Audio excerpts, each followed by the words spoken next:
think so. I don't think so. I don't think Yo, so. what's your super diff? I'm nading the push hole. Yo, one more cam. I need the push. I need the push. Nice, two. Missing metal. I didn't need the push. I'm going there. I'm going there. Where are you going? Outer. Outer new. I have Outer new and either small. I don't see him outer new. Metal's outer new. Outer new. Outer new. One shot. Outer new. Yo, 3 and new. Yeah, three. One this small. Take your time, Ernie. Take your time. Stay alive, Ernie. I'm telling you, Outer. There's We're coming. There's two in the back. Give him the back. One shot. I didn't need your back door. Yo, one's front corner, you guys. They know I'm in the corner. They know I'm in the corner. Telling me there's 2 on time. I'm trying to play me like this. Yo, one's front. Front is dead. Nice. There's 2 Two turrets on the right. I have out. Yo, inner. Or wait for pop. Inner left. Enter, Tommy, metal. I'm absolutely. Busy screaming for help in that listening chance. Any major takeaways? Yeah, he didn't need the help. He was able to pick up the 2 kills himself, but even when Heretics don't get the initial spawns for Dojo, well, they get this second go around. It was 49 seconds LAT down in the first P4. Heretics were desperate to make sure they won this rotation, and they did indeed. Right back in the game because of it. Still about a 20-point separation, but Heretics are bringing a good fight. Well, back-to-back sets, very, very close, but the LA Thieves still in the lead. Heretics have not taken the lead since we started the game over. Well, let's see what happens in the third set. Wonderfully closely contested hardpoint. Plenty of time on the game clock. Wonderful kills. No streaks just yet. We checklist our way through this one. It's a good break here. That should be a wonderful bit of time now for the Heretics and P2 control. Yeah, and Heretics love this setup as well. Again, they just got the line. You got Rancor blocking spawns, number 4 to watch over his teammates, super pushed out the front, and they're happy to effectively ignore mid-cut, at least in terms of presence, and they're winning all the gunfights as well. So the line setup paying off. They've already made up for the lead, and now have taken it themselves, and LAT struggling to get out of their spawn. You can see anytime they try to go to the middle of the map against that setup, they just get chopped down. It has to be the flank routes, and Hydra is trying to be that guy. He's just got his Dravik in the right place. Oh no, it's an M15. I take it all back. What an absolute beast of a weapon. Tags in from Rancor. A man who knows his way around it, but no! Hydra again allows the boys now to get inside. Metals, Dravik in hand. Battling forward to the perfect stun off the roof is not going to matter. Neum, unfazed by it. Scrap now shows up, but what a peach from Rancor. A battle for P2, which is still continuing. The Thieves hold. Drake's on his way through. No two-piece. And another battle on time. What a P2 this could be. Heretics hold in. Heretics win the fight. Heretics with time. And that was an absolute battle for P2 as well. So many little things had to go right, but it was the tax and nades there coming through Heretics that gave him the extra edge. Now they'll on the hold. Abizi looking for the entrance right through the side door. His teammates pick up the kills. So Metals needs to be traded by Neum. Able to get in the corner, but Metals gives you 2 and make it all 3. Metals out here trying to call game, but obviously Heretics can't quite do it here. Dios mío. Not over yet. Rancor in position for new. Super on the mid-cut. There's a Hellstorm above by the sound of things. Drakes is going to send it in. Makes this P3 rotation not all that attractive. And the Thieves. Ole finds 2. Metals now on the approach towards time. And this could be game. Final 5. No trophies. No members of the LA Thieves in position. And here come the nades. Metals calls game with a big 3. And the Heretics take map 1. Gorgeous stuff rolling through as well. That P2 is an absolute battle there towards the end. And then Metals just happens to be the last man standing. I'm thinking the trade's going to be quick, but no, he gets the second guy, the third guy. Assuredly will be able to pick up that trade. No me gusta, says Metals. He was there for every single player. And that was the P2 that effectively wins the game as well. I mean, a neck-and-neck race. If LAT were able to pull that off, who knows what would have happened. But instead, they're starting off the series down 1-0. Damn, what a great finish. That was wonderful. Little slow work there from Hydra in the damage department as well. And he's trying to get everything done for the boys. We don't get to see how many spawns he secured though in the stat screen. That's one of those intangibles we'll talk about a little bit later on. But wicked work there from Metals at the end. Big damage across the board. Everyone on the Heretics there pulling their weight in one way or another. Super the only player without a huge amount of hard point time, but otherwise very, very good stuff. The objective kills there from Heretics, super impressive. A lot of damage in time, a lot of damage on those attacks as well. Great game of Den chance. That was a lot of fun. Yeah, absolutely. And of course, Trakes with that minute and 50 in Hill. I feel like the Hellstorm he got probably responsible or coming from the soaking he was able to get done. So shout out to the objective work. It'll help you call a game, but I'd say beautiful moments through and through.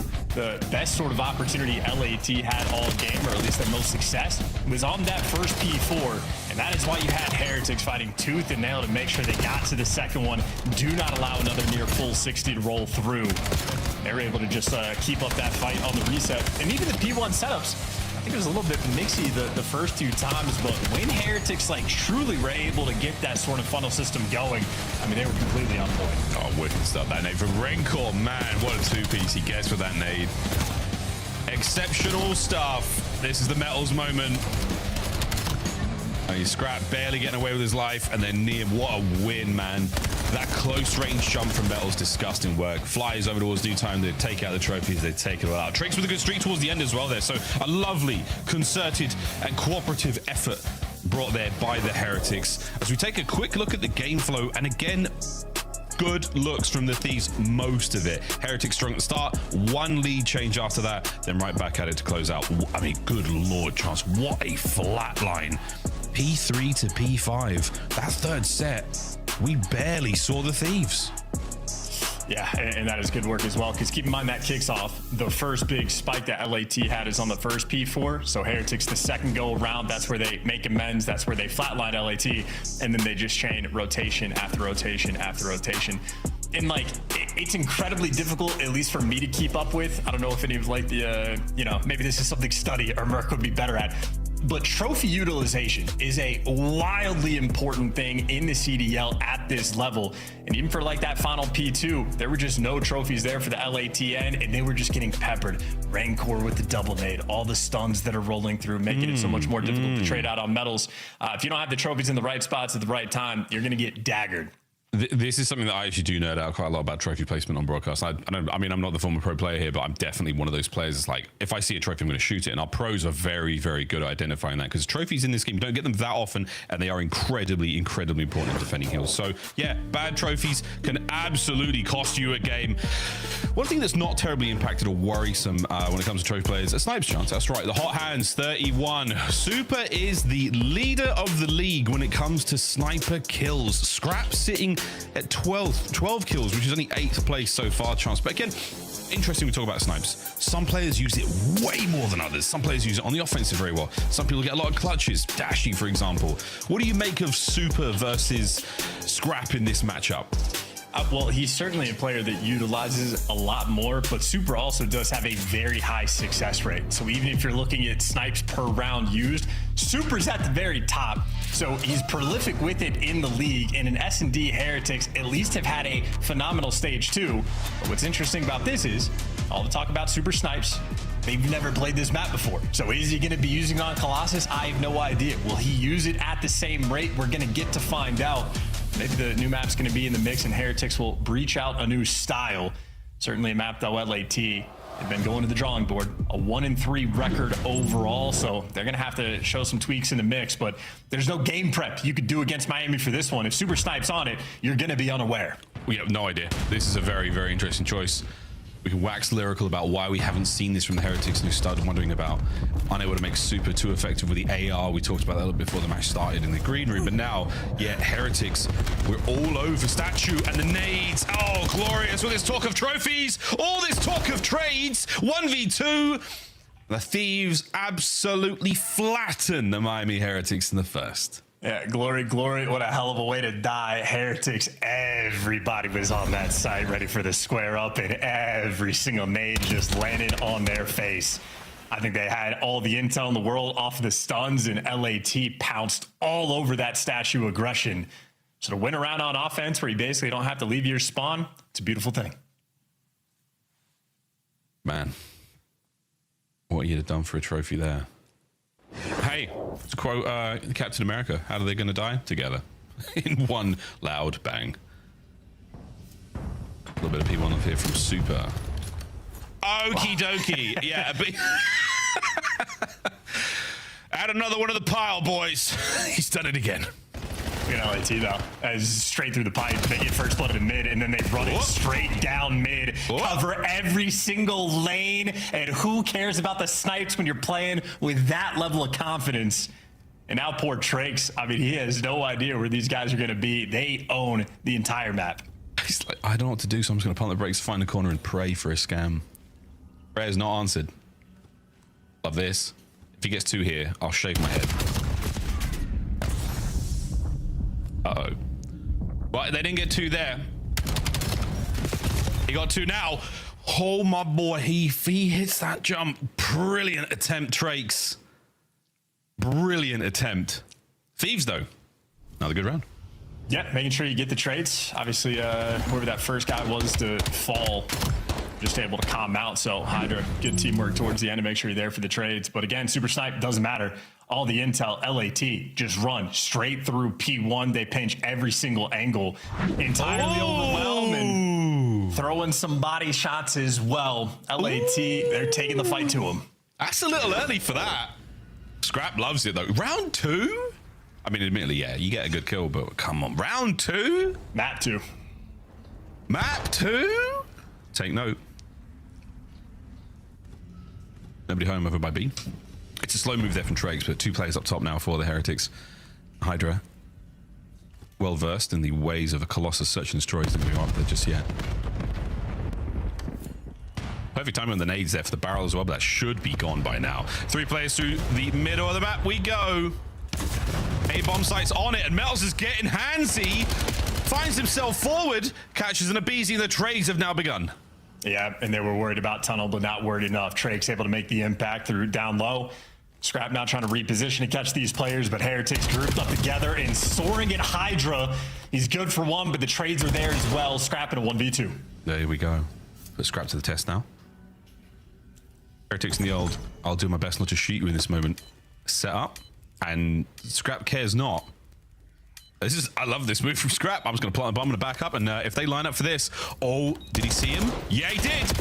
Damage. Not enough. Heretics are on the board.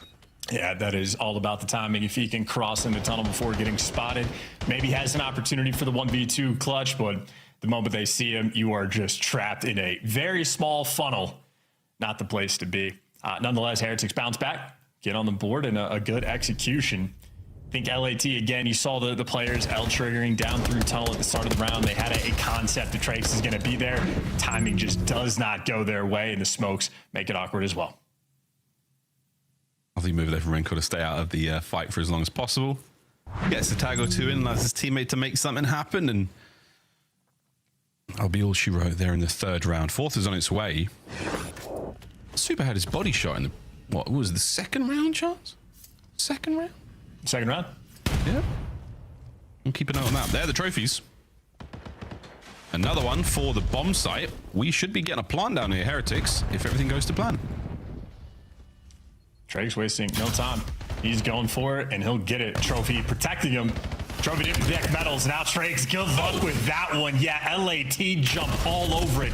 3v2 on the retake. Abizi gonna fall. Are the trades good? Hydra for 1. Hydra not for 2. Neum on the hunt, and he gets it. Rancor looking to go on a stabbing spree, but hey, Neum drops him, takes him down. The retake is good. I clenched so hard. So did he. So hard. And yes, so did Neum. Oh, man. And Rancor knows how close he came to a unbelievable clutch. Well, I will say, though, I think the smoke attack was absolutely perfect. The trophy, I don't exactly know where it went. We're talking about the importance of trophies. Was it Trakes' trophy? No. Yeah, it was. There was no smoke there from the LA Thieves. They took true advantage of that. That was a Heretic smoke that backfired on them in a horrible way. Lovely work there from the Thieves. 3-1. And we're going B, Heretics. Oof.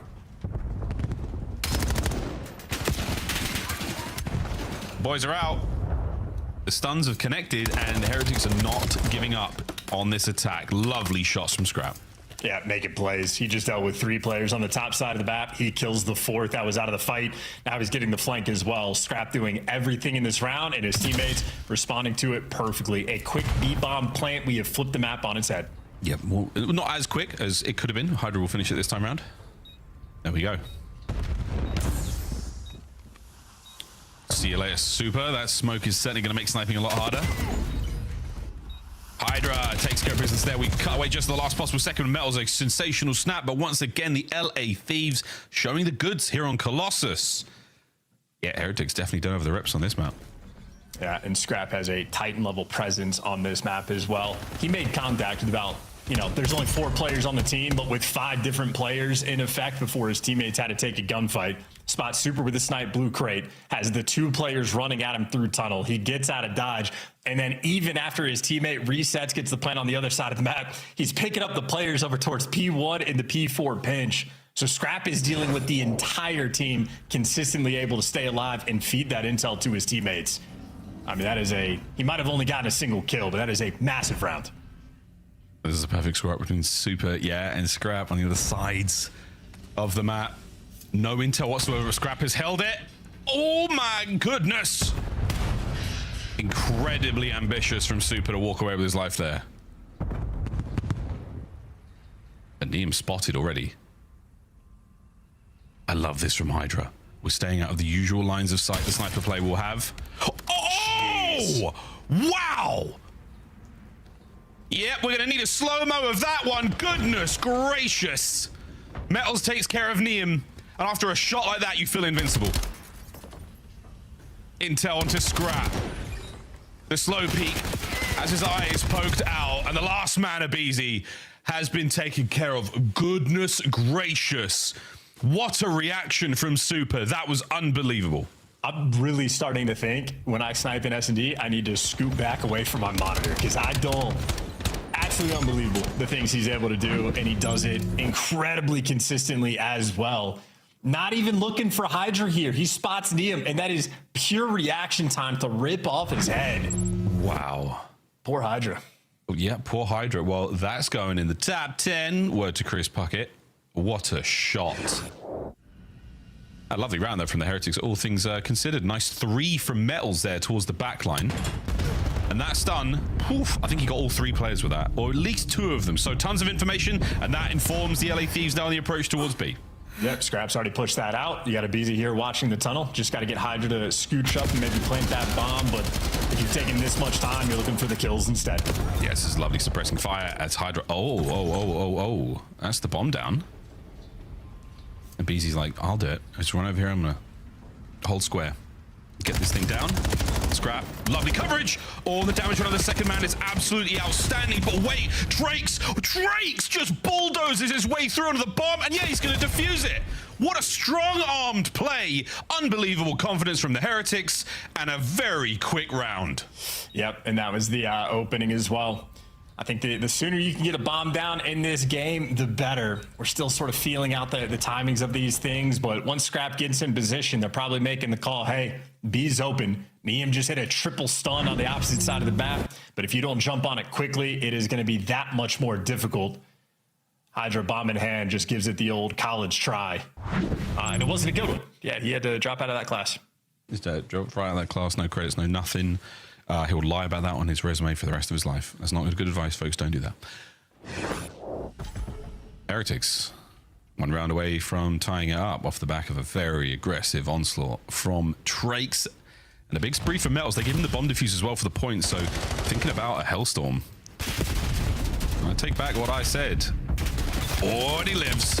Oh, and he lives. And he feeds Trakes. And Trakes is hungry for the 3rd. Doesn't get it, though. Absolutely starving out here for kills after the 2-piece. 2v2 now. Rencor trying to cover Super. Keep him alive. The snipe play right now is still up and about. Scrap eats a frag as a hungry pros still fighting in this 2v2. Now a 2v none. Heretics tie it up.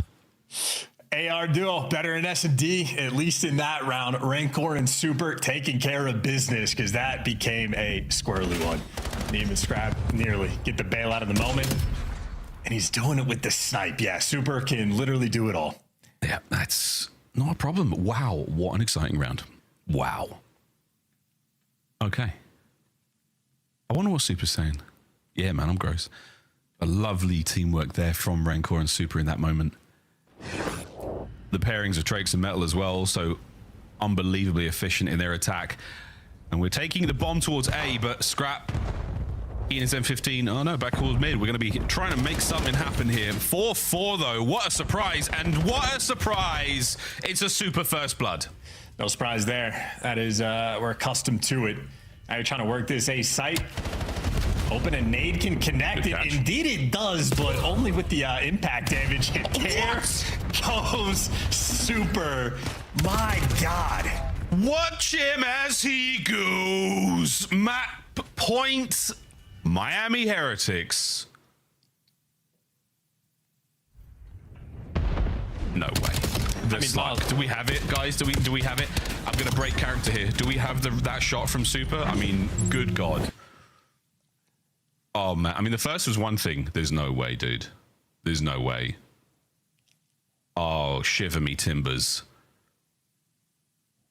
He nearly got a collapse. Wow. He nearly got Hydra as well. I gotta scooch back, man. I've just moved. I've actually just moved. I've moved my actual seat IRL for the cast. It's not going to change a thing, but it is map point for the Miami Heretics, and it is just unbelievable. And now he just gets the permanent camp. Even if there's nobody here to peek, you just have to watch because at this point, you just don't know. Yeah, he's going to do something. Yeah, Trax is feeling a bit of intel, and he's pushed right up. He's up. He's forward. We missed it. We're supposed to get in the permanent camp. He's found another somehow. And the smokes, it's a bait. We're out, boys. We're going to A. And the thieves, man, what do you do? What do you do? You've got metals underneath these seats. This is an annoying spot. Renkor watching mid. Oh, and he could have taken out the thighs of Neum there, but instead now opts to allow the bomb plant towards A. And it has to be a lightning fast counter-attack from the LA Thieves because Metals is on a flank. Metals is on the flank. Can he take care of business? No! It's a round 11. A moment or two. And it all would have been different, but nay. Round 11.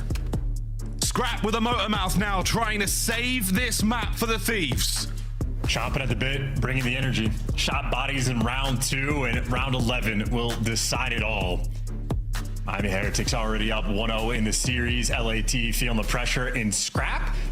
By the looks of it, he's calmed every single possible detail of this round. He's probably just told all 4 players what to do. He's giving them step 1, step 2, step 3. Here's what we're doing in the post plant. And he is still going. I mean, there is no shortage of communication for LAT.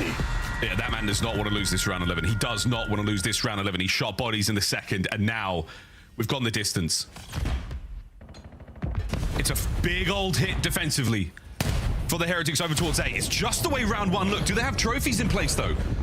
The stuns have connected, and the nades are going to be over the top now, and I don't believe there is... Oh, he's done it again! He has done it again! The bomb has been dropped. He's done it again! Super! No way you find another! It is improbable. It is impossible. It is inconceivable. Hydra now desperately trying to keep the game alive, but no, Super, you have absolutely driven the dagger into the Thieves. You have twisted it, and you have left Neum alone. And now it is done. Good gracious Dios mio. Super has sniped the world apart. I mean, Miles, you heard me this morning. I was having a conversation with production about how we need to get a montage of all of this guy's snipes. You're peeking with a nade in hand. It's not going to pay off. You peek even just a little bit to go and collect the bomb. It's not going to pay off. Can't shoot his body. You just can't do it. Don't shoot his body. You have transformed Super into a Super Saiyan. You have given him every reason to ascend. You gave him that little bit extra he needed to drop 12 alongside Trax. No sniper in hand for him, but 6 first bloods, a round 11 victory. Vamos Heretics. Yeah, that ties the record, I believe, in Black Ops 7 as well for the 6 first bloods. And Hydra, obviously, on the receiving end, a lot of those. That SMG duo for LAT, that was a nightmare experience for him. Well. It's Super's search and destroy, and we're all just desperately trying to make it to the mid-round. Scar Overload coming up after this.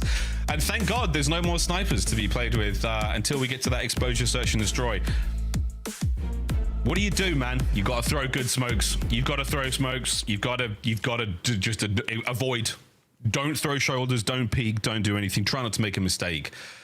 Miami Heritage Section Story, pretty impressive stuff. We're going to go on a quick break, friends. When we come back, you won't be seeing any snipes, but you will be seeing a game of Overload, and these boys are looking hot, LA Thieves.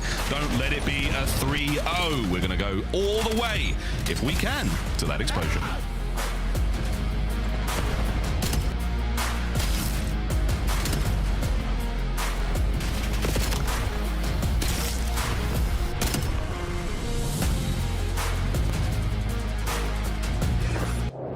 Scuff, official controller of the CDL. Monster Energy, the official energy drink of the CDL. COD Champs tickets are on sale now. Come see the best teams lock in for this season's grand finale in fabulous Las Vegas. All 4-day passes come with early venue access. Head to FazeVegas.com or scan the QR code to get your tickets now.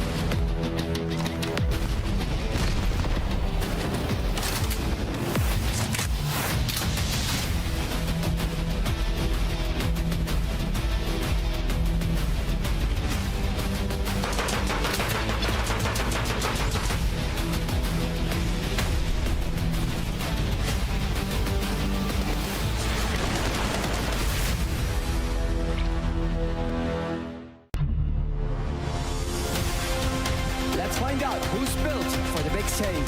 Heretics ready to dive in. Thanks, Tim. Four and Snoopy. Come on, what's the ball? But Hydra with the switch impossible. He's making top room. So damn happy. It's Sykes. Down a bruiser. Dominance on the grandest stage.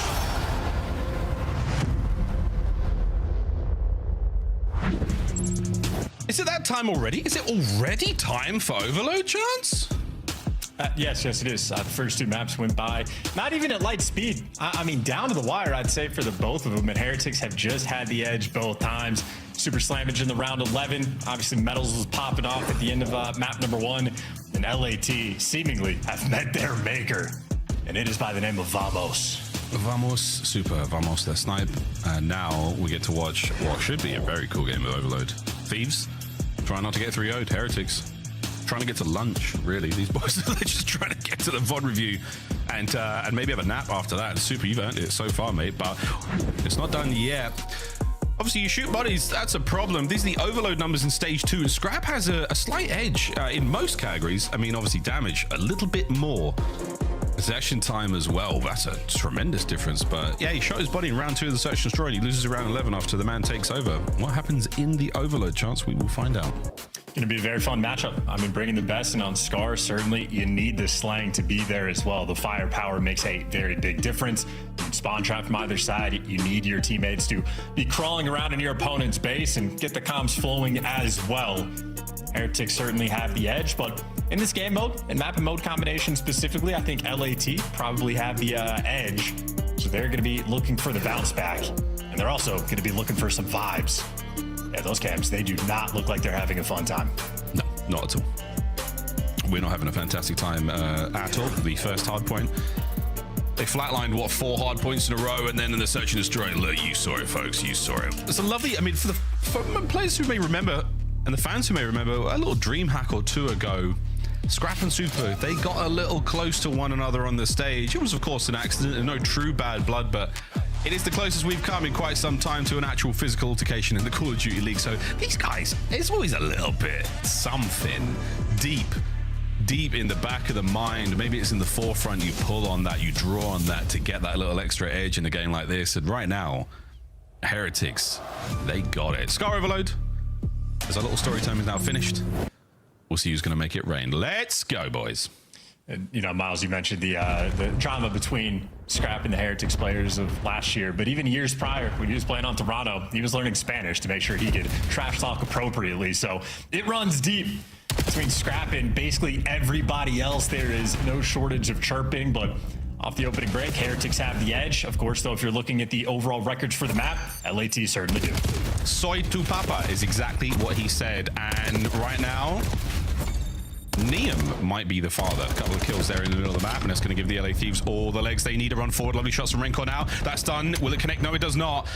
We're close enough, though. Good work from Trakes here. A couple of lethals and tacticals to slow down the play. Over the top, he takes care of Abizi, and he's desperately trying to get the hands of Neum to drop that EMP.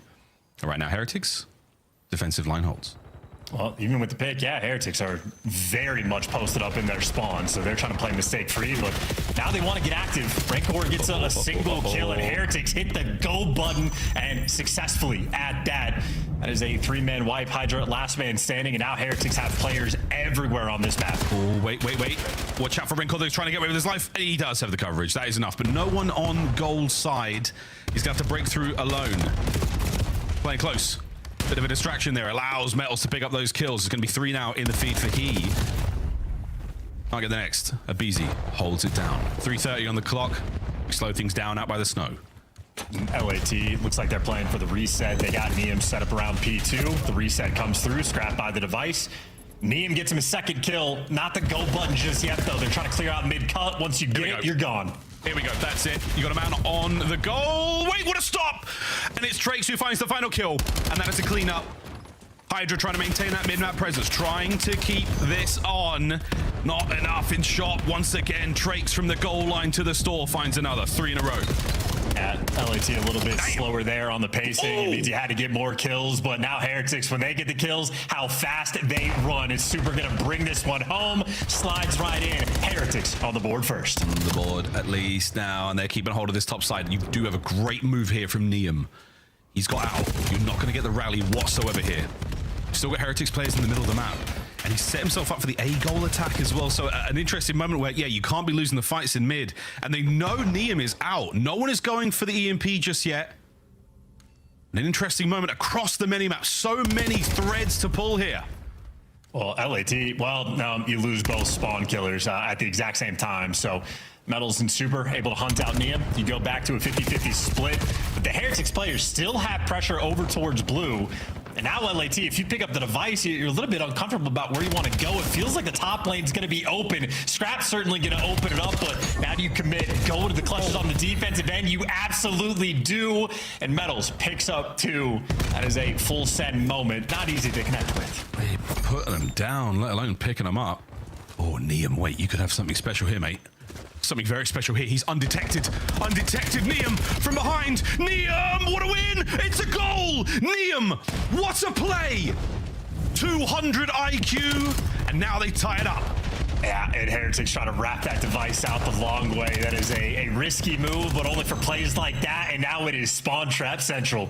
This is absolute magic. The rally is on here. Neum, 5 spree, 14 and 6. This is an absolute takeover moment. An unbelievable play. Escort the EMP to the goal if you can. Oh dear, but Rencor finds 2. They take care of the carrier, but Neum still holds 15 and 7. Gah! And now the Heretics on the front foot. Yeah, dude, Neum versus the world. And the world bringing a pretty good fight. Yeah, tied 1-1. Heretics now the opportunity for the slower capture. Multiple players looking for the spawners, but once again, it is Neum on the defensive end that is going to stop this one in its tracks. LAT now have device control. I mean, I wish I could say that I'm watching his POV, I'm watching his position, I'm trying to learn from him about that, man. He's hitting gunfights, he's hitting incredible routes, timing, you name it. He's trying to now help Abizi get forward, and Abizi desperately doing it alone. Oh, and he's done it! What a capture! Thieves take the lead with 35 to go. And how about that for the comms as well? Abizi, the hop, skip, and a jump, shreds the guy with the pistol, but knew exactly where he was going to be. Once again, Heretics really try to just go for spawn kills and keep that map pressure up. Well, they've lost it. Now it's Scrap crawling in your spawn, but Rancor drops him.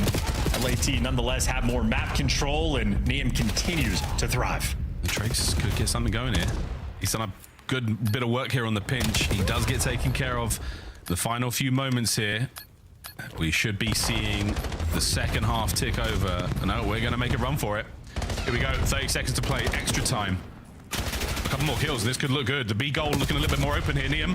Oh, man. What a moment it could have been. Lovely work over the top there, and an unbelievable recovery in the first half by the Thieves. Yeah, and credit to Neem as well. This is basically a fumble at your own goal line, excuse me.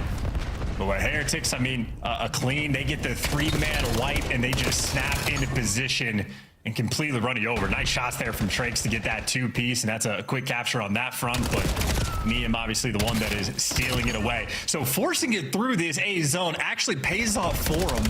I mean, that might be a moment where, you know, Metals on the rewatch might just say, hey, let's just play defense around it and let the device go for the reset, trying to wrap it back. It was the 1% play that Neem was able to found, but enough to get you that 2-1 lead. Looking back at how close Easy was to getting shot there as well. I mean, goodness. 2-1 by the hairs on their chins.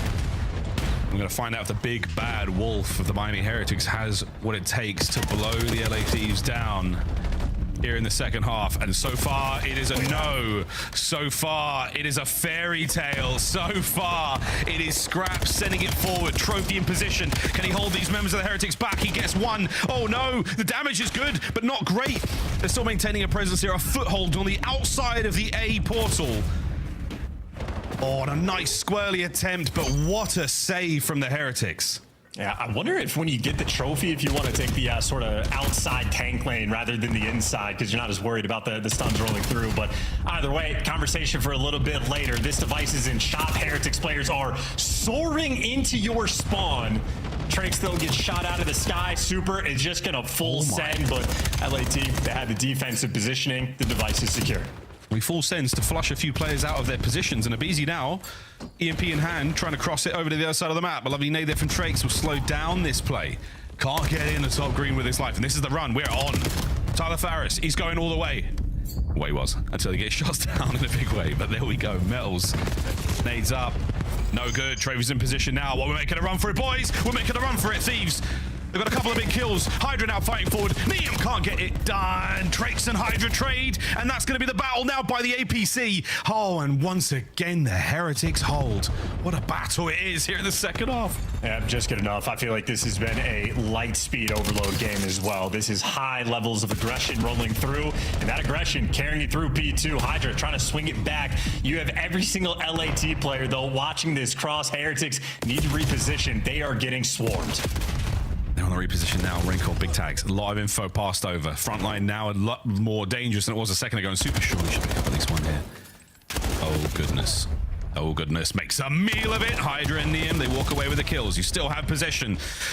Cursed, gone. And now through P2. We continue to fight. Shots from Metals.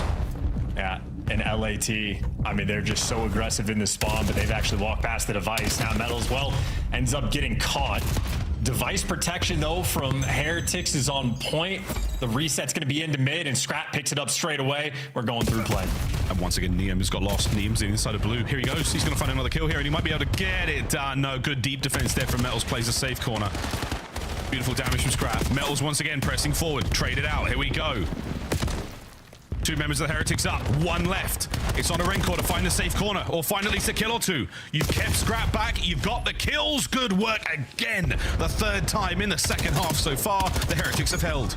Well, Scrap is at least able to buy enough time that Abizi right back into position to pick up two. Rancor's going for a cheeky one, and he gets red, and it doesn't matter because it's Rancor. LAT are gonna have to do this two-man down, or the reset's gonna roll through, and LAT, if anything now, maybe a little bit out of position. Yeah, they've got players on the other side of plane, wrong part of town. There's only two members of them defending, and Abizi has been caught out of guard. He's been caught off. Hydra, he's so heavily tagged. The thing, what a win! That is unreal. The third man now pressing forward, and oh my goodness, Rancor finds another kill.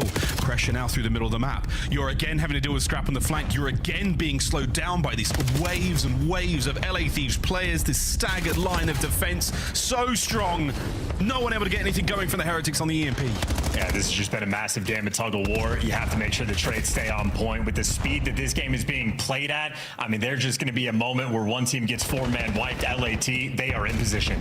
This is their fourth time's a charm. You've got it all set, lads. You've got it all good. You just got to send the device through, but no, the players through mid. Neem might get there too late.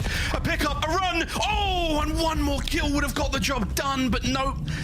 Once again, 52 seconds to go and a single goal is all you need to tie it up.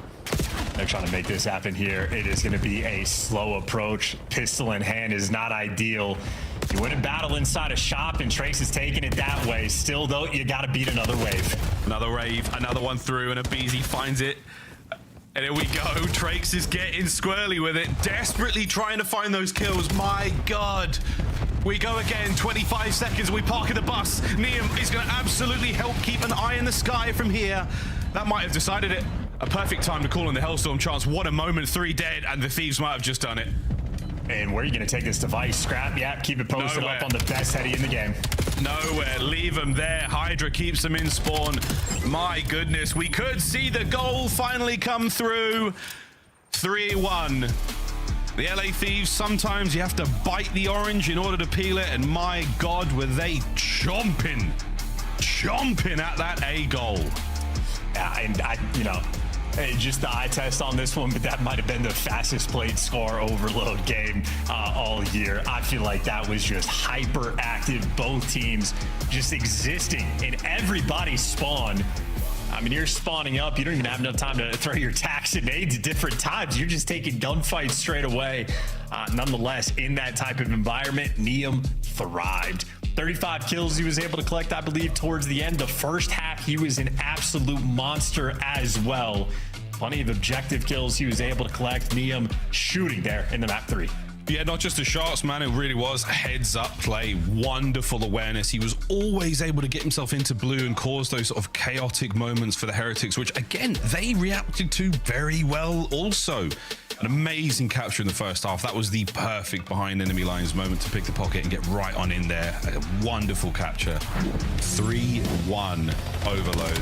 I mean, really a 2-1. That third, you're happy to see that one go through the net, but ultimately an unreal performance. The Thieves stay alive in our series. And now we get to the exposure side of things. We got to the exposure hard point first. And of course, SND to close it out. I mean, Charles, we've talked about how impressive this game was. Was there anything else that sort of created the separators here for the Thieves to get the win? Well, I mean, the score from Niam obviously is quite literally the difference maker. I think it was just a massive trade battle, effectively, that we were having this entire time of either team when they're having these scoring opportunities on the defensive end. I mean, quite literally, just because the device carry has the pistol in hand, that slight disadvantage consistently was what was making the difference. And ultimately, you just got to find the way to make those sneakier scores to roll through. Defensive end, it is so squirrely in these moments. Players jumping over tanks, flying around, just doing absurd stuff time and time again.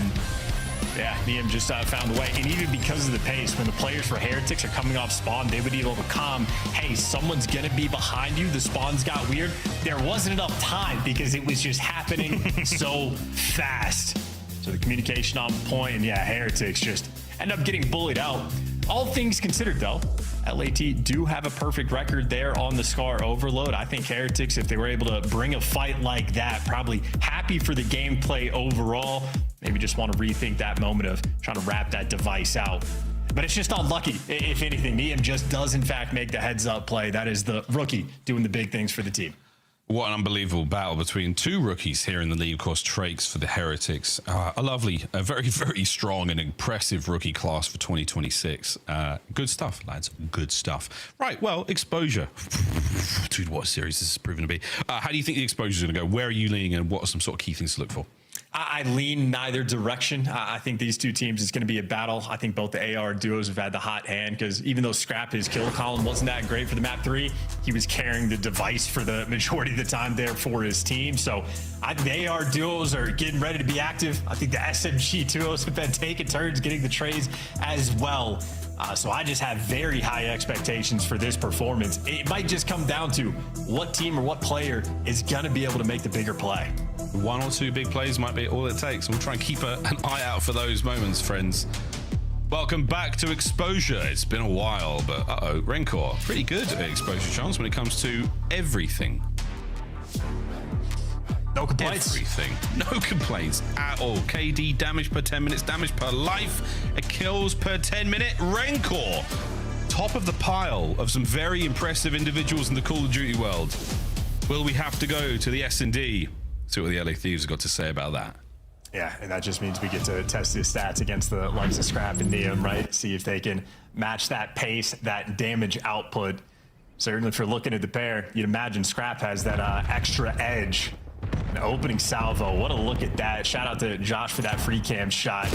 Everybody crawling through long and easy trying to pinch, but yeah, that was 3 players down the line from Heretics straight through long. P1 will be theirs for the time being. Yeah, P1. And we're getting the flip as well. Heretics now on the right-hand side of the map. And a sneaky super. Red by Scrap. Lovely shots. Heretics now on the back foot for a second longer.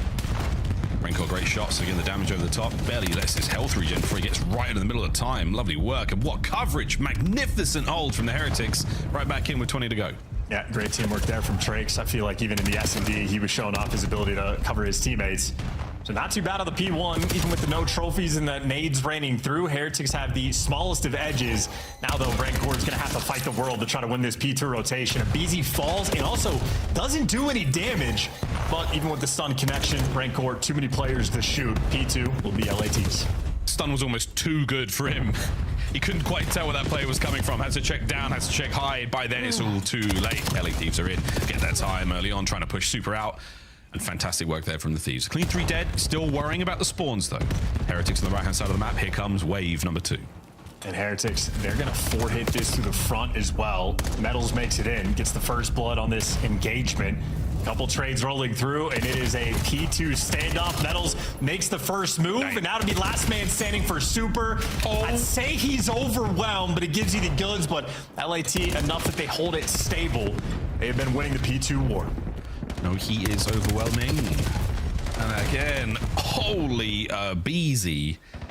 The final few seconds of that tank hardpoint will come to a close. We will try to gather our thoughts and think of how furious and frantic the attack was. Meanwhile, the Heretics on the inside of P3. Trakes, the bouncer on the back door, and your name is not on the list. You are not getting into time. Oh, it's Super there to back him up as well. A perfect hold and a perfect push out now from the Heretics. We'll see how they play this. Trakes is currently blocking those back spawns, so Heretics are going to be playing for another wave. Metals, he is pushed out into absolute depths. Gets one before he falls, and Trakes knows now it is time to refill. His Team Metal spawn on top of him. Now you got to be worried about the time through the front. Oh, yeah, again, the Heretics trying to push forward. They create this staggered approach so that they've got time for the reinforcements to get in off spawn. Out to the window. 1, 2. Oh my goodness, Neum. The final bullet saves him from the highlight reel moment as the Heretics now take the lead. Spawns flip at the perfect time, 20 seconds out. And again, an effort from the Heretics to make their way towards P4 as well. Money hills indeed here on Exposure. Yeah, and LAT get that 4-man hit all for 12 seconds of that old time. Bro. Another rotation lost. LAT will have the lead, but what's actually going to happen here in this moment? Rancor is going to be the guy blocking spawn. Super trying to be the super soaker in the time. He's got the trophy, but they do not have teammate support. No, you've got to worry about the battles now. They have to win these engagements. Hydra manages to get himself a little bit closer to it. Rancor there, coverage, no problem. It's on Super once again. It's on Super once again. What a 3 and a 4 spree now, and eyes on the prize. A Hellstorm will be his momentarily. Yeah, and you get a 4-man wipe. You get the dream set up. Trakes being very aggressive on the top side of the map. Rancor being a little bit more stagnant on the bottom, but that just means you're keeping it nice and secure. Abizi wanted to break this hill by himself. I'm not going to doubt him, but that is a tough sell. We're trying. We're going to try. Good shots from Metals in a lovely position to be in here. The inside of time is going to be done, but that man is so tagged up. Yeah, Rancor knows to send it. 12 and 8 for Metals, 11 and 7 for Super. And the rest of the boys there pulling up forward as well. Now, we do have streaks for the Miami Heretics. That is going to be incredibly helpful on a map like this. That was kill number 3 there from Hydra as we go into P5. LAT, though, first time they've won a rotation, at least clean and truly, since P2. And, well, they don't have the trophies in the right spot. Unlucky on that front that the trophy didn't cover it, and Heretics get the break. Another important trophy call in this series. Hydra has managed to sneak on through. He doesn't detect the player behind him, though, so awkward timing. That player knows he's there, and that's another clean kill. And Super, 13 and 8 now. Toe-to-toe with Scrap in the middle of the map. That's a big win. Now towards time, we go Rancor. Oh, and he just gets the right timing on the hit. 3 in the feed, and a lovely bit of a pressure here for the Heretics to keep getting time. Yeah, and Hydra gets traded out as well, so now his teammates are coming off spawn, and it's just going to be a 3v4 for him. The nades, though, do connect, soften up the blow, and Scrap just does everything. I don't even know how mistakes were made. Did he take the outside lane, or was that the guy in front of him? Whatever happened, LAT, clean break. Shout out to the nades, and they get the time, but in the first half, outside of P2, Heretics have been running the show. Yeah, that was a lovely break, but a little too late. Very, very little scrap time there. And Hydra is having a tough day in the office. 6 and 15 here. Both of the hard points have not treated him terribly kindly. We'll see if he can't bounce back. But so far, so good in P1 here for the Thieves. This is a great hold as well. First 20 seconds have been all theirs.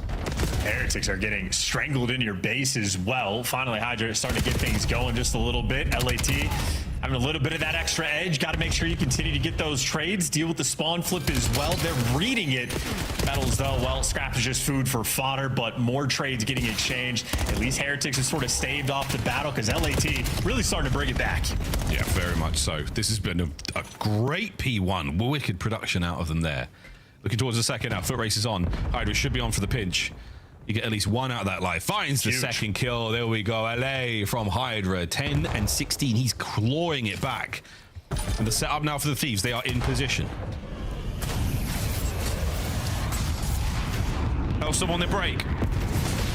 You're going to see how far and away the Thieves are in the setup right now. And will it connect? Yes, onto the first man. Get at least one off a time. Abizi on the rat backcourt as well. And that gets the Heretics in. Yep, and Rancor is in position to make this the diabolical setup. You're going to be spawn trapping him pretty far away, but Rancor falls immediately. Metal's chasing kills towards the middle of the map, and he's going to fall as well. So they could have had the devastating setup. Instead, Heretics just sprint at the opposition, and well, maybe there's why. The Hellstorm there from Neon makes it awkward. That is a Hellstorm for Hellstorm battle. LAT come out on top, and P2, they continue to thrive, and on the rotation, when they desperately needed, they're not going to be able to get it done. Still, though, LAT doing enough to bring back the lead. Now you can take your time. One good break on this next hill, and LAT will maintain control. Yeah, this second set is a perfect example of watching a good P1 become a wicked comeback, and exactly that right now for the Thieves. Into the fortress we go. That is P3 here on exposure. BC trying to make entry now through the low side. Can't get it done. Trakes on the trades, though, and now Hydra with newfound glory. He attacks time. He's on a spree, and my man is trying to get in. Good shots into the time we go, and over the top it's going to be Metals with a kill. So we hold for now, Heretics, but not without a lot of sweat and blood.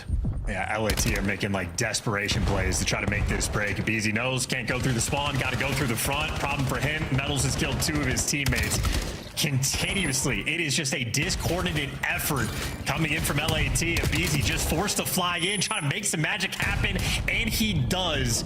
Once again, on these P3s, it's Heretics that get a lot more of the time. It's LAT for the late breaks. But good news for LAT on this one. Now you have the rotation over towards P4. It is going to be a 30-point deficit they're going to be clawing away at. We are working on it. Wow, good stuff. Abizi makes something from nothing with a break there. And now the Thieves in. Scrap set up like a bastion in the middle of the map, desperately trying to keep those players back. On the left flank, Neum wins his fight. Towards the right flank now, we've got an opening that the Miami Heretics have crept on through. Will this be the death knell for them? It might just be. Yeah, Metals creeps through. Starts to make the backline look a little softer. Neum takes some damage as well. Is it enough to get the break? No, Thieves survive the battle on the front as well. Find Metals. He's still in the back. Find Metals. He's still in the back. Damage dealt. The man through the front. Now comes Rancor. Is he able to get the break on time? No, he's not. Thieves once again hold. Over 200 points we go. That is absolutely massive. I mean, Metal spent so much time on the back line. They were doing what they could to be a nuisance, and instead, that is a mixy hold from LAT, and that is a near perfect full 60 as well. Through all of that chaos, they delivered their best hill of the map, and they set themselves up on rotation as well. We're going to a P5, and the way LAT have been playing, we're going to a map 5. We're going to a map 5, surely. Well, it's not over yet, folks. Perfect attack right now from the Heretics. They're looking good. A slight bit of disconnect on the left-hand side. They're scrap. Neum get the kills. That is that. Super now backed up. This could be it. Final attempt and a perfect nade over the top, not a trophy to be found. Middle of the map now is all Neum. And here we go, folks. The last ditch attempt from the Heretics to stay alive on exposure. LAT, they have just found the vision. I mean, quite literally, from the P1 on this rotation, they have just controlled the map from start to finish. 245 now to 181. It will be a desperation effort for Heretics to get back in the game, but Hydra, who struggled early on, is now up to 25 kills. He found his flow, and LAT found the map dominance at the final stretch of that game. LAT making the magic happen. Map 5 indeed. Hydra's back. He has returned, and he had a Hellstorm for good measure there as well. Wow, Heretics, after the first hardpoint set, it was looking way too good. They dropped the ball there in a big way. It doesn't bounce in the sands of exposure. And the Thieves grab it, run with it, and now a game 5. And it is going to be anybody's ball game as well on another exposure. Snipes might be out of control. We're going to be enjoying the show that they are putting on, but just looking at the stats, what an evenly battled game across the board for both of these teams. It is quite literally that final rotation where on the P1, I mean, it was like 130 to maybe 70 something points there from LAT. They get maybe 40 seconds on a P1. They kickstart their series right. The Hellstorm that Super earned, that could have crushed LAT's momentum entirely. Who was there for the counter? It was Neum again. The rookie making big plays for the team. He's delivered the last 2 maps. What an exciting gameplay this one's going to look like, folks. But again, game 5, that is really where we're going. But man, that is a very, very sharp drop off from P4. Goodness gracious. Well, we hand out a couple of big L's in the hard points. We take our turns. The exposure, the exposure S&D's coming up in a moment, but look at that scar. Man, if you got one of those goals through, that could have been a different result. Colossus Search and Destroy. It was a round 11 bang out. And now, once again, another game of S&D. Exposure should be a ton of fun. We're going to see those snipes back. Super, you know what to expect. Or because you know what to expect, are we going to see the Heretics mix things up in a big way? If it ain't broke, don't fix it. And we're going to find out what the hell is about to happen after this quick break. Folks, don't go too far. Game 5 after this.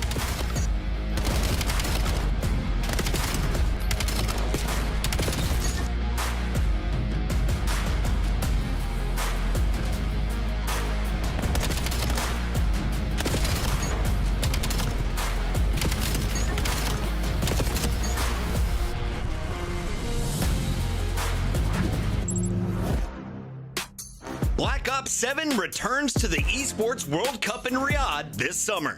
Scan the QR code to be notified when tickets go live later this month. Start the season strong with the 2026 Call of Duty League Pack. Grab yourself the CDL operator by scanning the QR code on screen or check it out in the Call of Duty store in-game now. Scuff, official controller of the CDL.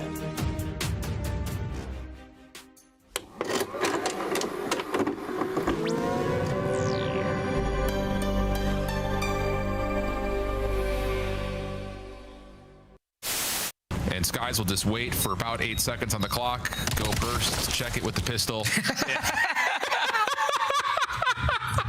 Yo, watch Okus in a freaking turbine. You said, bro, all you can do is try to save this defuse, but hit him with some kind of movement. Let's bait that he tries to go for the sniper shot, but just too fast. At least the Sky's still finding a headshot. They just put Okus on tumble dry. Stun Zig. Zig dead. Weak. Front window dead, damn.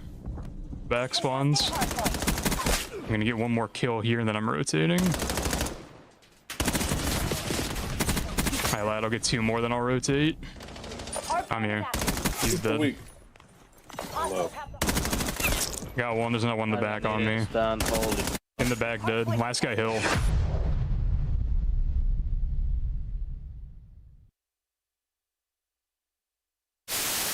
Go one by one. You gotta This is not how you play the game. AG hit front by himself. That's the best. How many times did we praise Optic for their ability early on in this game to understand how Challenge the Good help from inside on the cross as well. Keeps him alive now. The regen. Look at the battle. One's got front door, you guys. Front door. Hold front. They're Back door. One shot. Back right. Back. And inside calls game. Come on, baby! That's what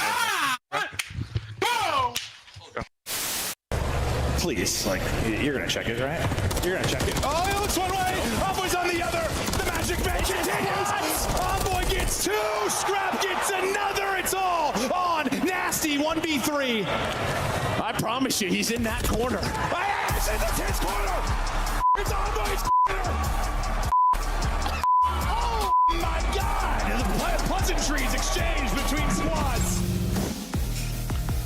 Ladies and gentlemen, welcome back. Super has broken records in this match alone. Our Scuff played the game basically all of map 2. He set 2 big records in this one, Chance. The most snipes kills at 9 and the most opening duels at 6-1. Beautiful stuff. Unbelievable. I mean, I think Hydra got first blooded 4 times. Abizi got first blooded 3. They'll be in the GA chat later.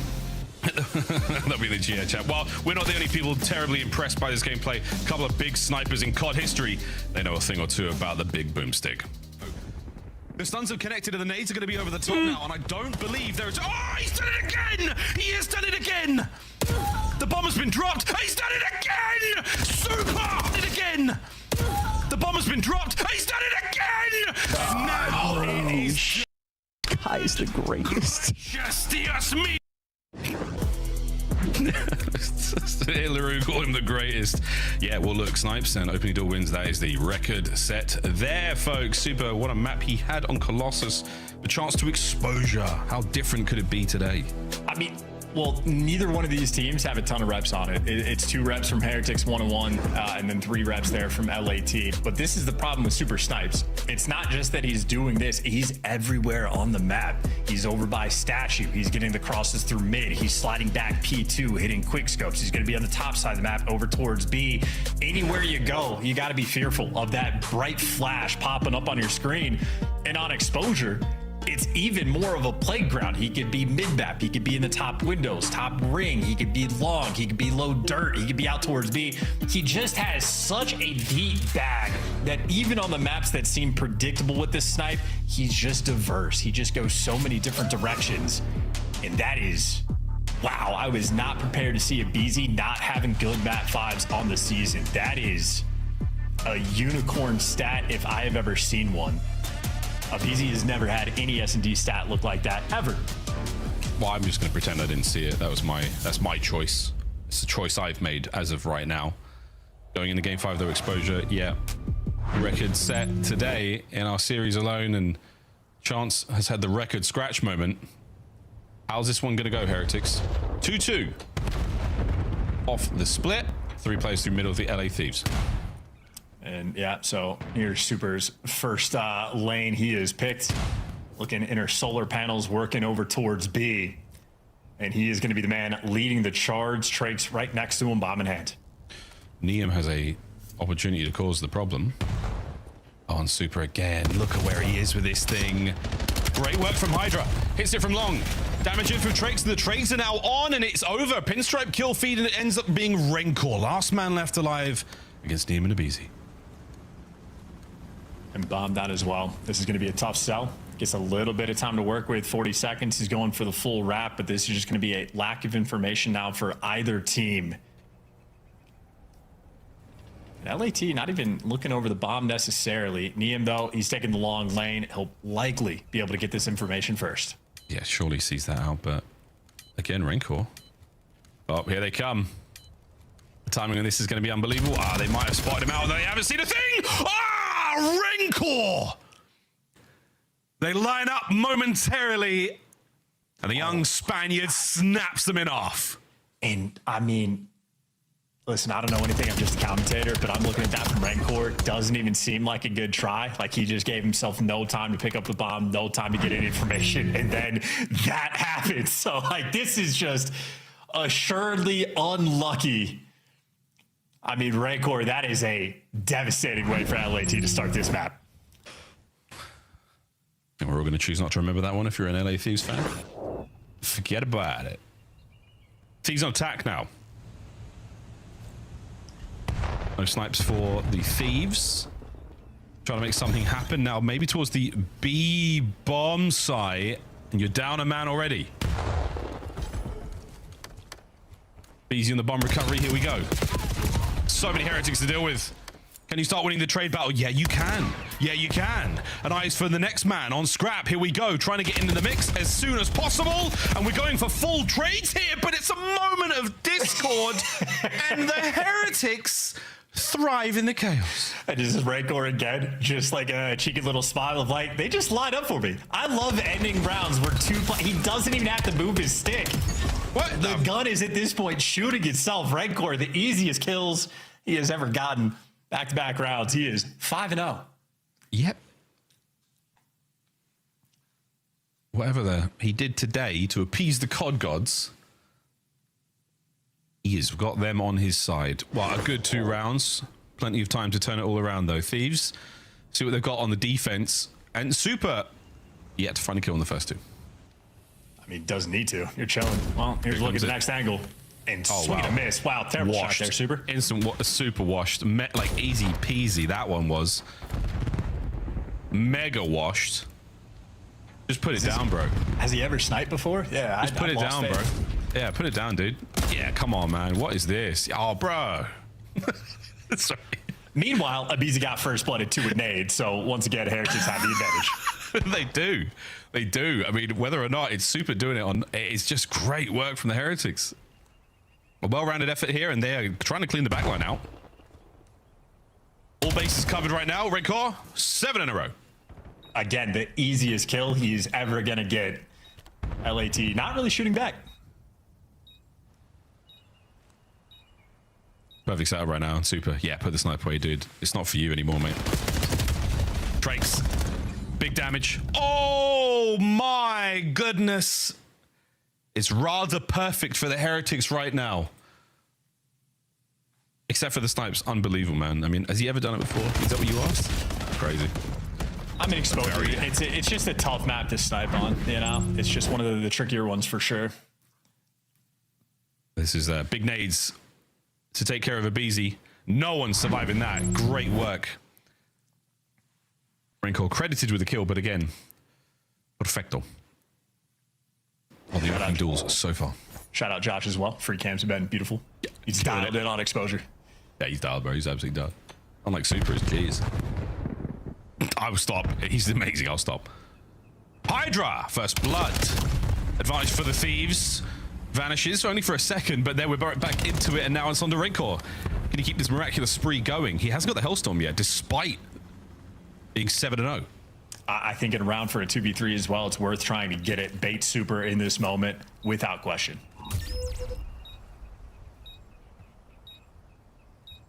And this is the exact same setup we saw. It will be a down a man for the LA Thieves, but surely Super over the top. Yeah, spotted, backed up. That's the intel game right now. Get those guns at the ready. They're still worried about the flank, though. I love this from the Thieves. Clear out this side of the map. This is going to be a very tough retake again. Consolation prize for the Heretics is the Hellstorm. A round would be unbelievable. Here we go. Yeah, this is all you're looking for Heretics. They do not have enough time. They just want to get Rancor a kill. And they're going to try and get it for super good shots. Hydra on the bomb check. Trying to keep this play going. Yeah, that's it. The Heretics send it forward. Try to end the spree here. Heads up gameplay from both teams, and LA Thieves, lovely stuff to get on the board. A very, very strong round, but he's still worrying about that Hellstorm. Yeah, and LAT know it as well. They were hunting them down just if they could. They had 2 players soaring over towards P4 towards the end. So LAT at least heads up about getting the first blood. Credit to Hydra as well. And then just kickstart the old trade battle. LAT come out on top. Needed to stabilize as well because they've had some devastating round losses. Still, though, got to be concerned. Rancor, the man that got to be on the lookout for. A Hellstorm, situationally in Black Ops 7, has not been the best thing to have. On this map in S&D, massive. Yep. Yeah, nice, not needed a lot of the time. Here, it is going to be big. That mid-cut presence right now from the Thieves. Yeah, don't give too much away. Stun, yeah, it does connect. Info. Oh my goodness! He's not washed. He hit a real good one. No kill. Yeah, that is purely unlucky. Scrap, made of metal. Oh yeah, scrap metal. There you go. That was the joke you were looking for earlier, Moss. Oh, We nice. finally Found it. Scrap metal. Good stuff. Write that down. See you with that later. Presence now towards the B-bomb site. Trakes gets in. There's the 8th. We do manage to get the Storm and Metals. He's right in front of you, mate. He's now creeping. Oh! Hydra. Oh, my word. Well, he springs to life, but not quite enough. His teammates fall around him, and the Miami Heretics, like a carpet bomb across the bottom side of the map, they just blast their way forward. And again, 9-0 for Rencor. So absolutely has that Hellstorm. This is going to be a very difficult problem for LAT to solve. I think Hydra in that moment probably needs to get his Metal Gear Solid on. Just get in that cardboard box, scooch on over towards that bomb, and just hope you find the timing. Nonetheless, though, on exposure, Heretics have been running the show. Just the first round of clutch from Rancor, look at what this has spiraled into. A 9-0 start has the Hellstorm. LAT just being overwhelmed. A BZ overwhelmed momentarily. 3v3. A bomb site. Oh my god, it was looking good. And now it is not looking good at all. The spree ends, but the round 1 Heretics in game 5. They can taste that victory. It is so close. Now I'm pretty sure if you're Heretics, all you do, leave Rancor back in the spawn. In depths, you work towards the B site, call in the Hellstorm. It'll just open the entire thing up. Avoid dying from mid-cut. Don't get picked before you call it in, but with the Hellstorm, it is an easy facilitation to work a bomb site. Aye, aye, Captain. That's the game plan. Barely noticed Trakes on a 5.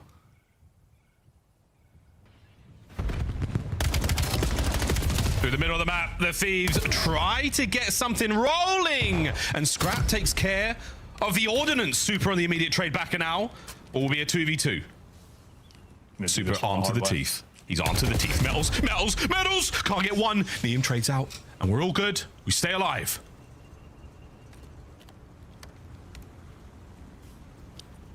Hand in hand, the Thieves roam now towards the bottom side of the map. Super, you going to check this? He gets the bomb recovered. He might have seen something. Oh my god. He does not. The Thieves stay alive. Little bit of magic and a very aggressive opening break. Yeah, and LAT, of course, all of their strats now are going to be based around the fact that they know Rancor has that Hellstorm. So what do? Get hyper aggressive off the break, see if you can catch a pick. And they got first blooded, but the trades are instant. You immediately apply that pressure and try to shut down any of those Hellstorm plays. Scrap hits a nice snipe as well on the bomb guy. It's a 5-1 lead, shrunk just a little bit, 5-2. LAT now, they're going to have to figure out what they want to do on this attacking rounds. And again, not a lot of places to hide. He's dodging so many problems right now. Dodging nades and Scrap, trying to thread the needle here. Get it down, get aggressive. Try to play around the Hellstorm because it's coming in soon. Watching that number 2 on the minimap. As soon as it stops moving, I'm thinking about it. Here we go. Retake attempt. Metal starts the proceedings off very nicely. The trades are going to continue in the middle of the map. How much damage can you cause before this thing connects? And that might be it. The last man on the inside of the box. Neum splash damage, no good. And it is done, ladies and gentlemen. The Miami Heretics 6-2, the final score here in game 5. Damn near brilliant. A very, very different look to the game of Colossus we just saw. The Thieves stunned after that one. Yeah, and a TikTok generation immediately on their phones. Super going to be soaking up the gas that he got after that map number 2. Staved off the pressure of that reverse sweep. LAT, they brought the goods. They brought the fight in map 3 and map 4. Neum absolutely making super heads up plays, but Super was the actual man there. Gets to walk away with the victory. Credit to Rancor though, man. He kicked it off. It was round 1, a 1v2 that he had no right to win. Those game 5 woes of a BZ are going to continue. Him and Neum get 1v2'd. Rancor turns that into a monstrous map number 5. And in S&D, Miami Heretics just had the edge. All of it there was mostly a close series. Dan and Exposure a little further apart. The Scar Overload, man, that was a really, really good map. A couple of tiny moments either way, but a very, very impressive game 5 win there. GG's. Heretics now climbing back up the ranks here in the run towards Birmingham. back to the desk. Fantastic opening cast and a great bounce back from Thieves to get to a game 5. Unfortunately, Rancor goes 9-0 to start that game, Allie. Miami, you called him. You saw this one. This is now 65 correct predictions. Why do the Heretics do you so proud? I mean, the search and destroys, I think that's going to be the easy answer in this one. Super has just been unbelievable with the sniper. I think I was making the jokes in the green room where I was like, I don't know if we're going to see the sniper anymore after he keeps putting up numbers like this. But even if he's not doing it, Rancor is doing it, right? And a reminder, he was doing it without the sniper last year. Let's take a look, though, at the dynamic duo. They tried to share Rookie of the Year awards. Who's better right now? If you had to pick one, do you have to, Ant? No, you don't have to pick one. They're both lighting it up. I mean, equally insane. Rancor and Respawn. I mean, Super Respawn as well. And in Search and Destroy, either one can take over. This Miami team that's just getting better with every single match. And now they're on a 3-match winning streak. You look at this one. In the game 2, Thieves were up. They were winning. Yeah. Hydra was finding success. And Super just shut that down. Pulled the sniper out. He had 6 first bloods. Hydra and Abizi combined for 7 first deaths on that map. I want to give Abizi a lot of credit for his attempt in the comeback. He was scoring in the overload. He also had a fantastic break late in the hard point. The search and destroys, though, they go to Miami, and we got to talk to Super about it. Before we do, can we highlight Trakes' play? Because it was saying Trakes needs to be in the discussion for Rookie of the Year. I was saying, no way. After watching tonight, I'm like, all right, Ant's on to something. Dude, the kid's special, man. He plays hyper aggressive, and you got to think, when you got 2 super, ARs like that are going to be trying to take over games and trying to play around them, it's not easy, right? We've seen Meadows try to deal with that for years, but, he came in, filled a hard role to fill in Real, and he's been doing it great. And it feels like he's playing at the same pace as Metals, which seems to be needed for Miami's success. We'll be talking with our Miami fans right now. In fact, we have a Miami player on the line. It's our Monster Winner Spotlight with Super. Super, how you doing? I'm doing good, doing good. Welcome back, man. This was a 5-game grueler, but you shined in the Search and Destroys again. Why is this such a strength for Miami? I don't know. I feel like we've spent a lot of time playing S&D this year, especially, and I will say that's why we are so good in S&D. Dude, Super, you are the Terminator. Like, when we watch you play, it's unbelievable. I wanted to ask you, coming off of last year, being like your rookie year, I guess, coming into this year, what were you focused on improving? Because you've gotten so much better. I would say maybe giving a step forward in terms of leadership and, like also being calm in those situations that you need to be calm. Yeah. And I would say that. I would say you're pretty calm out there. Calm, with the sniper collected, put it down 12 kills. Like, it's nothing. Super, you are the best sniper in the league. Yes. In my eyes, I'm sure in most people's eyes. Do you think the sniper survives much longer if you keep playing like this and putting up numbers like that? I don't know. I don't think so. Maybe. Are you nervous? Maybe they say to go back to the rule that you have 2 lives in S&D. Maybe that works. I don't know. It's fine because you barely die anyway. So it's not gonna affect you that. Yeah, you're doing all right. What's the push and pull like? Like, why we watch you guys play Search and teams aren't even pulling out snipers against you? Why do you think that is? I don't know. Maybe they are scared, or I don't know. They want to find the key to beat us in S&D. I don't know. Sniping back is not how they win, because he's gonna win that gunfight. Super final question: as the best sniper in the league, what is your sensitivity? I'm using 1.9 right now. A 1.9. I'm gonna crank it up tonight. I'm cranking it up tonight, Super. You've inspired me to get even worse. Thank you so much for joining us here, and congrats on another win. Thank you, guys. I appreciate you. We've been doing the math. That's now 3 straight losses for LA Thieves. And what does it mean for Miami? I mean, tied in record with LA, but they have the tiebreaker over them. I mean, we're just going to have a lot of teams in that tier that are 3-4 or 4-3. So much parity in the league right now. There's only one team with separation. Maps matter. We'll find out. Do we get a 3-0 after a 5-game start to the day? It's Toronto versus Boston. Boston needing some upsets to climb the leaderboard.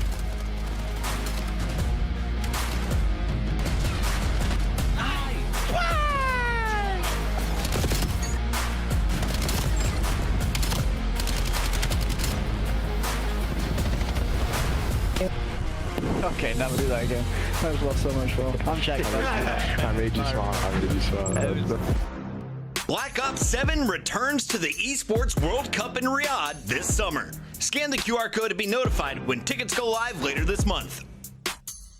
Start the season strong with the 2026 Call of Duty League Pack. Grab yourself the CDL operator by scanning the QR code on screen or check it out in the Call of Duty store in-game now. Scuff, official controller of the CDL.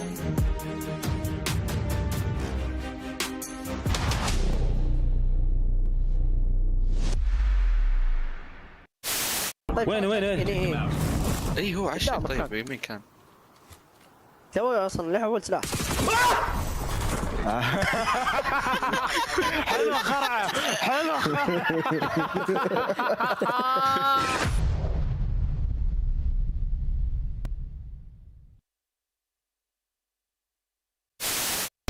One shot. You want front time. What? That looked like horse manure. 2 on time. Oh, clear. And backboard. Oh my god. Oh my god! The paternity test is in. I am the father.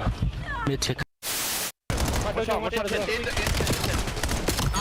Guys. Go push it. What's it again? In server and outer. Are you that? Guys, I think nice, Dan. Keep on. I feel like he just had a 3.0. He just went 38 and 13. Holy that is insane. Oh my god. 38 and 13. Stat padding. We might need to pick on the shot right now. Couch. Good job, 3.38. That's so weird. Keep it up. Yo, one trick, nasty great. Lost you front, I'm on hold. I have you on AG. Go, lift your head. I'm blocking. That's front. Front, lost you front. So nasty. Go, baby. Holy that's the one.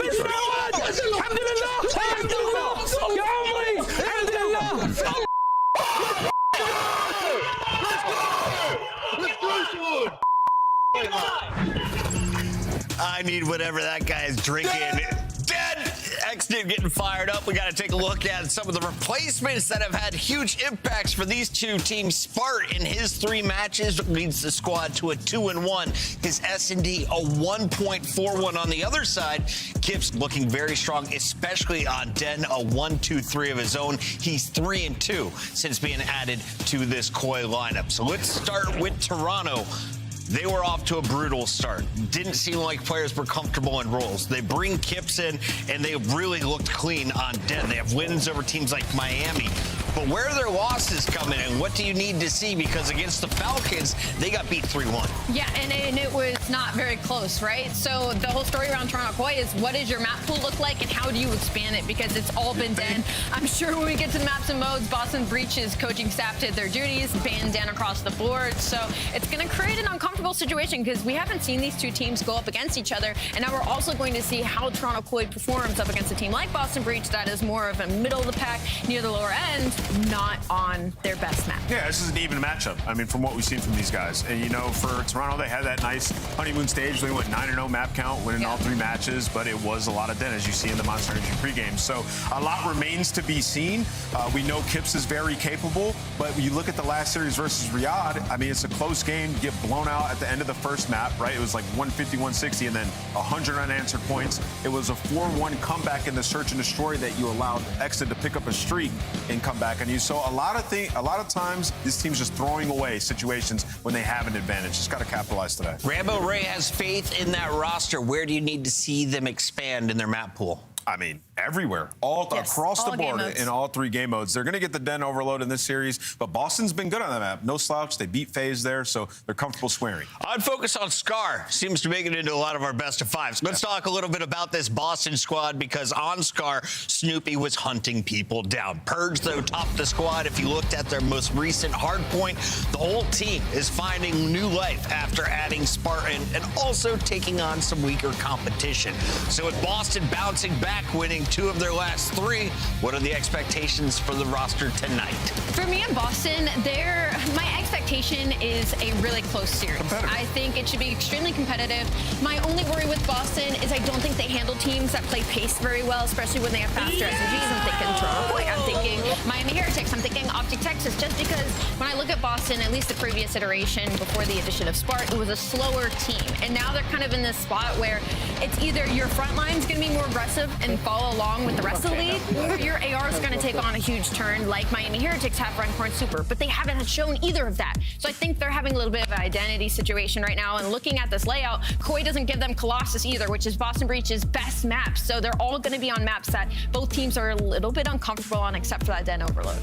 Yeah, Boston have been playing well. I mean, they've won 3 straight hardpoints by 60+ on all 3 different unique maps. Same thing in Search. Their last 2 SDs are 6-2, 6-3. So they're coming off of a heater. The guys that were in question were Purge and Snoopy. I mean, as of late in the last 2 series, playing well. Everybody's playing good. So a huge opportunity for Boston to completely change the narrative, vindicate themselves in picking up Spart. Just got to replicate the SMG performance from the last series coming into this. We're going to let Joe Deceive sanitize his fingers in a moment. Let's take a look at the standings. Boston Breach was down as far as 11th place. They're currently in 9th. They would be making it to Birmingham, and they're part of that group tied with Koi, who's directly above them.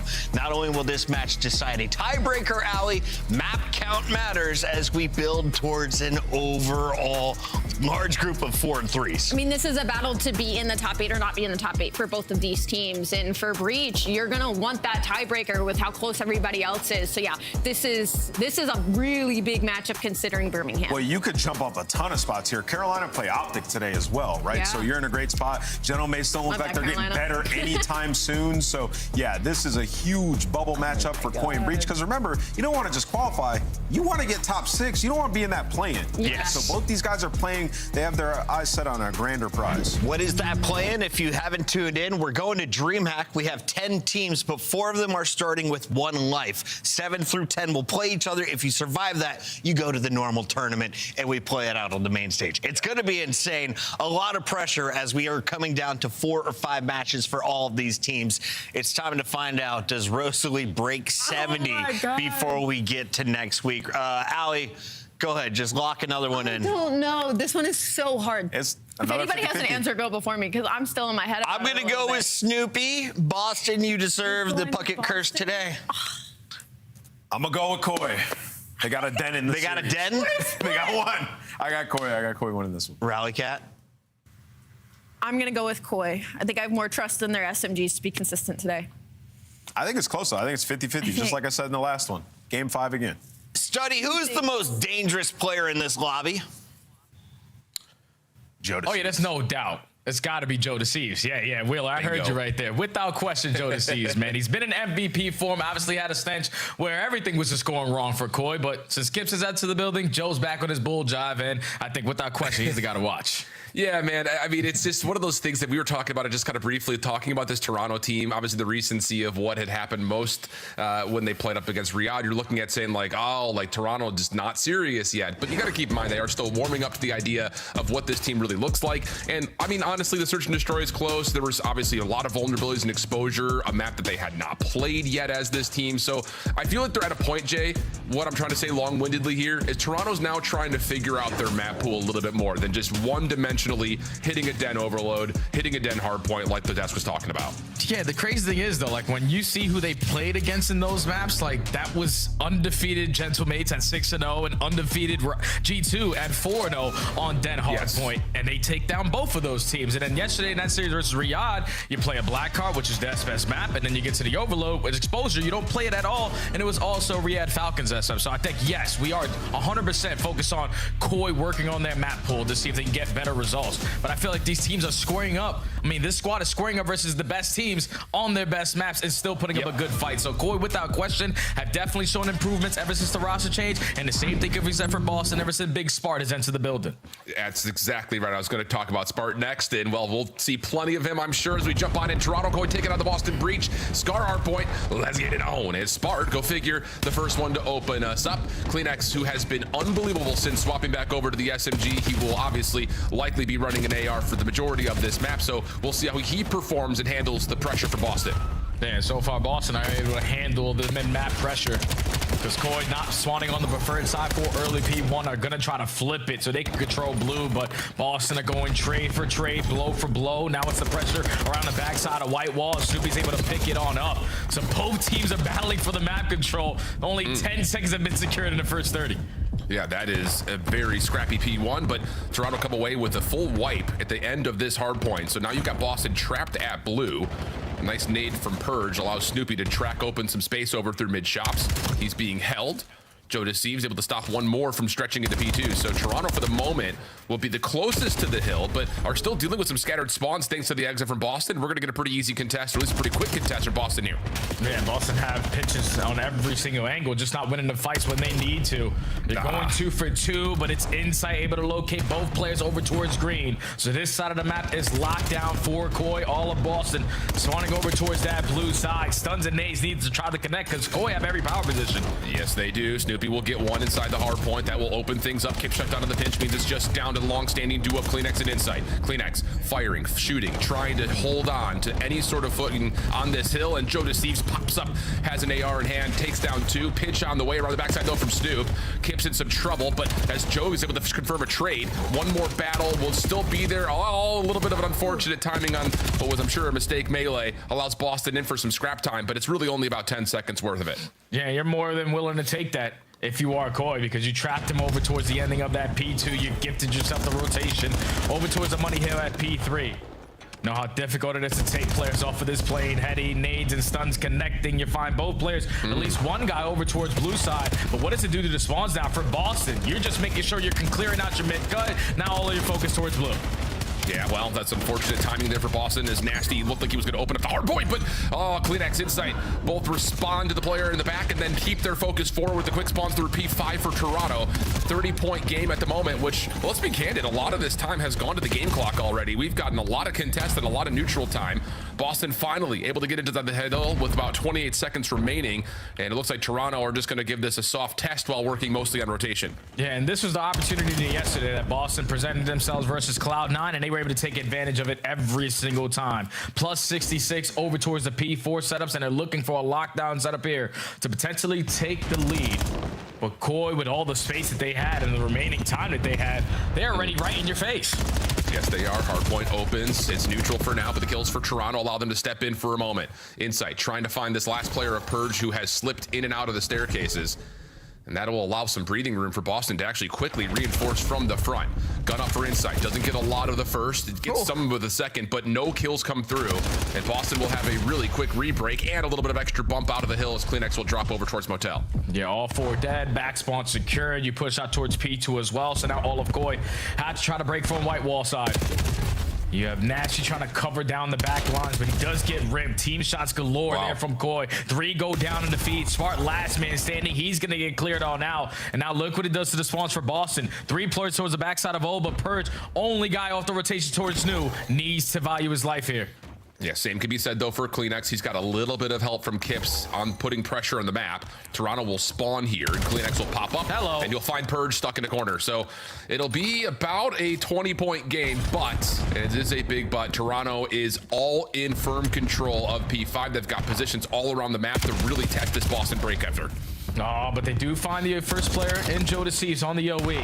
Trying to apply pressure to the back to potentially spawn them all the way across the map, but you keep on going trade for trade. Now all of Boston trying to break from the front side of plane. Already have top green control. Snoopy gets a little bit too aggressive in that moment, so Toronto in another position to still try to hold.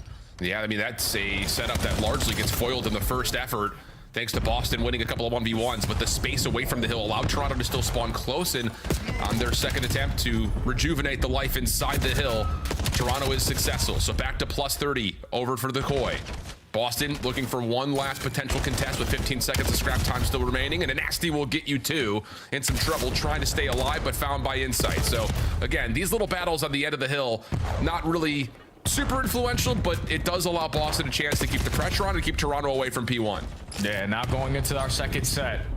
Boston looking for a fantastic hold here at the P1, but when you're getting aggressive up through green, I don't know if you're gonna read this spawn coming in from Joe. He's gonna win one one-on-one gunfight. Dude, Snoopy's thinking it's all gonna be cleared on out. Thankfully, you're able to instantly find that trade, but Joe, all it took was one kill to cause chaos, and now Koi on top. Oh, nice shots out of Spark. Kleenex had him what looked to be dead to rights. Spark pushes him back, but Joe, like you mentioned, the long route does eventually pay out over towards the hill. Still, though, tight game, back and forth. Little tug of war over the top of P1 at the moment. And it's really just both these two teams fighting for map control right now, maybe more so than the objective. As, again, more hardpoint time just goes to the game clock with 18 left to fight in P2 on everyone's minds. Yeah, Perch is just playing his life over towards half-wall. He's just waiting for some player on the side of Koi to think about the objective, and as soon as they do, you take care of him. Now you're trying to maintain blue side, but he gets taken down. So now you're going to be late off the rotation over towards P2. Let's see how Boston set up this break with Elicited. Dead. I'm on top. I'm on top. Name Tom, and I'm on Charles Chris. I'm waiting for you. One shot. Hey, good thing. I'm on shot too. Go left side. He's in high. One shot. Top green. Save will bang me hot. Here. There's two hot. One's red hot. One's top. He goes mid. Low SWAT. He's in shot. So SWAT going to miss. They SWAT. Here, SWAT. Nico's got SWAT. Could be front. Could be shop. I'm shooting time. Still there, he's in front of you guys. Nice. I got an 80, bro. I still want time. No trophy. I have a trophy here. Sorry, guys. Top, Joe. On the C-box. On the C-box. Hey, he's not trying to me. Running it. Top again. Why trying to C-box? Top again, cleaner. Make sure you rotate. Make sure you rotate. Have a spawn. We be cutting you. There you go. Don't talk green. You might just play around the back. Shop, front shop, Joe. Playing weak. I'm nading play. Only one here. One on. Sharp, I'm trying this guy. Charles got me. I'm playing for the outfield. I'm playing for the outfield. Name boat. I'll hold you cut then. Hey, wants to follow me? You're on a second, bro. I'm trying to go there. He's SWAT, right? He's SWAT. You guys have to be cart, no. I don't see SWAT. Short Nick. I have mid. Try me too. One shot. Wide left, and one's on the going short to close right. One wide left, wide left. I'm one shot. Wide left. Playing dead. Then one time. Yep. Anytime. Right, guys. Yeah, go play. Go right with him. Yeah, I'm anytime for him. Anytime. Ace and D Kleenex, 1 HP, Ace and D Kleenex. I can play Ace and D dead, another good. Shit. Wait for me. On the shot, Jamie. I can't hit that guy, fuck. On the plane, on the plane. Well, Boston really struggling to find some footing around some of these key hard points, find themselves now down about 100 points after what was a back and forth affair of about 30 points worth of differential. So really, Jay, I mean, we just need to see something in conviction right now for Boston as they are still looking to try to push through this time to P4. Yeah, it's just been one hell of a turnaround as soon as we go into that listing, and because we were trying to set up a Boston Breach break at the P2, and they don't get any time off of that HP. And then when you cut your losses, rotate early to P3, on the first attempt, Koi able to break you down and then trap you towards the backside of green. So you blink, you're up by 100, all of Boston Breach all the way across the damn map, and they have everything cut off. Yeah, I mean, it does feel like, I think that first rotation, it was a lot of both teams trying to vie for positioning, trying to win the map control game. And then you start to get a little bit panicky if you're Boston. I think especially going into that P2, like you mentioned, just because we don't have the rotation. Now all of a sudden the clock is starting to work against us because the score is getting out of hand. You start to make panic plays. And Toronto are ripping apart Boston at the seams at the moment. Block in the back for Insight. Boston trying to survive inside the hill. But again, the lead just continues to grow little by little for Toronto. Yeah, all you need is just one couple of mistakes or one set of kills, and you could keep on chipping away at this score. 15 seconds remaining at the P4. Big win. Battle off the rotation. Joe's going to start off with the first engagement. Kip's already finds number 2. And that's going to be Insight taking care of the last guy. So every single player from Boston Breach are all at the old time. Again, Koi uncontested off the rotation to P5. Yeah, the snowball effect of this hard point is definitely in play right now. And that last set of gunfights right there across the middle of the map trying to rotate from Boston's perspective will pretty much seal it, you would think. Insight caught in the corner, backside red. Nade just trying to give him some time and space, and he nearly doubles up. Purge is able to find the trade, but he's low, or maybe he can get the regen off and return back to the hard point, and that's going to work out. Okay, so Boston will get a break around the back, move the spawns with that, but still, it has to be perfect Call of Duty from this point forward. Yeah, there's still 30 seconds to play with, so you are Koi. Let's continue to invest our stuns and nades in the bodies. Try to potentially end the game here. Insight finds the first, Joe finds kill number 2. Last 2 guys sitting towards top green. You turn it into a one-on-one gunfight, but you're more than willing to continue to fight on this side of the map because all of mid-map is Koi's. Yeah, and CleanX is trying to get it done here. Won't be able to win that last gunfight, but yes, take a look at the minimap. Toronto in position to watch the exit from 5 over to 1. Nice nade from Snoopy, clears out the P3 heady. That's actually a pretty critical elimination if Boston were to get back to the hill quickly, but the second set of gunfights all turn up in favor of Toronto. Purge working on a long route, trying to play the long game. That will not work, and Joe Steve shakes his head at him like, nope, I don't think so, my friend. 250, 144. Toronto looking clean and comfortable, map number 1.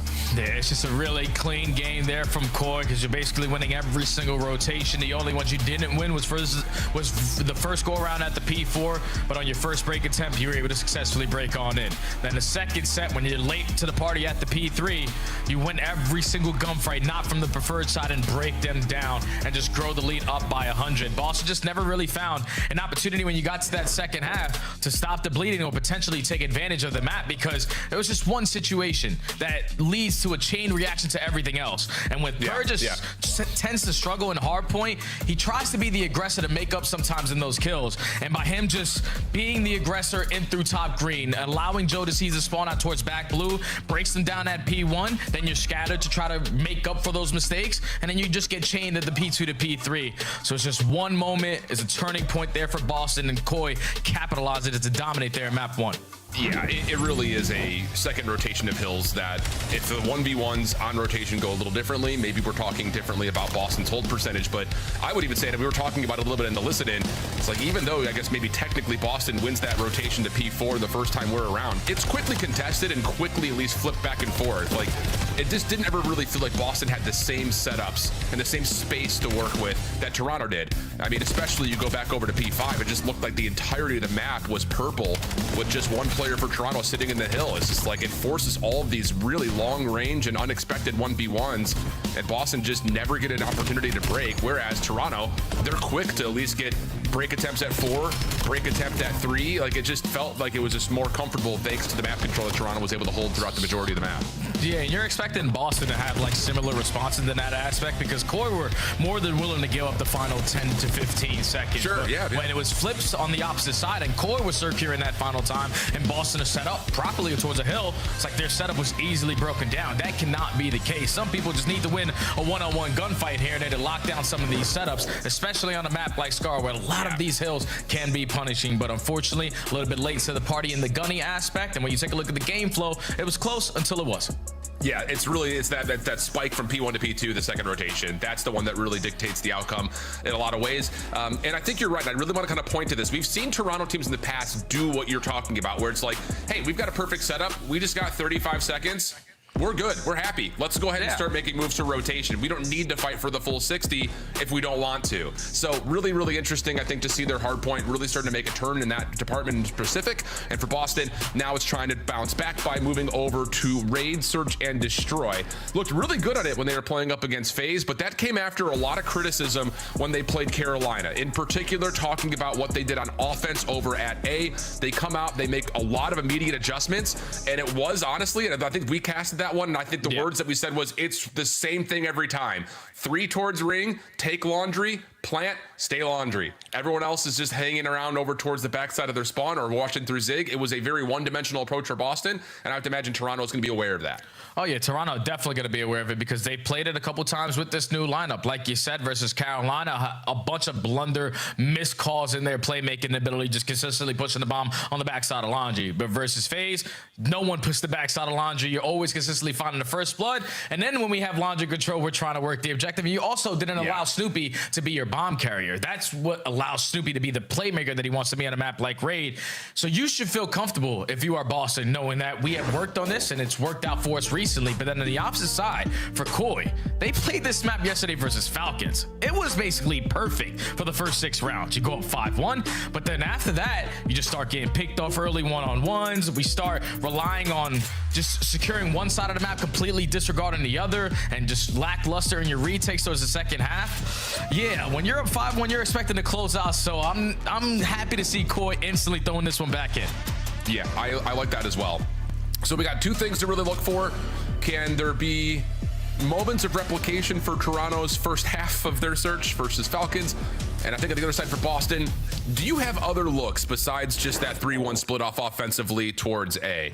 I think the other thing that we need to keep in mind as we're going to get a quick restart on the map, Boston on defense were very quick to make adaptive adjustments and responses by staying aggressive on their retakes. I'm not just talking about the timing from hitting from the front. A lot of times they would give up A, toss nades over the top, and repinch either through pillars or through art at a rate that was too fast for FaZe to handle. Will that still be there here as well, as Boston did look good on both sides of the bomb when they played FaZe? Yeah, and that's the same exact thing that Koi did yesterday, being the aggressors early on into the map. Just taking away mid-map pressure, forcing you to be uncomfortable, even when you're thinking, okay, I got back laundry, we can plant the bomb and take this side of the map. No, they're still using their advantage with their numbers to retake from the opposite side. So I feel like every single team who play a lot of raid search and destroy, the teams who find themselves being the best at it are the guys who can set the tone, not early, but basically the entire game and trap them on the opposite side of the map. We've seen it from both teams. Let's just see who can do it better here. I like that. And it's an important matchup in the standings. Of course, we're getting closer and closer towards the end of the Major 2 qualifiers, this long round robin affair where everyone plays everybody. So in a head-to-head matchup where you've got a handful of teams that are sitting between 4-3 and 3-5, this one is critically important. You get to 4-4, you could boost yourself almost as high as potentially top 2 if you can finish this stage out with a hot hand. Whereas you find yourself falling, especially with teams like Vancouver still to play later today, you may find yourself in the bottom 2 pretty quickly. So there's a lot on the line. This has been a really entertaining split, I think, for the reason of everyone plays everyone, so you get an actual like power ranking adjustment that you can really evaluate one team against another. But it's interesting to see that 10 out of 12 teams are within 1 game of each other essentially right now. So really, really critically important here for Boston and for Toronto to come away victors in this series. Yeah, and then Optics just on a different dimension. They're chilling, bro. They're vibing. Those guys are cruising, sitting at 7-0. Obviously, the next matchup that we're going to have here. But back into the map number 2, where Koi looking to make up for the mistakes that they had yesterday on raid. Just gonna be Boston on the attack, stuns and nades over the top at laundry. They find the first one onto Joe. Yeah, aggressive defensive stature here in front at A, mostly from not only playing at ring but also Kleenex opting to stay inside money window to try to get a trade. Not gonna happen. And for what it's worth, friends, as we were talking about it, if you're locked in, this was the exact same setup that Boston was running when they were playing up against FaZe. 3-1 split. Purge with an SMG is going to step up aggressively towards Kitchen on the contest, and the bomb will move back and get planted to Snoopy once more. A little bit of a no-no move. Pushed out of laundry, gave away his life, and we have a 3v2. Now you just got to keep the numbers on your side. Someone throw a shoulder, gain some info, so you can tell Perch to start working on that pinch, because Spark's going to have action right in front of him. Wins the first one-on-one. Now it's a 1v3. You instantly get the trade, but all the info gained. Yeah, there's not much that Insight can do here besides play from the front. Nasty shots are in, and Purge is right there to follow up. So, yeah, same look here for Boston. Stack up towards driveway. Toss your opening nades in towards ring. If you get a stun check, great. Toss double nade there. If you don't, throw all your nades into top window. It's been pretty clear cut in terms of what this playbook has offered, and another instance of that comes through successfully for Boston. And definitely the practice is showing, because Purge, the first go around with this lineup, he was always the island guy, single-handedly trying to shut stuff down over at that B site. But last time you played, you were roaming with your team, and that led to a lot more success. And when you get the first kill, you take a lot of space away through mid. And just consistently are giving your team information. Boston opened up with the opening attack, and now Koi looking for a response. Aggressive as hell through the middle of the map. Yeah, that's Kleenex running through art and pillars to get to this position. So a very aggressive setup. Perfectly cooked nade from Insight does tag the flak jacket of Purge. Now Toronto need to make a decision on what they want to do here with that info. Joe, holding on to the bomb, is stuck a little bit at mid-map. The rest of Toronto are trying to lean back over to A, so he was caught isolated, and that's another one of those strong defensive changes for Boston.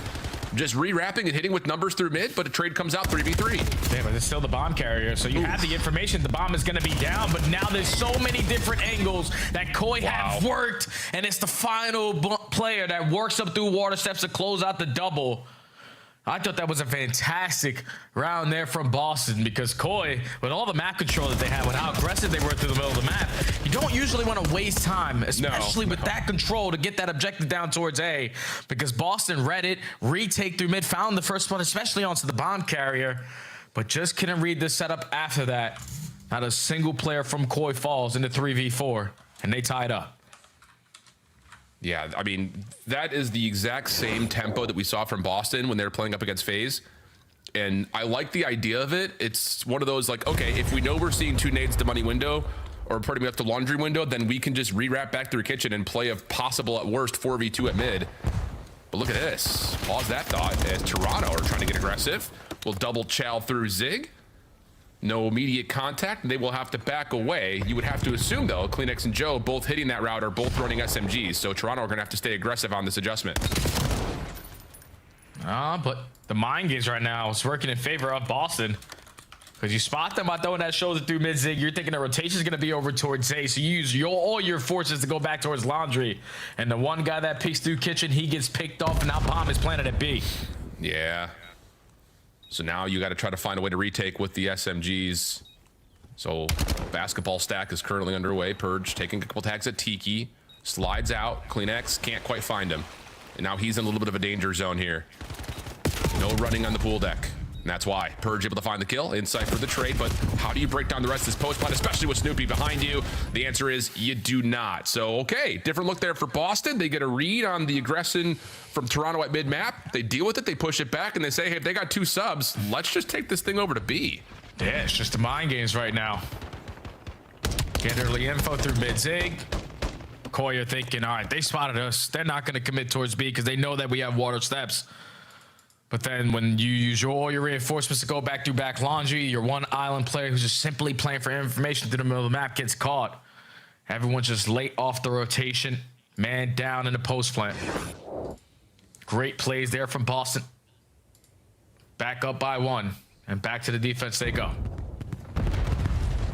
Oh, and Purge is going to find first blood, sitting a little bit more aggressively with help from Sparta initially to try to get some opening AR shots over through Ring, but Purge will be traded.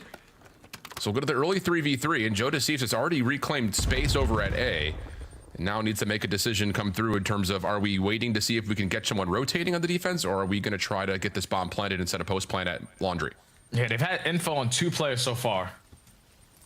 A stun connects onto the guy back laundry, and then inside those are showed through mid-zig, so try to isolate this player potentially to use your advantage, but time is still ticking, and now the only info you have is they're aggressive through mid. Well, shots are good. Kips, wow, turns that into a second. He's now 5 and 2, 3 in a row. And Nasty, the last one left, will have to try to work this 1v2 with the bomb down. So maybe a chance to cover over the top of that, but gets stuck over towards Art, has to back away. That's enough space for Kips to hold the angle and allow Insight to pick up the bomb and plant. So now it's going to be reset. Although Nasty's couple of shots, maybe if he can isolate, it'll put some pressure onto Insight, but instead we go to the 42nd 1v2. Yeah, no nade in the back pocket to potentially make this easier, but the repositioning might work out because he's not going to be spotted off the rotation. So now time is ticking. Both players from Koi just want to push out one way and guarantee one side of the map. Yep, and with the bomb planted, you figure it's set up for this window position. Kips has now seen Nasty, and a full rewrap for Insight in case this starts to get a little bit tight. So, I mean, there's just no way that Nasty would predict this, even if he wins this gunfight here. Insight, yeah, he's behind him, and there's not going to be enough time for Nasty to make a play for the defuse. So Toronto, clean there after a very kind of mixy opening scuffle over towards Ring, leads to a big round win. Yeah, Insight basically gives the same exact comm to his teammate in Kips what he did for Kleenex yesterday. 2v1. I'm just going to guarantee one side of the map. Just keep on stalling time. Once you spot him, there's no way in hell he's going to read me on the pinch. So Jamie Insight on point in search and destroy. Had a phenomenal map #1 as well. Yeah, sure did.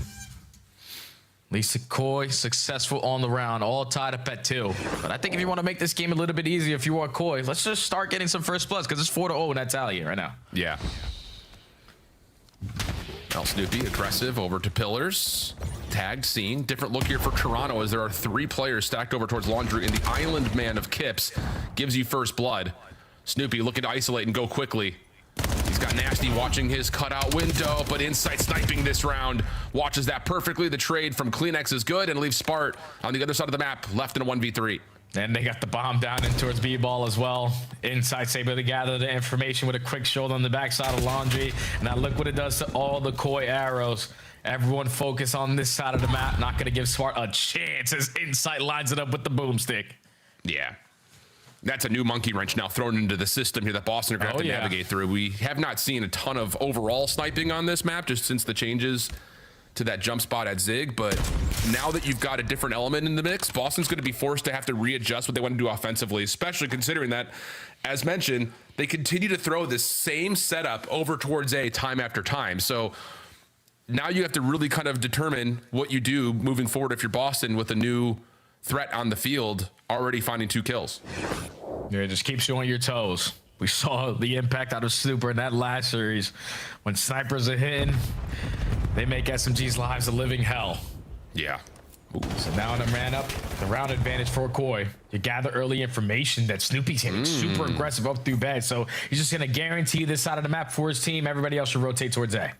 And you also saw the sniper glint of Nasty over towards the cutout.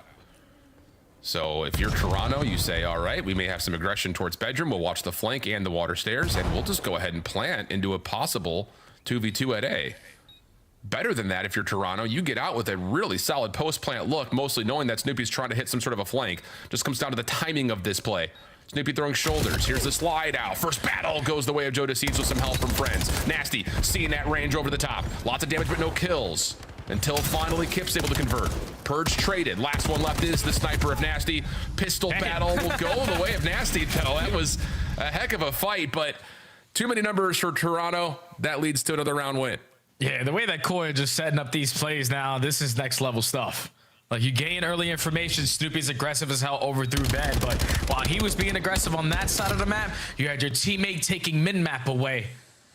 So when you rotate your way through driveway, don't spot anyone on the backside of Laundry, potentially scouting for information. Don't waste any time on the bomb plant. You have your post plant set up to guarantee it being safe from the middle of the map. And then you also find the first blood as well. So back-to-back rounds off the first blood make these rounds look easy for Koi, 2-round advantage. Yeah, this is a big round right here for Boston. Again, establishing that threat of the scope. How do they want to try to set themselves up? Same look, but with actually a 4th member to join the play at A. This is just some bully S&D. Toronto's nades over the top, though, do tech Nasty. That's your bomb carrier. Slows them down. Purge Snoopy working on playing aggressively over towards Laundry side. They get baited out into the gunfight. There are 4 Toronto members here to try to fight this back, and they're going to find 2 by way of Joe DeSeeds. Spart on the corner, playing over on the ledge.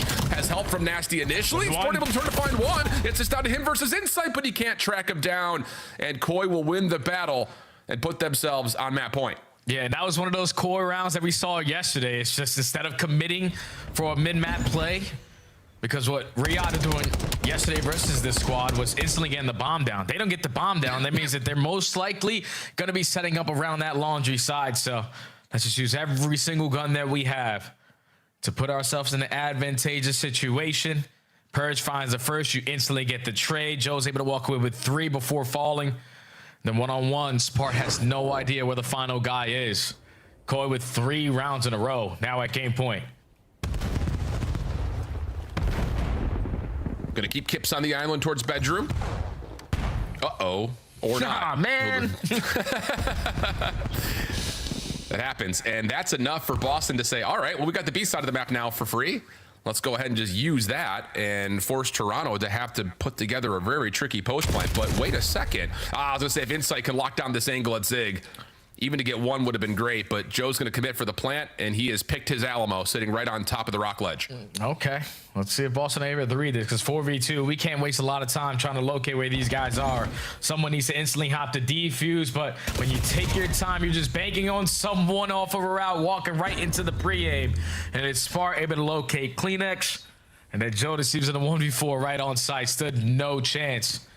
So Boston able to extend it a little bit longer. They find the first blood. You isolate Insight in through Art side, and Insight was also 1 kill off of a Hellstorm. So yesterday we saw a Koi 5-1 throwaway.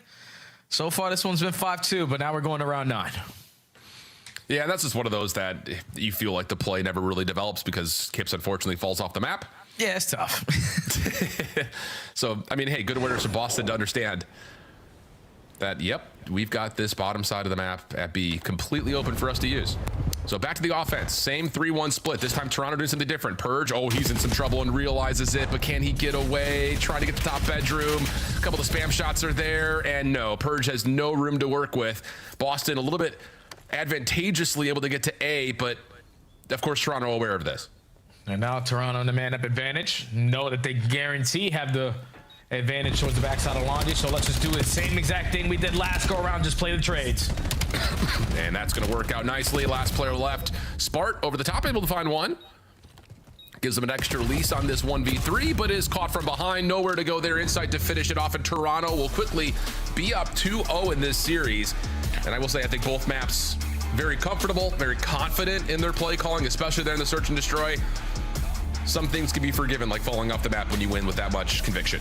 Oh, yeah. Without question, man. All right, Kips, don't worry. You want to give them a freebie? It's no problem. We're going to be able to lock it down on the next round, and that's due to them just gathering early information and using it to their advantage. That's 2 times now where Boston relied on that 3-1 split. Purge just looking for information over towards B, but 2 times where, as the island player, you get info and you drop first. That's unfortunate because now everything is gained on the side of Koi. They know that you're the island player. They know that you're trying to set up a late pinch. So when they get that first blood, they don't waste any time. The play goes down at A. We still have a 4v3, and we still have the man-up advantage. So let's continue to play to our advantage. Koi just picked them apart round by round. Once they started to get some first blood, so that later half of that game, it became even easier. But Koi quickly make their adjustments on raid, search, and destroy, and now we're up 2-0 in the series.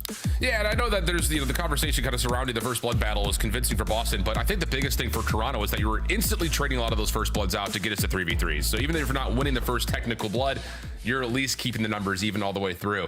And better news for Toronto fans, you've got Den coming up next for your overload. We love to see that if you're a Koi fan. Boston, though, are no slouches when trying to find their way back into series, especially by way of the overload. They have been pretty consistent since adding in Spark.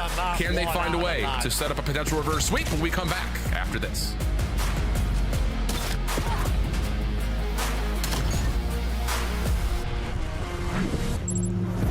Scuff, official controller of the CDL.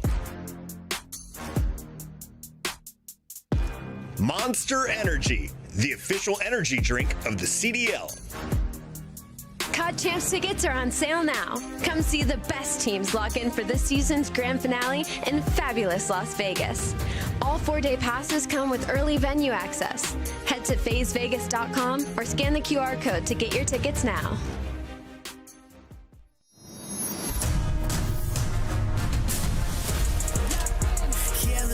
Clocked in, working all day, tunnel vision like a water slide, but I ain't here to play.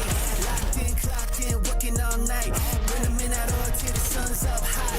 Yeah, you know the vibes when I ring the bell. Is somebody gonna buy it? Is somebody gotta sell? Locked in, clocked in, show them what I got. Hit the ground running if you ready or not.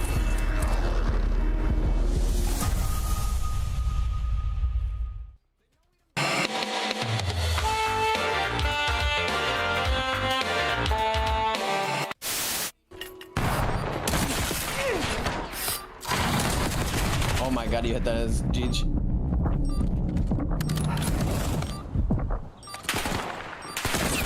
Oh my!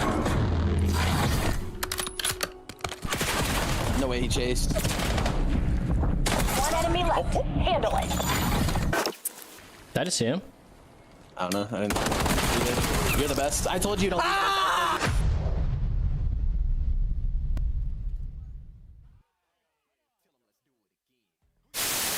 We get it? Yeah. That's GG!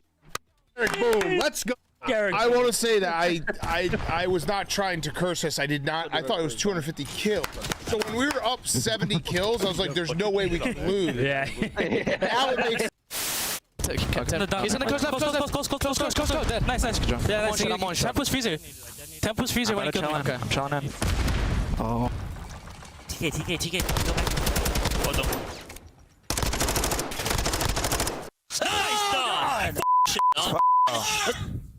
I was side door and it killed me. I was like right inside a side door. And we're trying to work the flip. Eight will fall, some will flip. It's a 4v2 on the top side of the map. 2 will flip for Falcons. Mason again on a 5, 31 and 21. Good Lord. We're going to have to break this one down. Make it 6 in a row. He's doing Hercules. We're flying, folks. And we're 10 seconds away from a map 1 green wall victory. The kills are flying. The boys are firing. Shotzi top main. Can he fire 3? He can.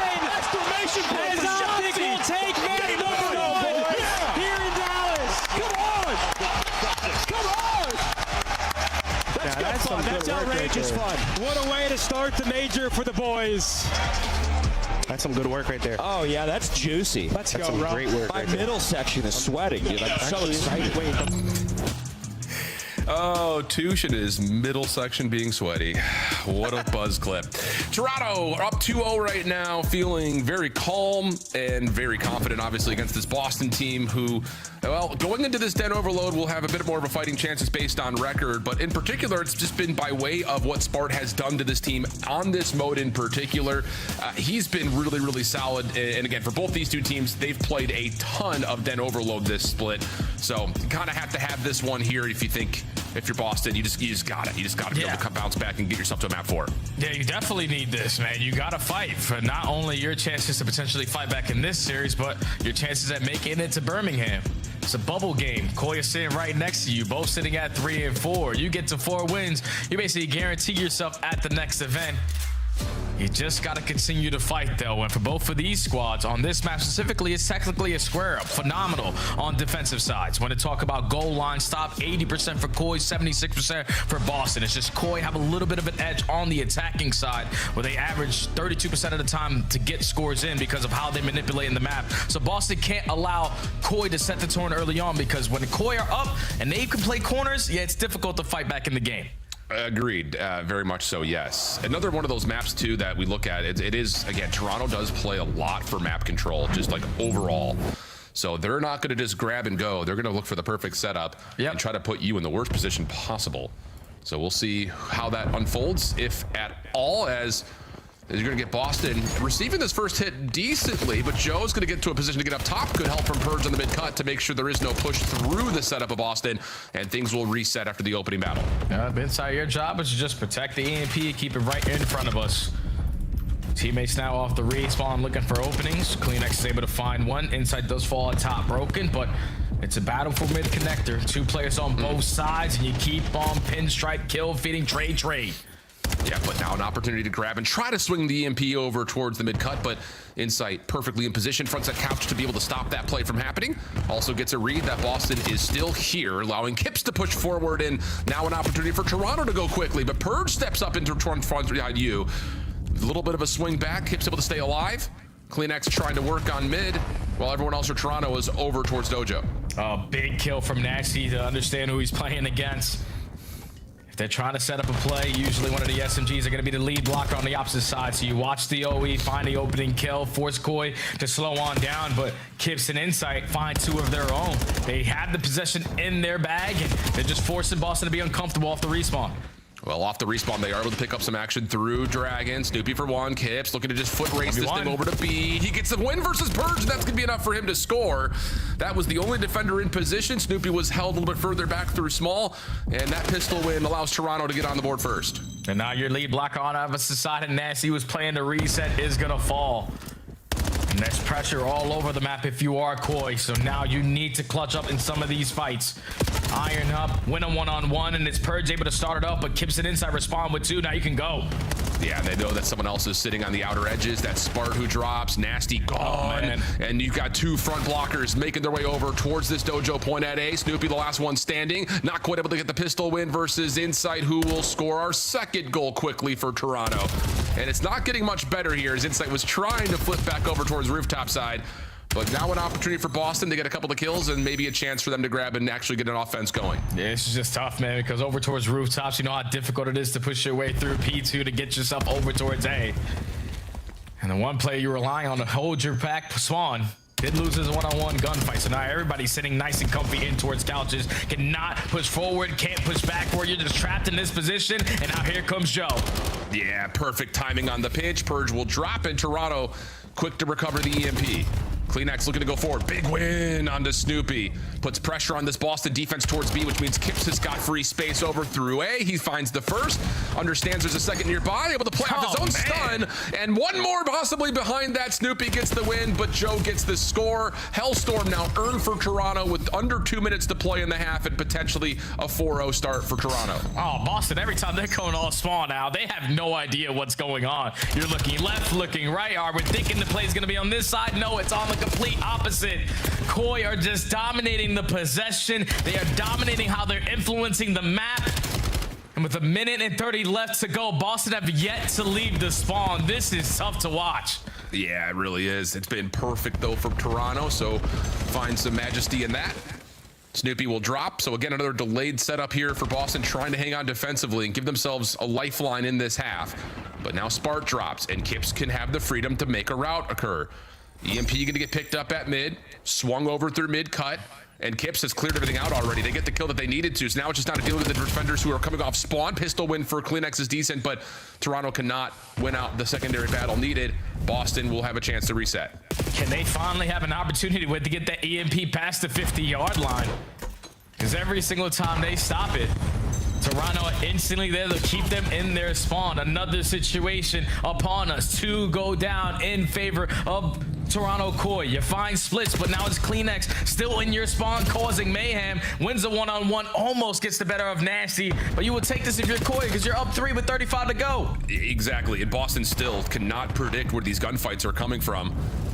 A couple of just instant shotgun moments as Kleenex now top hole is going to be able to isolate some space to possibly still find a 4th score, but Spart able to shut that down. Boston still staying aggressive through mid. Drop a member there. Joe around the back. Big gunfight with Purge that he's just not quite able to track. But Kips in that space has gained the EMP and likely to see an extra 30 seconds for an opportunity for Koi. And look at the way Koi is setting this up. Jonas sees right off the respawn is going to hit the long route over towards Roos. So Boston are expecting a push over towards A, but now it's Joe as the lead blocker, only able to take down one. And at least if you're Koi, you're the final chance of potentially adding another one here before the half. 20 seconds to go in sight, just looking for one-on-one gunfight and looking for the timing as well. Yeah, a little bait and switch setup over towards mid. Keeps the pressure there. Snoopy down to about 1 HP. Defense has to rotate over now quickly if you're Boston. Inside, trying to body block it. Oh my goodness. They're able to just stuff it through the finish line at the very end. It looked like initially off of that first overtime setup towards B, Insight may have missed an opportunity to step a little bit further up towards the shelves, but he's still able to get enough damage down. Allow the EMP to just rotate freely because everyone was focused on him, and we got a 4-0 half for Toronto. Yeah, I actually love the way that Inside played it without rushing it towards this side of the map because his teammate with the EMP wasn't close to him yet. So by the time he makes that play to force the one-on-one gunfight, all the Boston are still looking at their minimap and not their screens. The EMP still technically says it's in the middle of a map. So all it took was Insight in a one-on-one gunfight. Everybody else from Boston expecting a rotation. But a 4-0 halftime. Koi can currently do no wrong. Nah, man, they are just, yep, I was going to say, dominating the time of possession is where I was going to go with that. I mean, Boston have had the EMP in hand once, and it was maybe for 15 seconds, it feels like. Toronto, first 2 eliminations go their way. Purge trying to keep his life at mid-cut, but he's been revealed by a stun and dealt with quickly by Joe. So Toronto once again moving forward up the map, keeping Boston pinned close to their spawn and possibly in their spawn as Kleenex wins another one through couches. And now you know there's at least one player left over here at steps. I'm going to use that stun grenade to try to slow him down, but Nasty knocked down to half HP. Clean up house for free. Koi got another one on the board. And they might have an opportunity again at a rally because you still have plays in the position that you want to be, but your lead blocker falls. Now Kleenex, you got to slay. Yeah, man, I don't want to play Toronto on this map. Nope. No, sir. 5-0 the count right now for Koi. Boston just cannot get anything set up. No chance to. A lot of 1v1 gunfights that continue to go the way of Toronto, keeping the numbers in their favor. Insight trying for a little grab and sneak out to mid. Not going to matter as Kleenex has his trade. And the EMP will still stay down over front side 10. Good shots coming over towards the Godhead. Kips also drops over towards Hole. So maybe a moment here for Boston with numbers to start pushing up the map. Yeah, but even if they get a moment, Jodeci still has a Hellstorm in the back pocket, and Insight still is not missing. I don't know what has happened to Jamie Insight. I don't know if it's the glasses switch up. Now he's starting to rock contacts, or definitely the roster change that has this guy being more comfortable on the map, but he is popping takeover in this series. Another phenomenal respawn, and still not a score for Boston. Yep, and oh gosh, the Hellstorm does connect on the Spartan to couches. So now you can just sprint this thing forward. Should be able to beat the defense, and he will. Snoopy not quite able to get there in time. 6-0. With the rooftop spawn coming up next for the EMP. Kip's already putting on some pressure through P2, holds down the trigger, not quite able to get 2. But still, enough to stop any sort of a transition for Boston, who continue to try to have to battle out of spawn. Then I love this, because Koi, no, we're up 6-0. Everyone just stat pad a little bit, whip out an M15, and just play keep away at some points, because Kleenex, even with an AR in hand, is still the aggressor on the map. Another 3 make it all 4 dead. Koi getting scored number 7, and Boston are literally in hell, Alan. They can't do nothing. No, they are in the 7th ring of hell, my friend. Haven't won a gunfight in a while. Look at the streaks on Toronto. Insight, that's kill number 8 in a row, and he's just having fun. Oh my gosh. 27-12 from Insight. Kip's just trying to finish this with a clean 8-0. I don't know if we've seen that at all since Toronto did it week 1 versus Miami. So here's the Hellstorm. Insight's just trying to get a second flawless overload on the map for Toronto. And you know where Purge and Nasty are. Here comes the EMP forward. Joe deceives the rest of Toronto, looking to just force this thing in. Now let's just keep on fighting at P2. We already know that we have the game locked in. Kips is finding kill after kill with the Jaeger, 2 in a row, looking for kill number 3. Might be potential to pick up the ace with all 4, but is instantly gonna get shut on down. Now Koi just gonna have a little bit of fun for a minute and a half. Unbelievable. Joe staircase almost able to find Spart. But wow, what a display from Toronto. I mean, Boston just are not winning gunfights. Not the important ones, at least. Kleenex now on your pitch. Oh my goodness, and the transition to isolate onto Snoopy. If the EMP was still there, it would have been scored, but it's reset back to mid with a minute on the clock. Telling you, we're just stat padding right after this. Inside at 30 and 13, consistently working flank after flank, is gonna fall to the hands of Snoopy, and 3 go down for Boston. Might be an opportunity to at least get 1 on the board. But you run into a Kips, and he takes away all 3. 4 dead. Koi gonna look for score number 8. Yes, they are. Kleenex already on the transition over, has a nade in the back pocket. He's able to get the knife, but no, not able to quite snap the toes. And Snoopy's double has Boston hanging on from being 8-0. Blade, or do they? Joe gets the final 1v2, and that will do it. 8-0. The second time Toronto's done it, they did it on exposure versus Miami. And if I'm not mistaken, that's the second time that we've seen an 8-0, and it's both from Koi. Yeah, it doesn't get any easier than that, Al. And I know Nameless has touched on it multiple times on the dash. Just don't play Koi on Den. Hard point, search and destroy, overload. Yeah, this is the reason why. They just have a really good grasp on how they need to play it, how they can dictate how the map is going to be played. And from start to finish of this one, Boston was just always on the back foot. Can never get the EMPs past the 50-yard line. We're consistently coming off the respawn and just in hell. And Boston Breach had one player had to get the hell up out of there. Yeah, Purge didn't have the best one, but Koi looked dominant today. Yeah, man, 31 and 15 from Insight, 30 and 17 from Joe. And yeah, that is the exact word I would use, my friend, dominant. 250, 144, the Scar hardpoint, which the first set of hills we talked a lot about just being slight advantages for Toronto on rotation. We get to the second set of hills and it becomes a big problem point for Boston. 1 round in the search and destroy that Kips falls off the map, but other than that, the raid search and destroy was pretty much perfect from Toronto. And then of course it is definition of flawless on the Den overload. So exactly what you want to see from Toronto. Koi looking good. Boston maybe in another panic situation as we head back to the desk for their thoughts.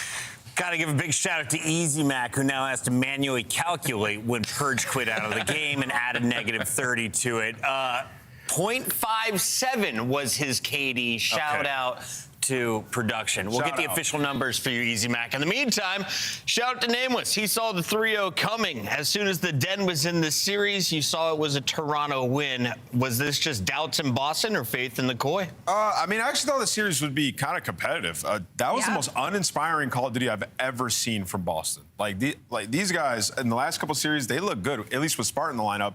And they're, I mean, completely lost. The S&D, we're seeing Snoopy and Purge get isolated. We get to that final overload, and it's like, well, what are we doing? Like, we're just rapping back and forth, playing right into them. Koi today, world beaters. There was nobody beating them. Allie, normally we watch the final game highlights, and then we do scuff play of the game. Yes. But when you 8-0 somebody, together, that becomes the scuff play of the game. Let's take a look here at Overload. The only team to do it. Yeah, this is 8-0. This is a diamond twice now. This felt like a top 250 versus Diamonds. Legit what it looked like watching them play. Boston showed no fight. And yeah, maybe this is just the new Toronto. Is this just Boston funneling in one at a time? When you say no fight, are they losing 1v1s? Like, so what is the difference in Boston yesterday to the Boston today? One, you're losing gunfights for sure. The important ones especially. The important ones. But the second part of it is, like, we're just getting manipulated with the ball as well, like, way too much. I mean, you think about the OT scenario, they're up 3-0, they get the ball, and Kips is running back and forth, baiting them. Like, we had to pick a side, commit, and take some space to eliminate that side, right? Like, this just, Boston today just looked lost. I love the slow motion. They're going for style points using that 360 movement. Here is Kips with one of the big plays. He finishes with a 3K, and the 8th ball comes rolling in behind Joe Deceives. Allie, can Toronto find a deeper map pool by the time we get to Birmingham? We have about 3 weeks between now and then. For sure. I think they showed some great stuff on Raid, Search and Destroy specifically. I don't think Boston should ever play Raid S&D again, personally. That's just my opinion. But I think their Scar looked really good as well. I mean, and they know it. You know, like, they know that has to be their focus throughout this split. So I have no doubt that that's a main focus in scrims. And they showed today they're able to play other maps other than Den. But if you do allow a Den into a series, they will manhandle you. Yeah, they won like every roto on Scar as well. Yes. Like, everybody today was on point. I think if you're a Their Koi teamwork fan, was very good today. this has to be very inspiring if you're a Koi fan, because if that's what's to come, and a lot of these other teams are starting to fall off, Koi could be in a good spot. We're going to be taking a look here at our standings. As a reminder, every team will play every team in the league before we get to that Major 2. The top 10 are moving on, and with most teams now 6 or 7 games in, you are running out of time. Boston, how many wins do you have left as you take a look at what they have in the future? Allie, do they finish above 4 dubs? I was going to say, and I remember we looked at their road to Birmingham, I think yesterday, and it's not easy. They still have a lot of tough opponents to go up next. They could be looking on the outside, looking in. Yeah, so I said yesterday, like, does 3 get you in top 10? Yeah. Because, I mean, they have 3. They're facing the barrel of that one and done, essentially. Yeah, they are, Birmingham. for sure. Here are your official standings. They're not official. I lied. We're going to update those. We're going to go to a break, and then we're going to get you guys an interview. Final thoughts on this match, though. We are officially halfway through the day already. Yeah, I mean, I think for Boston, maybe reevaluate the roster again. Whoa! Yeah. Roster swap-ups. Anything is possible. Is a Carolina upset in the cards? Stats say no. Optics up next, and they're perfect.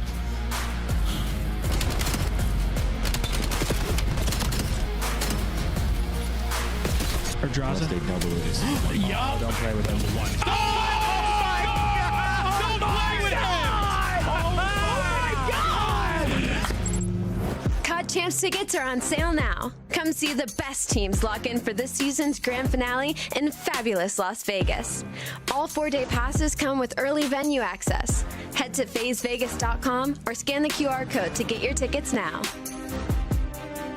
Look like the pros to play like the pros. The CDL team skins are available now. Scan the QR code or check out the in-game store now. Scuff, official controller of the CDL.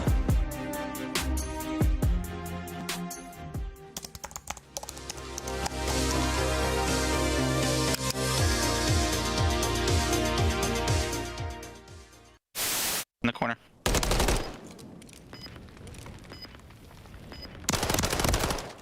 Nice, bro. I would have killed him. I just ammo. This is ugly, bro. What are they doing on the map? Standy will get free info here onto Assault. Quickly finds the kill. Whoa! He's going for the assassination. Didn't hold the button down long enough. And Assault says not so fast. Let me tell you right now. should know you cannot assassinate someone when they are a little bit taller than you on the map. And unfortunately, the 1v doesn't work, but you know them hands from assault. They are definitely warm. 2 punches right to the chest to take down Standy. Ravens are a work-from-home team. Nero shutting down Hydra from putting together a very congestive spawn trap. I'm sorry. That's good. That is good. That right there is good content. We're using that one. That is good content. That is the best way to call it. That is good content. Help me jack off, Prime. Absolutely. You know ball, buddy. Calling them a work-from-home team is so disrespectful, dude. Piss on him. Wait, try the bombs. We're planting the bomb. Oh my god. God, ball, come on, give it to me. Bomb is armed. No, I don't think it's behind you.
We are back and we are ready to rock. Before we get into this next match with Optic, we got to talk with Koi, and it's Kleenex on the line. It's our Monster Winner Spotlight.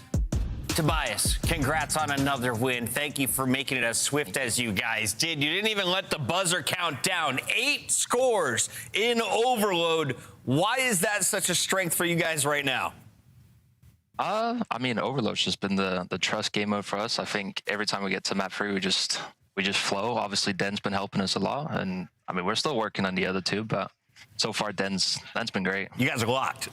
Toby, I'm sure it's been frustrating for you guys, and it's a bit perplexing because you can look like that and then have a series where you guys, don't look like that. So what's it been like for you trying to get back to dominance like you've been for, the last couple of years? Yeah, I mean, I think obviously we're a pretty young team. Like we have Joe, we have Kibbs. I think they're still a little bit mentally. We're a bit inconsistent when it comes to that. Sometimes the match day doesn't really feel easy, and I mean, you saw it yesterday and you saw it today. So that's definitely probably the hardest thing so far. And then also, I've been really critical of you guys in your map pool. Can you tell me why specifically from you guys Den works so well for you as opposed to the rest of the maps? I think it's one of those maps where a third sub's also like very viable. I think Kibbs is insane at it. I also feel like it's the map where you can utilize the sub the most. And I think we have a pretty good team at that. I think Blackheart, Colossus, they're a little bit too like head mashy. I mean, so far it's just not been working for us. Fair enough. I want to talk to you about Overload being kind of the newer game mode into the CDL and y'all being one of the best teams at it. Do you find that it might be the hardest game mode to come back from mentally during a series when you are down, say, even 2 goals, even 3, and then obviously that keeps stacking? Do you find it's probably one of the most mentally challenging game modes in that situation? Yeah, I would say so. I feel like as soon as you go down like 4-1.5, you're just going into the next half. You have to make something happen. I think yesterday, Falcons called in like 4 streaks on us. I think at that point we just dropped our controllers 3 minutes left. So, yeah, I mean, not an easy game mode to come back from. Kleenex, we got to let you go. Before you go, do you think Optic can go 11-0 in this qualifier? I'm going to say 10-1. We played them last match. I'll see you there. Ready to play spoiler. Great answer. We look forward to that one. Thanks, Kleenex. Yeah, thank you guys. That is the Great Dane as he makes his return to Europe in just a few weeks. We turn our attention to the #1 seed heading into that event. Perfect so far through all of their matches. They've taken on a number of top dogs as well, and they have shined. Yesterday, it was Hook who we were showcasing. Today, who do you think the star for Optic Texas will be, Rosalie? Versus Carolina. I think it's going to be Merc, low-key. I feel like I haven't gotten a Merc takeover series. I think he's going to probably pop off versus Carolina just because, I mean, this is one of those matchups that you're looking at Texas. #1 in Search and Destroy and Overload right now during this split. They're really good at the hardpoint fundamentals, top 3 in all those statistics. The only thing right now is they can't really play dead hardpoint. That's not a strength for them, but everywhere else their map pool is unbelievable. So there's really far and few things between that I can say poorly about Optic Texas. They have 25 maps, 21 wins. That is a ridiculous run right now in stage 2. Yeah, it's an absurd run. I mean, these guys, like I said, they're ascending to a level not a lot of teams get to in titles. And, you know, for this Optic team, everybody can take over at any moment. And when you talk about, like, the swing game modes, the Overload, or clutched up in game 5, they're the best Overload and best Search team that we have. So then you look at it and you're like, okay, in Hardpoint, we're never going to beat these guys at 2 HPs. How do we win? You need one of them to have an off game. It's so difficult. Right now, that's why they're undefeated. I love that smirk on Bruce's face and his roster photo. Here you take a look at Carolina, and there's a lot of buzz around Craze and Mamba. They won Challengers last year. They get split up. Mamba's had more success on G2, but we've seen some peaks from Craze. What do you want to see from the rest of Carolina today? Well, I just want to say they played Optic last split, and nobody on Optic went positive. They shut them the hell down, and you look at it, and it was Nero who was popping off.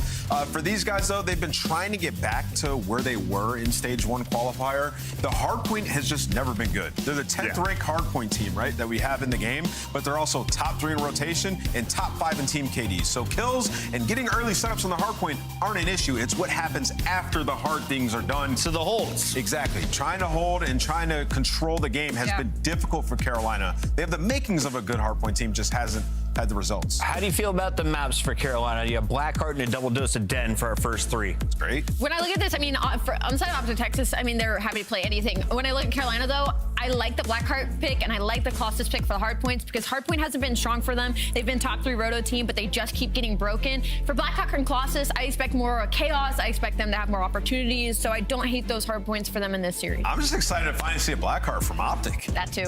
I'm excited to finally get a prediction correct. I'm going Optic Texas today. Before we even get to our scuff pick'ems, here's a look at our players. Nero was the star last time around. I think he's got like enough to drop a 40 bomb. Sure. I don't think it's enough for a dub against the way Optic's been playing. I got Optic. I got him 3-1 today.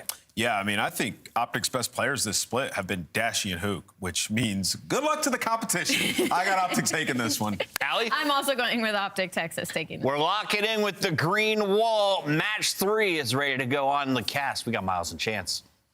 Thank you, Desk, illustrious friends. Look, guys, all the teams have stepped up to take down Optic. No one has come even close. Chance, the Carolina online of Royal Ravens, can they do it? Listen, man, it's a tough task. I think given the hard points that we have in the series, though, it's probably the best opportunity Carolina are going to get, maybe for the rest of the year.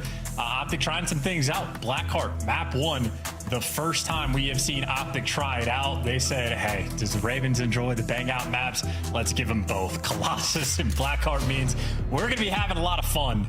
That, of course, means whichever team gets the lead on this map is going to be having a lot of fun. It will just be obliteration if you get 4 men wiped. I had a little stretch before this one because I have a feeling that this bang out is going to be a bang out all time. Optic are pushing the boat out. We're testing the waters here. This is going to be a lot of fun, and the Ravens have shown their hand many times on this map, and again, you're looking to just take them down a notch. You're looking to add that one blemish to the record.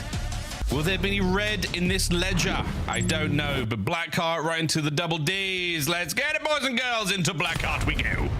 All right, good luck with this one. Wall bounces, dancing, Hook for 2 Exceed. Last man standing, and Exceed gives you 2, and he wasn't able to get the time. So there you go. Opening break, 1 by Optic. Okay. It is a pure reset, and this is already not looking good for Carolina.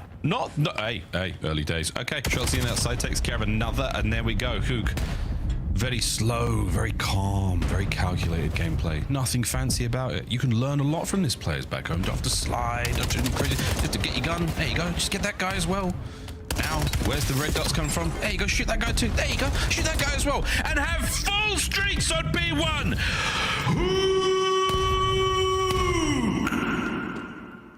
There you go. He's beautiful, man. He is shaping up to be just the perfect COD player. Can do no wrong. His teammates, in the meantime, looking for spawns. But if you're curious about how the opening break went, about P1, that is a 43-0 lead. Carolina, you need the rotation. You're not going to get it. Hook is going to dance on you and get Dashy into time. Shots at a bruise. Second guy gets it. I must have been chasing it, or could have been another player, but awkward gunfight indeed. Well, off the rip, Ravens now 2 through the right, 1 through the left. Spawner's not going to be that close to the engagement. Oh, I know, 1 through mid, but again, you're trying to fight your way through a very, very difficult hard point. Young Merc over the top finds himself a good one. That could be the break, and there we go. Ravens in on time, 30 to go. That's a healthy chunk of hard point. Yeah, good time for them to try and get it. Shots gets taken down. 2 more players from Optic trying to go all the way around. Hook able to get his next kill. He is creeping up on double digits already. There is kill number 10 and exceeded with the last man to die in time because Hook is coming. He is there. And he's able to distract the other players enough that his teammates can win the rotation. Hook might fall, but you got Dashy in the back line and Merc looking for the pinch. Yeah, nice work.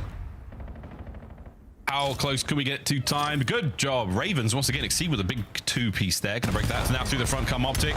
The ball with Lurks. Nice work on the stun. Takes care of one problem and Craze gets the other. So Ravens are back in it. P1 and P2 so good, but now they are alive. Yeah, great stabilization. Problem is, who got a Hellstorm in the first 40 seconds of the map, so he's gonna make the early impact. Shotzi able to pick up a kill on Nero. Craze is dancing around the middle of the map, but Shotzi catches 2. Last guy tucked in the back. Everybody else spawning out. Optic with a clean break. Tucked and trapped. And there he is. To bed. 3 spree there for Shotzi. Now eyes forward. Hook's going to cut his way through mid-map. Once again, 14 and 5. Keep an eye on that. We might be looking at a record breaker. We might find out. I might jinx it, but we'll see. Incredibly impressive start here, though. Attempt now on the point. Once again, Mercury's pushing out that left flank. Lurks to time. There are guns up at the ready here for Optic. Great set so far. Not over yet. And it'll be a 60-point lead going into the new time. First 2 kills for Carolina happen on the rotation. Shotzi nowhere to go there. The question is for Optic, what's the approach going to be on the break? Right now, it's a bit of a scattered push. Hook doesn't have a ton of support. Mercury's now coming up behind him. And it looks like Optic are trying to flood through the front, but that is not an easy thing to do. And Carolina, hold it down. Everybody gunned down, and welcome to their spawn. A strong hold for Carolina so far. First 30 seconds go purely to them. I look at this push out, and straight away, this is what you want here on Black Heart. No, that's not what you want. Okay, well, an unfortunate team on the Craze is going to slow you down, but not too much yet. Optic are looking to get this break done in 1. Exceed loses the fight to 2 members of Optic in mid. Nero on the quick pickup. Time's getting contested as well. And there we go. Mercules gets into the mix, gets annoying, but doesn't get too much out of it. Good trades once again. Ravens on top, and Ravens right back in this Black Heart. Yeah, that is fantastic. That's a 50-second hill right there coming through for the Ravens. Still, though, down by 10 going into new time, and maybe this will be the back-and-forth battle, a game of tug and war, and it's just about those rotations. Optic now able to lock this one down, but you lose the first 2 gunfights, and actually, that's a quick and clean break. Everybody from Optic falters and falls. Now Carolina trying to hold this to the front. Oh, we're still battling. And Chelsea still trying to make entry. Over the top we go. Nades and everything going through, but that is a good bit of work and a difficult fight to win. Ravens to the wall jump, and once again the nuke finds his way in. Quick contest here, and he's doing this alone. Mid-map's going to be safe and sound thanks to Craves. And that's the wall jump now once again. Mercs with a big 3, and the breaks are good. We are still battling, absolutely. With everything we've got here, Ravens are trying not to let this get out of control. Well, they're going to be just dealing with a nightmare. That is a white kill feed. Hook there for 3. One was a team kill, admittedly, but a little bit of bully ball there just to force the spawn outs, and Optic keeping the map under lock and key on the rotation.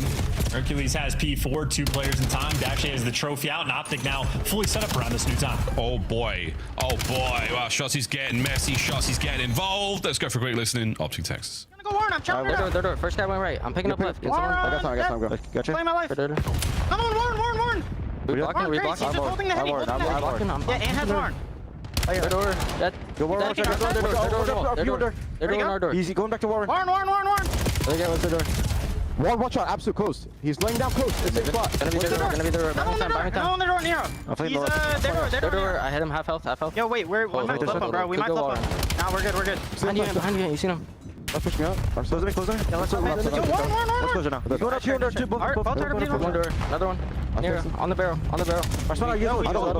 We spawn out. Nero is on the barrel. Go around it. Oh no, dead. They spawn gas to me. Yeah. One guy close on me. Short. He's in the back. Chris. On hill. Short. One. Laying down Warren. Warren crazy. Alright, they're all in your time. What do you guys want to do? I'm gonna do the okay. Take a shot, Where's small? Gas me. That's all you guys. One short. Yeah, short. Another one short. One more short. Short. We're blocking, I'm pretty sure. Short. Weak. Half health. They still spawn there, I think. Half health short. Short. That's one lemon. I think this one. In the back. I'll kill him. They're all spawning in the back. Got me. In the middle. Pew under. Front. Warren lurks. Pew under. Pew under. Two pew under. One short. There's two right now. Be fair enough. What's one time? Another one. Pew under. Weak on time. I'm hard to do that block. I think there's gas to new. One shot on new. You guys can go. Push out the back. Get off on me, right? They're all gonna be in there. Bump. You're big for me. You got him one. Chance, another good listening from Optic. Any takeaways? Yeah, I want to play with Hook. Hook does literally everything. Yeah. Best comms, most slang. He's about to, pass it, Dashy at hill time just about. Man can do no wrong. And if you don't like him, I'll fight you. He'll fight you. Chance got hands. Into another time we go. Shots having a bit of a slow one, but it doesn't seem to matter. The boys are dancing here on Black Hole so far. But 3 dead in the feed. Immediately, Ravens, they are fighting. And they've kept Optic well away from this hard point. Nice shots in out of Craze. He's on a bit of a spree right now. Comes to a swift closure thanks to Hook. Again, at 32 and 23. Big numbers. On the other side of the board, it is Craze, the champion for the Ravens. Oh, and Lurks, the king of the hill right now on a 4 spree of his own. Nearly as a Hellstorm. Yeah, it's a snappy 2-piece as well. They're going to be able to get these final 15. And now you have Carolina. I mean, Craze falls off the map. But if you manage to make this break on the new time, Carolina will seize advantage in the game.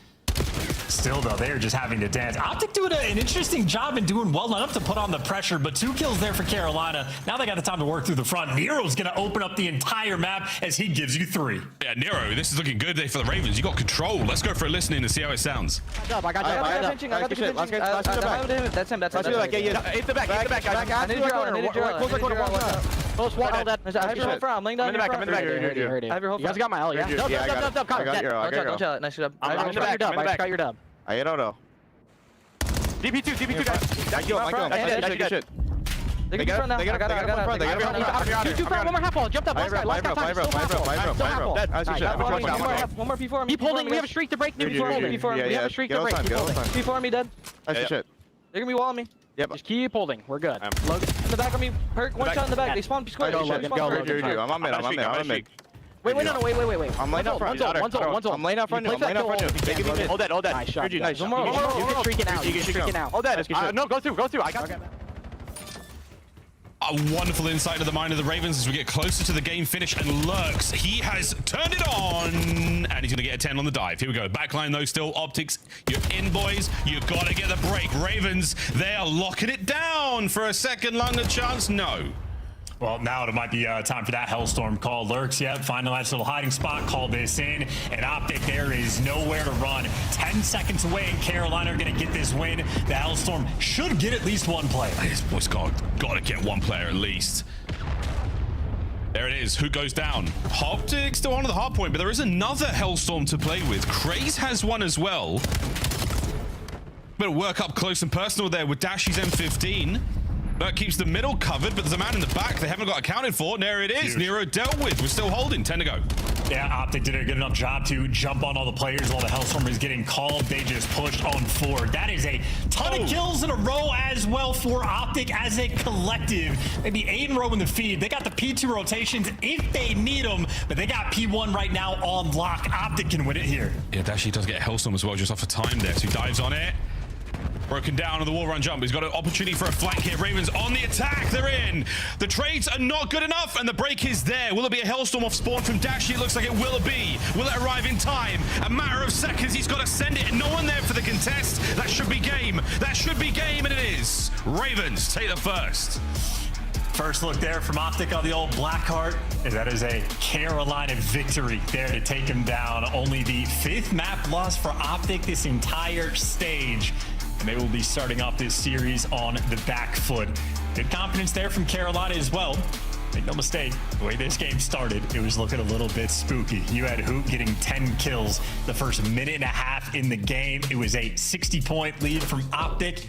Carolina, they held their resolve, had some nice clutch moments, some key rotations, and different players popping off at different times. Shocked that Lurks was able to get a Hellstorm. I mean, the man did it from the super soaking position, but he wasn't super productive there in the slaying category. It was his teammates like Craze. 41 kills, 4,100 damage, and a Hellstorm to boot as well. Thriving in map 1 is Carolina. Mate, Exceed as well. 32-32 with 4k damage. Like, well, we're talking major production. We're having a lot of fun again with a perfect opening break and a perfect P2 from Optic there. But hey, Ravens, man, they've got the reps, they got the time in the ring, and they came out swinging in that second set. A lovely look at the game flow in a moment, but highlights chance, a lot of love for Hook. He did play a mean game. The comms are great from him, but Ravens, what a unit, man. They really did have a good look on Blackheart. Yeah, absolutely. And, you know, guys like Nero had a bit of a slow start. He was double negative through the first set of rotations, but then we watched him walk it down and break a P4 by himself, picking up a 3-piece to make it happen. And maybe in the long term, that is probably the moment of the game. One of the few rotations where Optic won, they were not able to successfully hold, because this game, I think, more or less a pretty good hold fest. I think, generally speaking, whoever winning the rotation won the hills in pretty dominant fashion.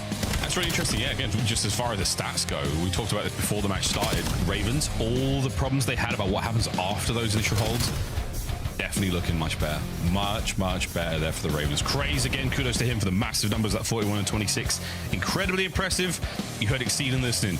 We're good. We just have to hold. It was a very composed and well-rounded effort there by the Ravens. Good stuff from them. Taking down Optic in map number 1. Quick look now at the game flow, see how it went down in a nice visual format. For the folks who like to digest their information that way. What a turnaround and a very fun game of Blackheart. Yeah, every now and then it'll be a little bit lonely, and it certainly was for the first half there for Carolina. But once they got a little bit momentum, closed the gap, and then that third set of rotations where they set themselves apart. I mean, back-to-back kills, that second P3 and P4. And that's the sort of situation. If you're winning the rotation, you're able to get those holds, but that second P4 is where Nero just obliterated the team of Optic, picked up 3, breaking through the front. That's where they built themselves a massive lead and had fun in listening as well. I mean, Miles, you pointed out for Exceed of how he's doing the vet stuff, keeping things calm, giving direction to his team, but good trust from the teammates as well, because he was making sure, hey, we have a Hellstorm for the break, we have a Hellstorm for the break, and Lurks picked up 2 kills and said, this is not the time. We're going to run it straight down, use the guns instead, and I think that really displays good trust from the teammates when you can sort of counter those calls and make sure you're making the heads-up plays at all times. 6 seconds it takes to call in a Hellstorm in Black Ops 7. That is a long time. That's a really long time. Gone are the days of the instant iPad. Boom. No, all gone. Well, in a Den we go, folks. A double dose of Den now for both Search and for Overload. And it's pretty good, Chance, right? It's pretty good. First is pretty good. It's nice to be perfect. You can't complain. It's also nicer to have a 70% opening duel win percentage. I don't know what this seems like to the average fan. But if you're looking at like team stats for opening duel wins, the best teams normally sit around like 55, 56%. 70% is absolutely bananas. So we know Exceed loves to snipe on Den. We know he runs it over there towards the B site. Will have to be going for the smoke strats. Will they be going for the counter snipes? Will they try to ignore it entirely? Certainly Optic have a very deep bag on this map. It'll be fun to see what they counter with. Yeah, deep bag. I mean, as of yesterday, big snipes. We saw some highlight moments from Dashi as well, but 7-1 in stage 2 alone. Yeah, it's a 6-win spree as well, which is pretty impressive in S&D. Very impressive indeed. And Den, so far so good. We'll see if that is the case today. Ravens come to play in map number 1. Into map 2 they fly. And Hook, bomb in hands. Well, if he's leaning towards B, this is a spread the map, play fix, don't get collided. And nice way to sort of break that line up, and Shotzi cannot get the second. Carolina hyperactive there on defense. Lurk still falls off the map, but it doesn't matter. Hook will have to clutch the 1v2. Yeah, Mercules doesn't check the midnight play at all. Up close with the knee with the knife. A swing and a miss. I think he just caught that lovely blue jersey of the Ravens as opposed to the player, but Exceed. Oh man, look how close he came. Wow, that is close. Far too close in the final round of his Jaeger as well. And he can count his lucky stars as well. He was an inch away from death multiple times. Dashy so close to the collat.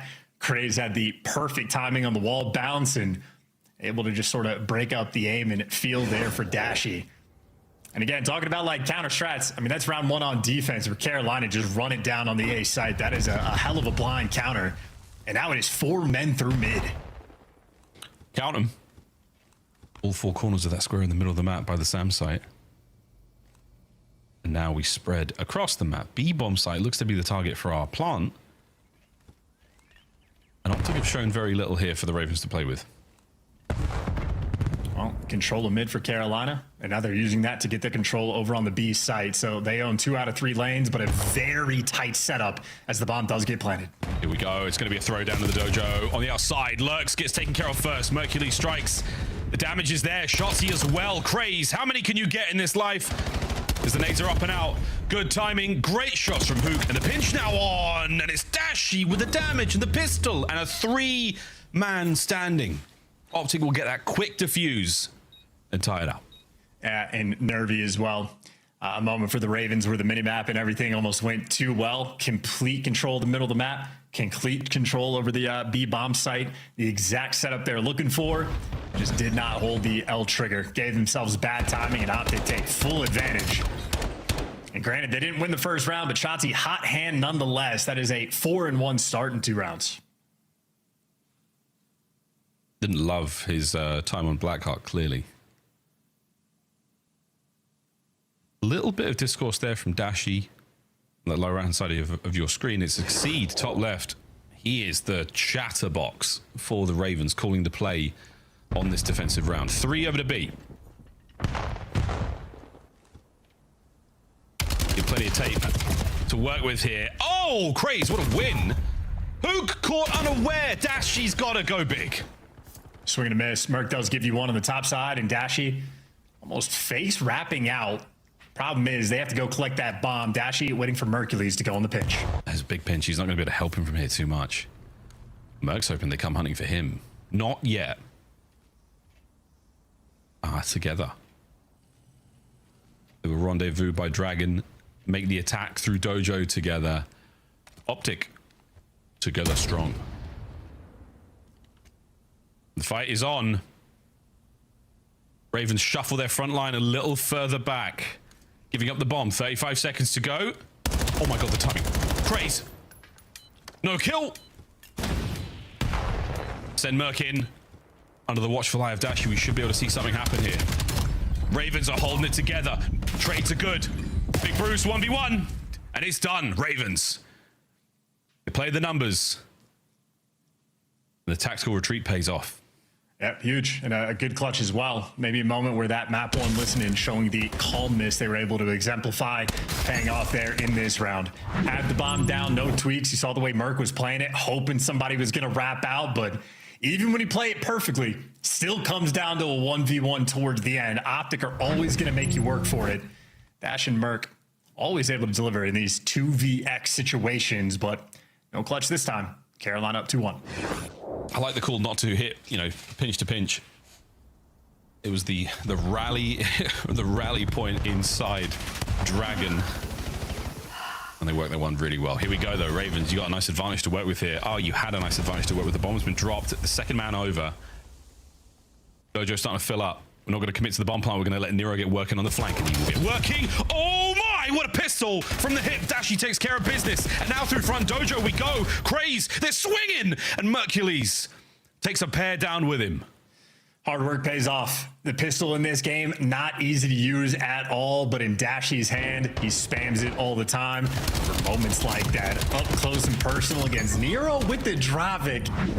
I'm getting ready to talk about how sweet it is to see Nero with the SMG in hand. Instead, it is just more kills for Dashy.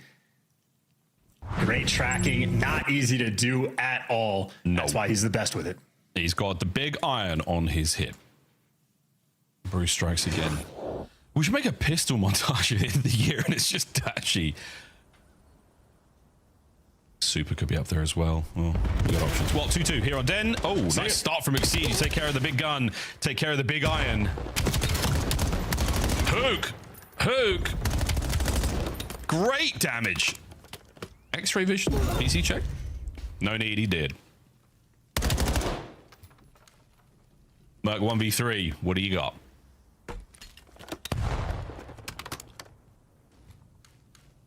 Should be one. Just catches Lurks, but again, the timing on the pinch here. Oh, he's checked right. Definitely trapped in this position.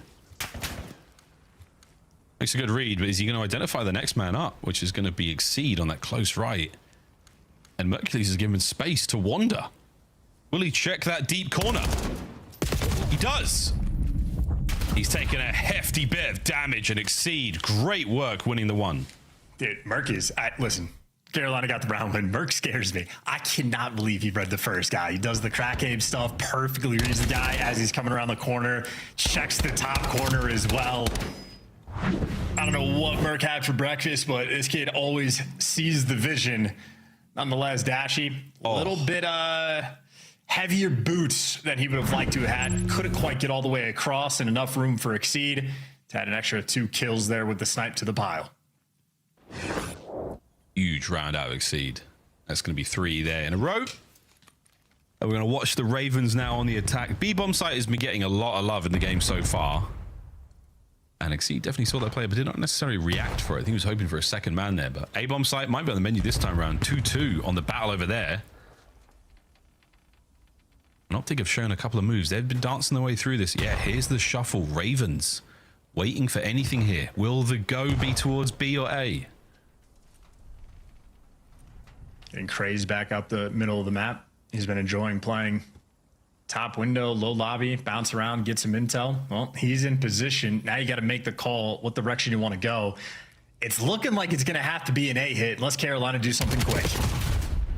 Oh, that was the problem. It's a 2v1 situation Craze finds himself in with himself now down and out. Optic, they close ranks somewhat over towards the A-bomb site.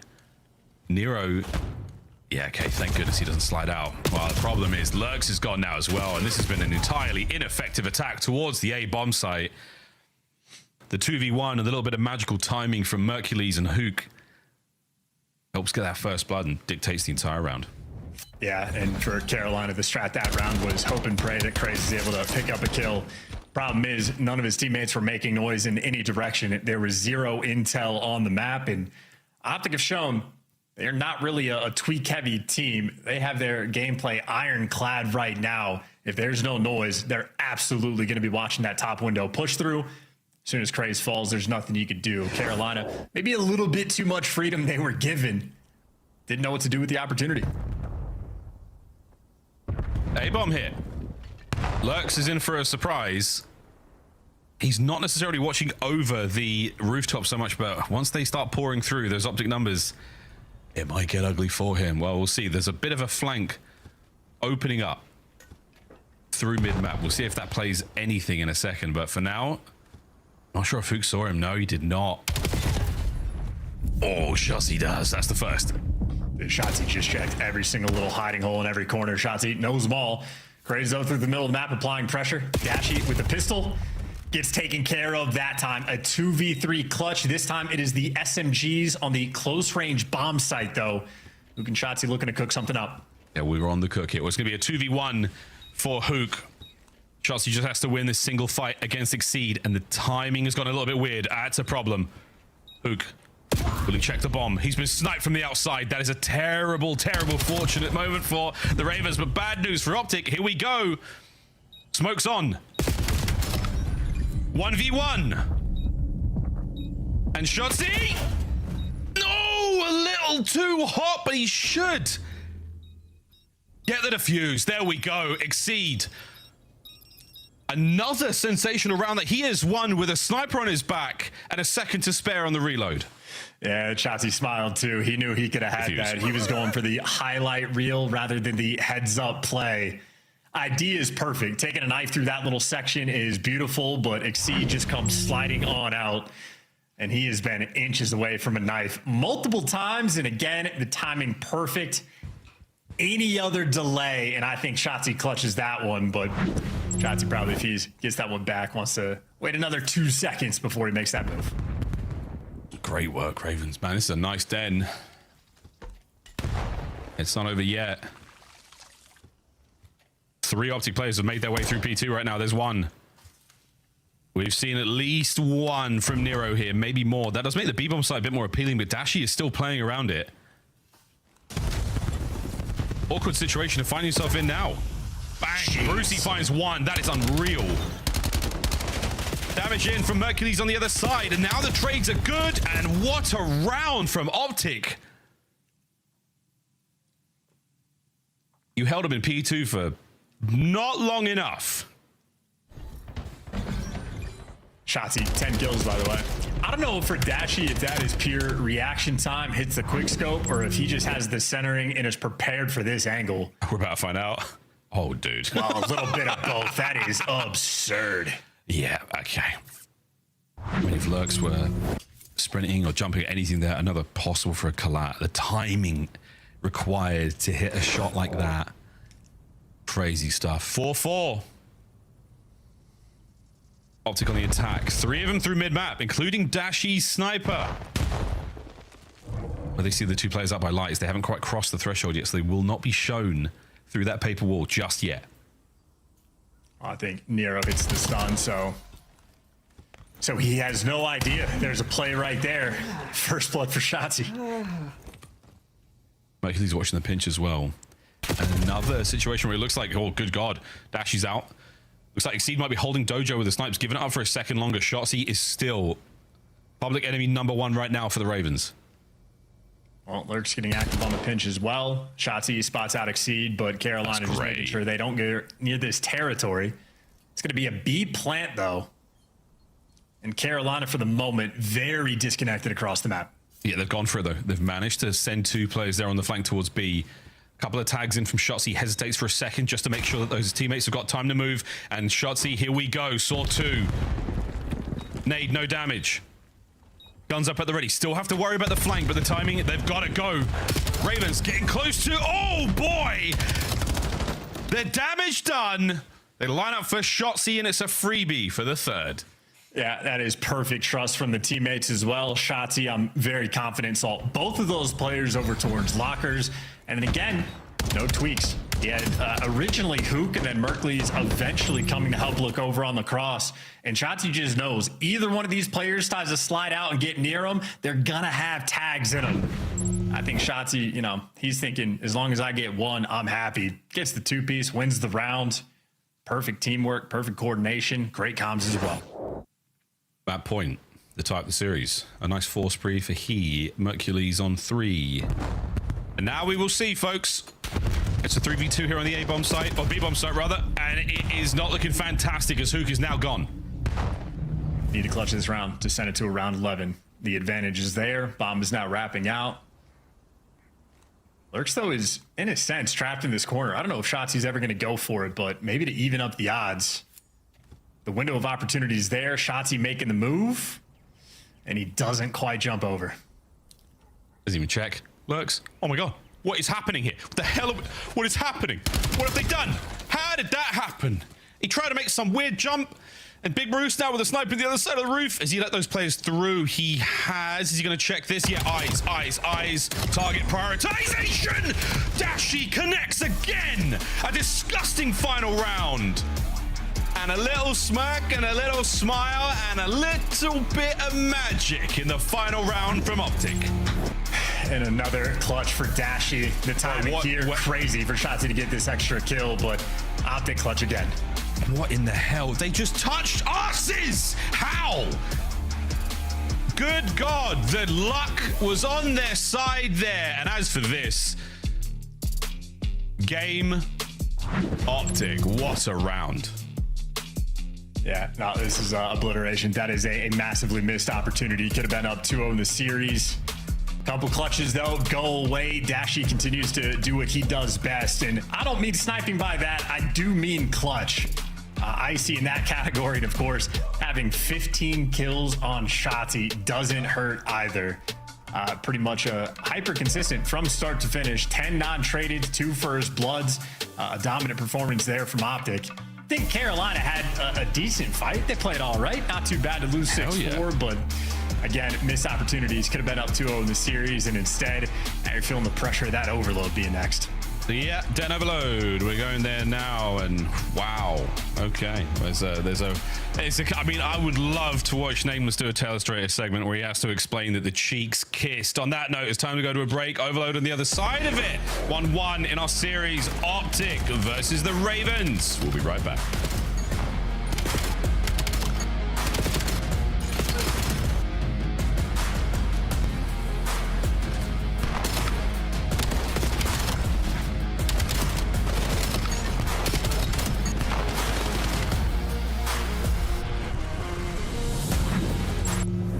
Scuff, official controller of the CDL.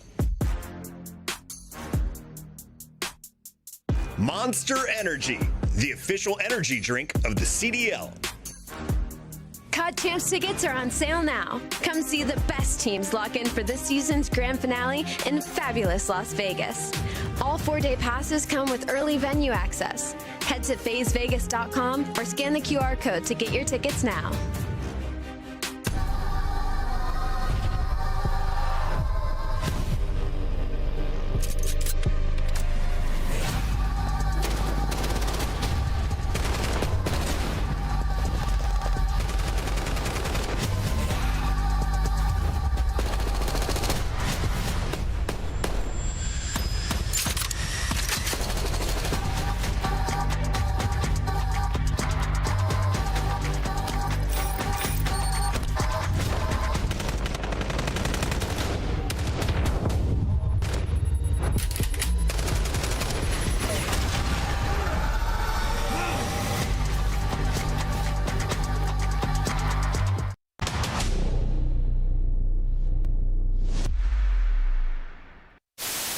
Wait, why are they showing that clip? Why are they showing this, man?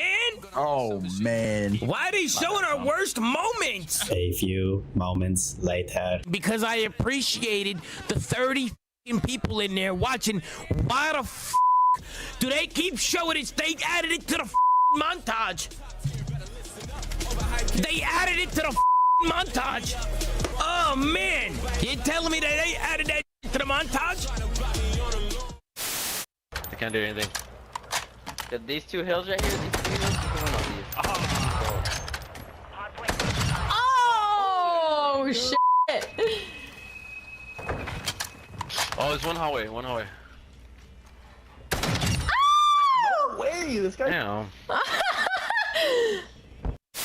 Look at the route that Shotzi's taking, shutting down the entire. Oh my gosh! Yeah, look at Ant on the mini map. Depending Guys, on what an the absolute timing butt of cheeks. this looks like, Mac gonna go for the waiting for the elevator. He's patient. We've got 3 different floors worth of areas to explore your Shotzi, and now the time starts to tick against Optic's defense. And I don't know if Sib got a sound cue that potentially someone's coming in the elevator. I guess not. Here he comes. Shotzi on the pinch.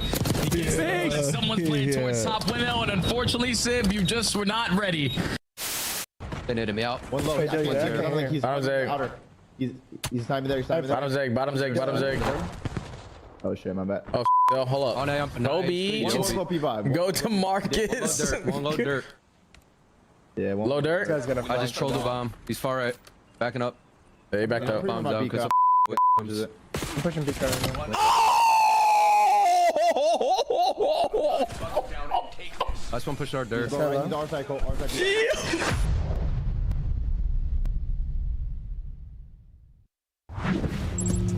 Welcome back, ladies and gentlemen. We're almost ready to go into Overload. Optic tied up 1-1 after some shenanigans. True shenanigans in the last round of the Search and Destroy. And we're going to go play a game of Overload chance and who are the goal leaders in Stage 2 so far. Well, he's got the 26 runs and the 12 total goals. Possession time is an interesting stat to be tracked as well, but nonetheless for the attempts, 12, not too shabby, but of course it is Mercules right behind him. You see Dashy in the 8th spot as well. So as much success as Carolina have had off the back of Exceed, Optic do remain the best overload team in the game. I'd like to see Dashy down there as well, like really going for it. Not getting that many in, but going for it. I appreciate the runs. I appreciate the attempts. Now, we are going to see who walks over the lead in the series after this one. Mate, any sort of early guesses? Of course, Optic have had a very good run on the mode as of recent. They've had a good run in everything, basically. But how are you feeling about this matchup so far? Well, in terms of Overload, feeling great for Optic. Yeah. Do I have to explain it?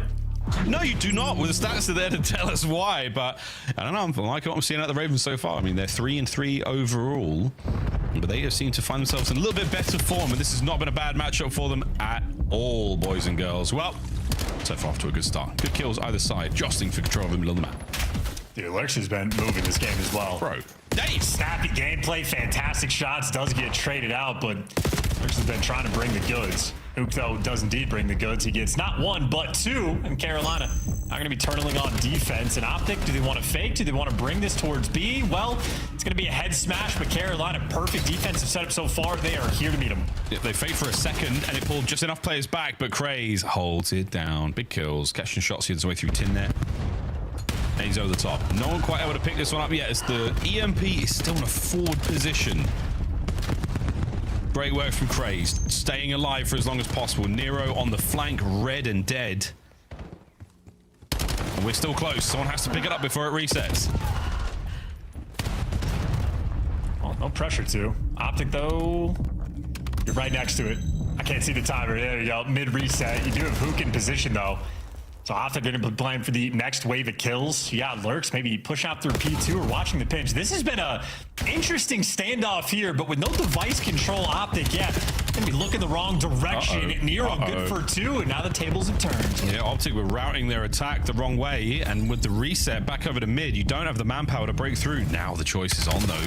Close spawns here towards the A goal for Optic. They're going to find at least one of these players. No, it's a great nade from Exceed. It's a chance, and it's over the top. Ravens strike first.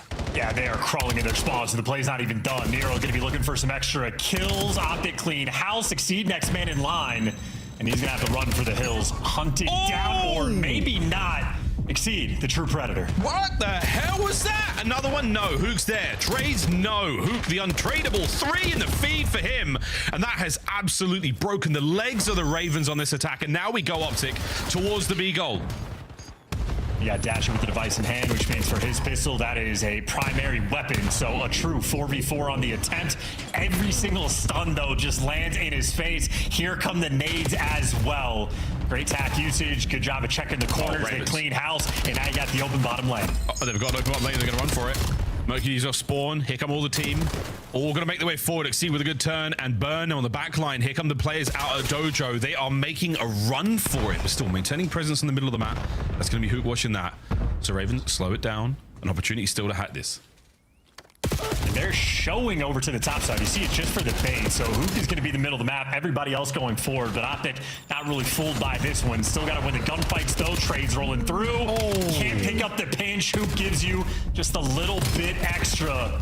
Exceed, great dance moves, but Optic have done enough. We're a little bit more comfortable now in the defensive end. Yeah, this far away as well. The reinforcements not going to make it there in time for the Ravens. Nero nearly pulls a Craze on that side of the map. Stays alive, but wait, Lurks. Oh my goodness. So him lean back in his chair there. That was a worthy attempt, but Optic, yeah, spreading out right across the map here, making sure that no shenanigans whatsoever from the Ravens. And now pick a lane, any lane, and send it. Well, Dash is clearing out the space towards P2, but as you lose the middle of the map, going to be tough to force this one through. Look for some extra kills, but if you're Carolina, in this moment, you'd probably look to play aggressive. Instead, they're going to be swinging it back and almost playing it like a round of S&D. We saw how that went.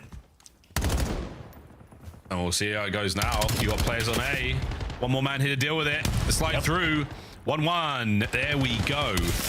And Mercury's still alive in spawn. Topside rally, not going to be happening. Now you have to worry about this defensively now for Optic. The Ravens won the fights, and they're winning the next set of fights as well. Opportunity here for the big rally. Ravens fighting their way forward. Over the top comes Hook. The transition onto the second man, all dead. Run it, boys. Last one up, Nero, and he's spawned close. Oh, look at those spawns, though. Yeah, My it's God. so tough to read the spawns when it's a neutral position. So you get the 4-man wipe, and everybody just spawns up right on top of P2. Now Carolina in a bit of a pinch, but they had the map pressure. Now they're losing the gunfights. Craze, good for one. Can't get the second, and Optic now have the opportunity to make this transfer. Shotzzy, the lead blocker. We've gone from one end to the other. 23 seconds to play. Optic winding up through the hit through middle of the map. It could be a B hit. We have to find some kills, though. EMP still a little further away. You're not going to be able to capitalize too quickly on this. And yeah, a couple of big ones there from the Ravens. Slow this down. Wait for the reinforcements. Optic still have a chance with extra time. Well, 30 seconds as well. You're going to have to start moving. Hook wins the key gunfight. You get the next man in line. That's a 5 spree for Shotzzy, and now he's officially the lead blocker. Yeah, Exceed. He's the last man. Did he see him on the cross? Did he see him make his way forward? If you get there fast enough, it would be huge. Nero brings down another. 15 seconds to go. This play's not done yet. On the flank, Dashi. Oh! He picks it up! 9 seconds to go! Can Exceed stop it? No! What a goal at halftime! Dude, hefty work as well. Shout out to Hook, the ring leader in strat color there with the device in hand. Understood the tools he had to work with, and a lot of key gunfights just had to pull through. Added to the Hoop mixtape as well, 360ing people just about over towards steps. And again, patient work. I mean, that is very intense for the pistol guy. That is Hook in that moment. Has to stay alive, has to play his life. You got Nero pinches rolling through.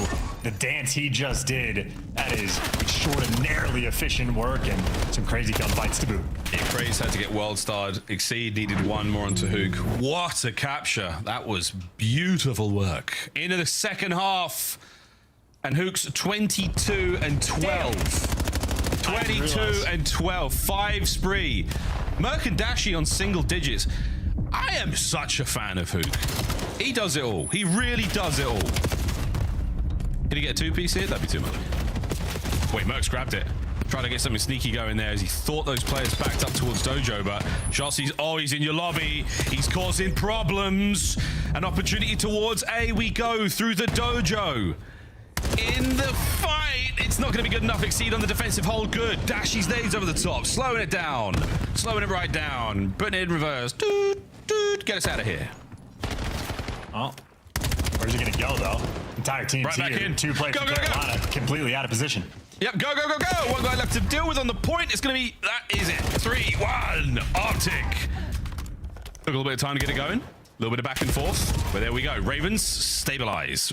What a square up we've got now towards the bottom side of the map. I think Ravens may be feeling a little bit of that pressure now. The fact that it is 3-1, extra deficit, the pressure going to get a little bit heavier. Try to go for the pinch routes. Well, Mercury's posted up in spawn, able to read that. Dashi now the leading man on the defensive end is Carolina. 3 players surrounding this device. Perfectly placed trophy, though, so the nades, no impact. Perfect trophy. You can't pick that one up unless you get behind them, and there's no way you get behind them now. Mid-map's going to be full of Optic players. Depending on how quickly these kills come through, you could be looking at a rush. Craze unable to finish that trophy off. I think it's gone. So there we go. Nice work. Nice damage. Hook, though, he does it all. On the flank. You know, the way he's shaping up. Hook might very well be the most complete player of all time. Now he's the lead blocker, forcing the spawn out to the left. He wins a single gunfight, and this will be a cap. Yeah. Is he going to get red? Yeah, they're going to deal with that. A front line. Shotzi can't get the second man. However, Dashi sets you up for the rally over towards B. You've crossed lobby. Mercury's dancing and keeping this one very much in their hands. Back over towards A he goes, waiting for the reinforcements from Hook. Hook's going to push forward, wins a big gunfight. Next man in line can pick up device. Well, Lurch makes the huge kill to stop that device from going. Merc was definitely putting on the move. Oh my God. Problem is, Hook's in your spawn. Well, you take care of him. Lurk's winning some crucial gunfights right now on the defensive end. Problem is, you got to get that offense flowing. Yeah, 23% of the time for possession there for Carolina. Struggling to make anything happen, but now they have the positioning on the map. They've got positioning. They've got an opportunity to take care of the players on the cross. Exceed. He might just be able to drive this one home. Gorgeous work out of the Ravens. Lovely counter cap. However, top side of the map is wide open. They've got to move quickly. Mercury's behind them. He's going to be hot on the heels of a couple of these players, but the kills are fantastic. Have they made it across in time? They have, but Shotzi's still alive.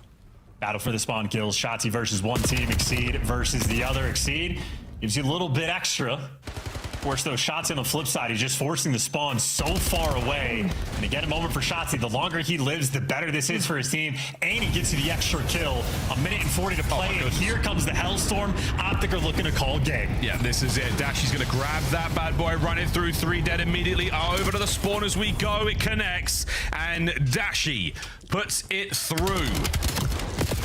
His second capture of the game so far. Back to mid-map we go, and there is a bottom side dominance right now that Optic have got. We could be looking at another. Spawn is up top side now for the Ravens.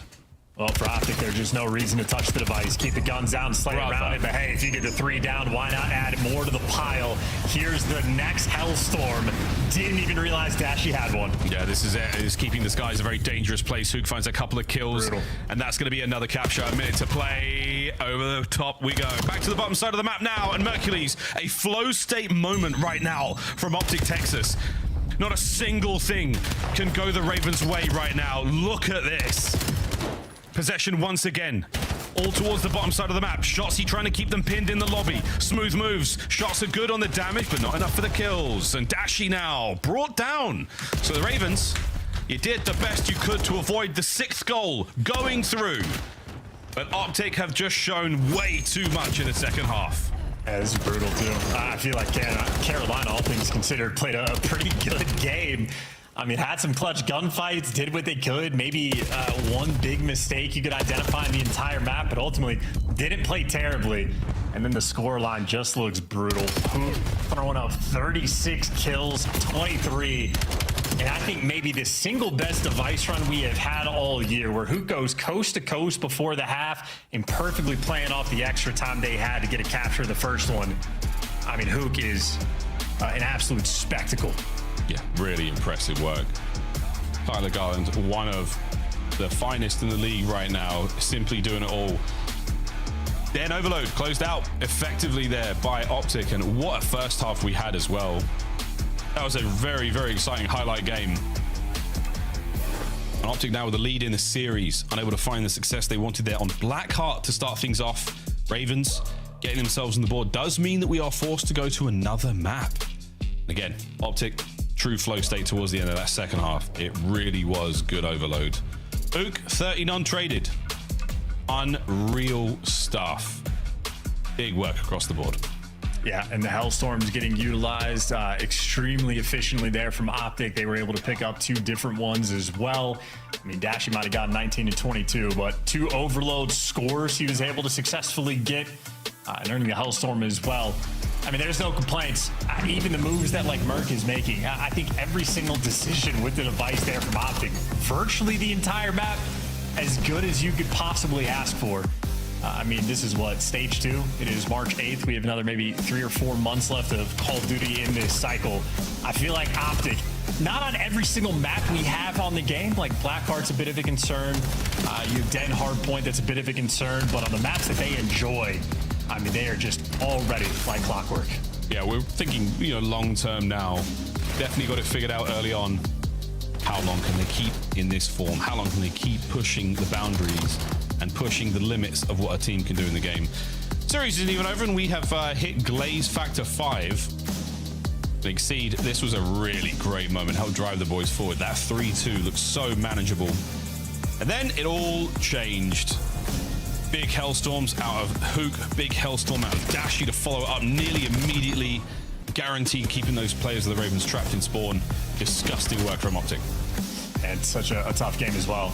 Because again, scoreline doesn't reflect it. Carolina did fight. They battled there in that map. They have played very well throughout the entire series. Carolina trying to bring their A game, but you slip up for just a moment and it's just an explosion.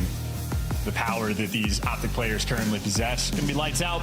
We're going to be going over towards a Colossus, and I think a very interesting map for Carolina specifically. Obviously, we get the double bang-out map in this series for the hard points, but that doesn't necessarily mean an advantage for Carolina. They are 0-8 on this map, Exceed has spoken about it in an interview. He swears up and down they're good at it. And obviously the kills are not a problem for the team. The guns have been hot, but they just cannot buy a win. Well, another chance, another opportunity you get given them. Looking though at how map 1 went, this was the Blackheart, and Craze had a couple of takeover moments, which very much helped. Very, very much helped in that win. Of course, my young goat Hook, who I can't stop doing tricks on right now, who's had a decent map, but since then has been unbelievable. Again, a sort of turn here for Optic. It just started to get things going in the series, and I just wonder if the Ravens is the mental game at this point in time, because we don't know what to expect at this point in the series on a game like Colossus. But hey, man, we'll see. Exceed has told us, Chance, up and down. He's told us. We'll find out. Well, no better way to prove you're good at the map than beating Optic. I'll continue to glaze Hook. Actually, yeah, dude, totally.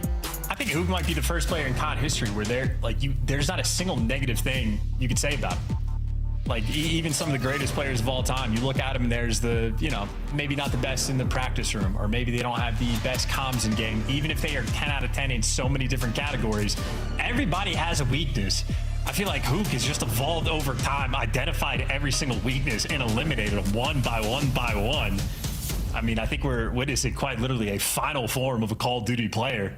It's been an absolute treat. It's a very, very good way of putting it. He's a nice guy too. Unbelievable stuff. Well, Hook, long way to go in this series still. Long way to go through this Colossus. In the P1 we find it, and it's going to be the kills early on here for Optic on that first blood. I mean, even the flex player, It runs every single gun. You really couldn't ask for anything more. And I've seen him play Halo, so I know he's a good sniper. And I'm not kidding, bruh. He's a good sniper. Let him have it, Bruce. Let him have it for a series. For the fans. For the fans. Good work, though. Whoa, great work from the Ravens here. Shotzi's going to get cut down as well, and that is an effective break for the... As I was saying, great work. Nero on the multi-kill, and P2 no good. Optic are back in. Yeah, Carolina bit off just a little bit more than they could chew. Had a good looking mini-map, but try to be aggressive out of time, looking to flip the spawns, and Optic just taking care of business. The spawn's going to be all over the place, though. Nero wins the gunfight over towards P2. Mercury is now going to be battling for the back spawns, but he's got the teamwork that he did not need. That'll be Optic with the men in time, but still never actually blocked those back spawns. So Exceed and Nero on the back line. There you go. They'll take that little bit of gift and see if they can convert it into some hill time. Like nearly every single Optic member off the board, and then they successfully do. As Hook falls, this is the best the minimap will ever be on Colossus. You got it, Ravens. You got it, boys. Hold on to this one. Keep the players on the approach there through Statue tagged up and in trouble. Okay, Shotzi fights his way through and gets a couple. Okay, Hook picks up the guy in mid. Okay, Shotzi on the back line. Okay, it's a 3 and a lead change for the green team. Oh my God, I mean, for the best the minimap has ever looked at. I mean, Shotzi didn't solo break the hill. He had some AR players from Statue looking over him, maybe tagging some players up, but nonetheless, that is the Shotzi Pokeball strat. Send him in, make some magic happen, and indeed they do. That was a great rotation, a gift of spawns for Ravens, and a perfect setup on P2. They're down by 20. Yep. As the 20 that might grow. Coverage in the back here for Optic. Last man on time. Should be overwhelmed. And that will be that. Good break. 10 seconds into the hard point. Optic on time. Yeah, good read as well. That name tag spot maybe through the steps, but Shotzi able to get out with his life. Dashi gets the first kill in this engagement. No trophies, at least inside the tunnel. Means, hey, Carolina good for the break. Great tack and nade usage. Able to get right back in time. Still just dealing with that 20-point deficit. A really good break from the Ravens. Tons of time still to be had. And they're still holding for now. Tunnel plays up, but they've got eyes on it. Shotzi wins it. Clean 4 down. Ravens rocking here on Colossus. Yeah, covering the spawns as well. Lurks well up top, does get taken down, but you got trophies out on the new time. You did not take care of a guy that's behind you, and Exceed is on the wrong side of the map, looking the wrong direction, which means Nero versus the world has to kill 2, maybe 3 more players to officially secure these spawns. Got Lurks to help him out. Detonate from Shotzi is gonna hurt. Oh no, it bounces around, so here we go. He does get his 1. And now the guns are ready at the front line. Hook now pushing forward. Cut down by Nero. Anyone's hard point now. You got to fly on in, but the nades from Spawn are keeping the members of the Ravens back. Optic find a foothold. Yeah, they're trying to turn this into a spawn trap rather than the close spawns for the eventual break. Finally, 2 kills roll through. Exceed doing a great job to stay alive, which means too many directions to look inside the time. And finally, you can breathe. But for all the talk about the good rotations, good breaks, this and that, it's still Carolina down by about 20. Oh, man, it's hard to keep alive when the scrap time is so fiercely contested over. Exceed trying to mouth his way through that moment. All he does is get caught. Lurks on the hit and run, finds 2. We'll live to fight another day, but that will be the end of our first set of hard points. Over towards the second now, and we do have presence here for the Ravens. Lurks getting a little too hot. Well, statue control for the moment in Optic's hands, but Carolina looking to take it over. Hook's gonna fall. Now you got that opening, a nice pinch route here from Craze. Carolina should be able to break the time. There's the extra kills in the feed. They get the clearance. Optic gonna have to reset. Yeah, this is the big moment here from Craze. Slows down the attack once again. Good P1 time continues to flow the way of the Ravens. A little bit of a mess there from down low, but that's fine. Hook's going to fight forward. Good trade. We're still maintaining as much presence here as possible. Work from Lurks there was good, but again, not quite enough. Oh dear, Shotzi finds himself 2. Exceeds trades. Not bad at all. Able to send the boys in upstairs, and then we go another break. 20 seconds to go on P1, and P2 still looks to be good for Optic. Yeah, the power of statue control. Exceed with a nice 2. Good stun to get the guy out of time. And, well, you got Optic with the early rotation. And, well, they're going to get all the kills as well. Trying to pick up the top side route. That is good timing, though, from Lurks. Able to get the first kill in the engagement. Shotzi will be the next man in line. 3 through the front. The back door now covered. Merc's dance comes to a close. Ravens with the numbers here, they're completely surrounded, and that is going to be it. All 3 of them go down. Good break for Optic. Oh, the front line getting pushed out. It's a 6 spree for Hook. Yeah, getting ready to get that Hellstorm secured. Exceed's going to fall. Hook has the extra utility, and they are pushed out so deep on the minimap right now. Optic have everything that they want. All covered, everything they want. Let's go for listening. One shot. 2 lobby ones, 1 shot. He's in the back on me. Oh my god. Yo, stop. Oh, he's front. Last guy. He's outer. He's outer. Go in there already. Nice, one more idle. One more shot. Where's he going? He's going tunnel, I think. This one yellow. Time it, one shot. Top blue. There's one P4. Yes. Go. Two yellow. Spider, dead. One's got heady and close left. Got heady and close left. Got it. Turn. Got it, right? I spawned blue. Yellow. I have blue. Yellow. Yo, they could be tunnel. I have tunnel. Are they all Too deep. I think 2 at least. I need to got it. Go. Help him though. Time in. Dead. I got a trophy close. Inner child, not weak. They're ready. That. Where they're dead. They're still fine there. Got heady. Aping got heady. High rope. Nice. Good shit. Should be fine. Stand your inner. Stay down. You try to Kill that guy. Oh, one shot. Oh, dead. There's there. Shit on. Up down this. Close right. No, Exceed. Tunnel alert. Shit on. Nice. Exceed's got ready. I'm gonna get his once. You just play the time. Okay. Crazy enter dead. Exceed was got ready. Yeah, we're gonna start flipping. Deep near. Son of God heady. Yeah, we're missing Exceed. Too deep. Near as a bullet. I'm running through. There's 3 here. There's 3 here. 2 4 shot. Kill those. Lobby dead. Near was here. In the back. Let's get it. Your boys, go. Someone help me. Yo, back in the back. Yo, in the back, got me. Not weak. He's shot lobby. Left side lobby. He's weak. I didn't touch him. There's 2. No, alright, last 2 are on new. Last 2 are on new. 3 lobby already. I'm gonna hide. Close up. Give me a phone, alright. Give me a phone. I can shriek. He was I'm shrieking. Hold here. Side door near. 2 side door. I'm backing up. Shrieking. I'm holding time in. I'm trying to hold time in. I'll let you know where they are inside. Yo, one's I think one guy. Yo, on you, lobby. Yellow lobby, and then push out like front hill. I can't see the guys. Tommy Craze. He's in yellow lobby. In the back. I'm trailing it. Tell me in the back. One guy's. Tommy near. We're in the back. Sutter near. Hard sun. You can't come back. In the back dead. I spawn out too. Got me a pinch. You're in the back. I think I spawned there. They're in a shop. Oh, no, front. Some front. Oh, bad, bro. Nice, good up. You're in front. Top mid exceed. Some Sutter, Brennan. Sutter. Yeah, one guy's statue. One guy's Sutter. I can't. Sutter, Brennan. I shot that out. What's the back? I don't know where they are. A little bit of everything there, Chance. What do we take away? I mean, Carolina, 0-8 on the map. They talk about how good they were. I don't know if that's true, but I know who definitely is, brother. 30 kills. We're glazing him. The community's glazing. His teammates in game are also giving him the glaze.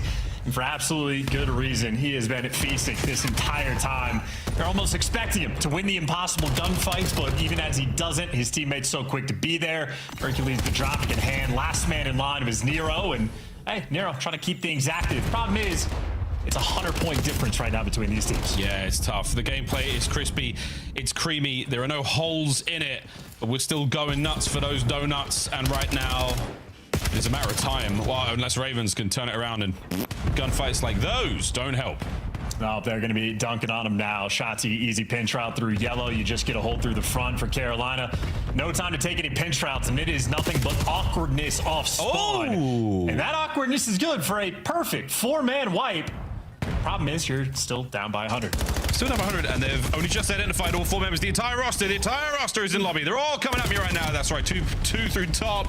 Exceed might be able to get another one here because the damage has been solid, but the coverage from Hercules is brilliant. The Dravic singing out there. Hercules a third in the feed. The last ones are going to be on time, and over the top they go. Trying to get the break here right through the front. Dashy's there on time. A pinch though will seal it. The Ravens will live to fight another wave.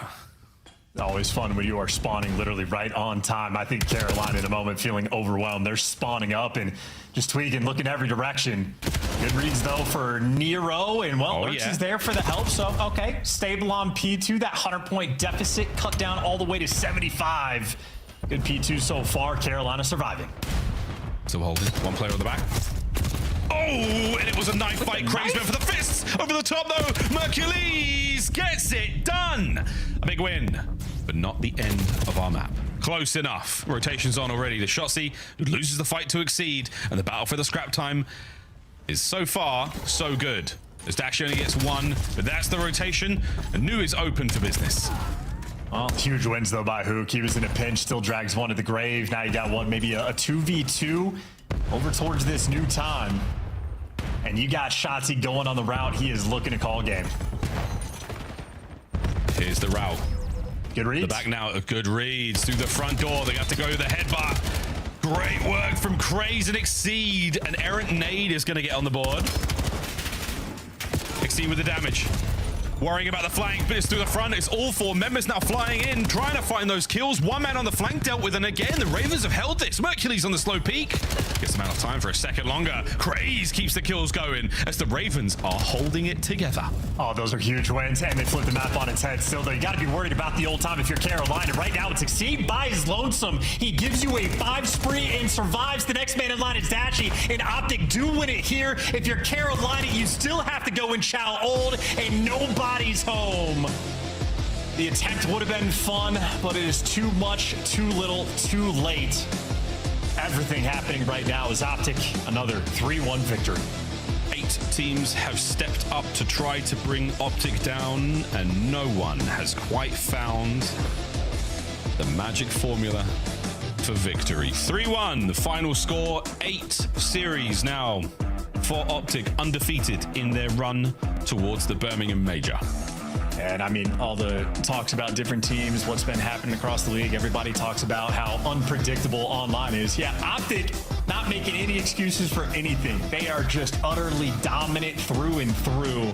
Every single map, these guys are bringing the goods, and every single map who continues to be a menace. But that is a fully orchestrated team effort. Every single player from Optic, double-digit assists, you know, nearly 30 kills apiece for all of them. I think it's actually perfect balance the way that works out. Good hill time across the board as well. Colossus, of course, for Carolina continues to be a crucial problem. Yeah, Dashi, 2 minutes and 22 seconds in the hill. He was very pruny after all that soaking. GG's, chat 3-1. Little look there as the gap widened in the second set.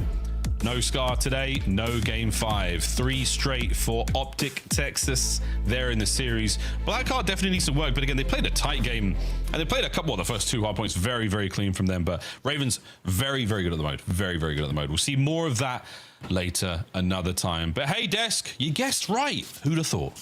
More soaking than a BYU dorm room. Let's move this on to Texas Carolina results. A 3-0, 8-0 on the season. Yeah. Sorry, just the stage, Allie. 25 games. There were 21 wins. Now we moved that up You're looking at a ridiculous performance right now from Optic. Is this the best percentage if you're looking at maps won and lost? Because Carolina is one of the few who hands them an L. Yeah, I mean, for Optic Texas, I mean, when they got handed that L, that was weeks and weeks and weeks ago, right back in the online stages, and that's when people were still yelling at Carolina Royal Raven playing in their bedroom, right? And Carolina did take the first hard point today. It looked like it might happen. It didn't happen. It was a good showing. It was a good showing from Carolina, especially in that map 1. But I mean, Optic Texas hadn't played Blackheart yet, and to be honest, it kind of just felt like, I even wrote my notes, map 1 felt like Exceed and Craze versus Merc and Hook, because they were just putting up insane numbers, especially early, and it just got away from them because it seemed like Nero started joining the conversation in map number 1. Everything else, though, was all off. And you said the guy on our screen right now is the best player in the game. Yeah, I think there's actually a pretty big gap too from him and the rest of the league right now. I think he's been insane. I mean, you hear him in the comms, the guy's leading, he's unbelievable in game. He's making game-changing plays across all 3 modes. Hook is, I mean, he's a Swiss Army knife right now. He's taking over every single game. Like that felt like from map 3 and 4, just a hoop montage back to back. A Hook montage. Mercury's in the kill feed. Dashy is there, but Hook was there the most tonight, dropping a huge bomb in the final game with over a minute of time. He leads the way in the end of Overload as well, just clutching up with a pistol in hand, and he joins us in our Monster Winner Spotlight. Hook, welcome to the show, my guy. Congratulations on a win. How are we feeling after tonight's dub? Sorry, there's a lot of reactions. I did not expect the Carolina reactions. There's Hook. Can you hear me? I got you now. Okay. Thanks for joining us. Ant just said you're the best player in the game. For sure. How do you feel you're playing? Playing good, but it's a team game at the end of the day, and my teammates are literally the best in the world. So, yeah. Yeah, Hoop, what would you say to some aspiring players or even younger pros that are trying to develop and get to the point that you're at? Because when you came in way back in the day, you were just a super talented guy, and now all of a sudden you're this guy who's calming everything. You're making the cerebral plays. How did you get to that point, and what would you say to them to help them get there? Yeah, I think a lot of it is just experience, if I'm being honest. I've just been playing for a long time, and like the reps kind of show, I guess. But when it comes to that, yeah, I guess grinding, is kind of what helped me. Fair enough. Hook, I want to talk to you specifically about the game being basically the team head and shoulders above everybody else right now, figuring out a little bit sooner than everybody else. Why do you think the competition is so high in this game right now? Like, what do you think the core is that makes everybody so close in these standings? Well, it's a hard game to master, with all the movement and, everything else, of course. So I guess it keeps everything, a little closer together, I guess. Right. Because of that. Except for you guys. Except for you guys. Y'all are the ones that have figured it out. Hook, final question. As we're listening in with the comms, it seems like everyone is chiming in, everyone is chipping in. What is the most important information? Because it looks like you guys have now mastered the game. So if I'm trying to get better, what do I need to focus on comms in particular? I wouldn't say we've mastered the game. There's still a lot, to work on, but I guess, I don't know. I don't have a good answer for you. You haven't mastered it yet? This isn't peak Optic Texas. That's scary. That is a scary comment. You know how it is. You always got to look to improve. That's all. Yeah, well, good luck with that. 8-0, you can finish 11-0 on the way to Birmingham. Best of luck with that. Appreciate it. Thank you, guys. That is Hook, humble as always, best player in the game. Did he earn your Scuff play of the game? Oh, 100% has to be. Walk me through it, Wheeler. Yeah, this guy is just a monster, dude, with the ball in hand. How many times have we called him Saquon Barkley making plays with the rock? He's a football player. He's really, really, really good. Allie, oh my God. Sorry. But anyways, Hook's is making plays here, finessing, and he's orchestrating this as well, calming everything. You get Shotsy to come in, apply some pressure, dash you through top broken to find a kill on the steps, and then from here, it's just a swarm to the back hoop with the final cleanup kill. And it might not look too super flashy, but just think about the amount of times teams get a run and the ball carrier just dies and it gets thrown away. Hook's so good with the ball in hand while he continues to score. Go ahead, Rosalie. Nothing important. I was just going to say, and in that situation, he essentially 1v4'd. Like, he left the bomb, got a couple kills, picked him up himself, got the final one. That's all. Allie, I appreciate you coming along for the ride. We are about to pay some Optic players. Let's take a look at what they have in store for us. 8-0. I said after their 5th win, if you go perfect, we will send you 100 gifted. I did not think it was possible. Only Toronto confident they can stop them. I have an idea. Now you guys go. I'll give any of the teams that beat Optic 50 gifted. So you can at least cut it in half. That's a great deal. Yeah, genius. 25 each to anyone who can take down Optic. 8 teams have tried. 3 teams remain. When we come back, 3 matches down. It's time for match number 4, including a look at these guys. Yeah, we just got bounties out there. That's all.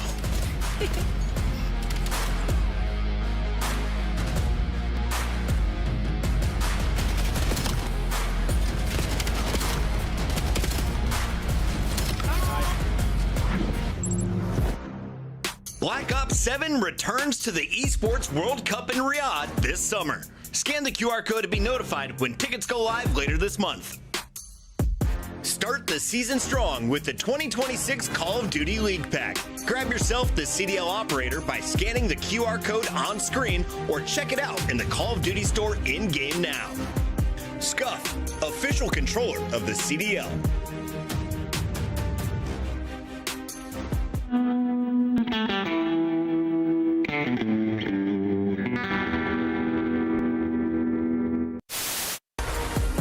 Welcome back to the CDL. Wow, what is going on? Look, he's the master fight.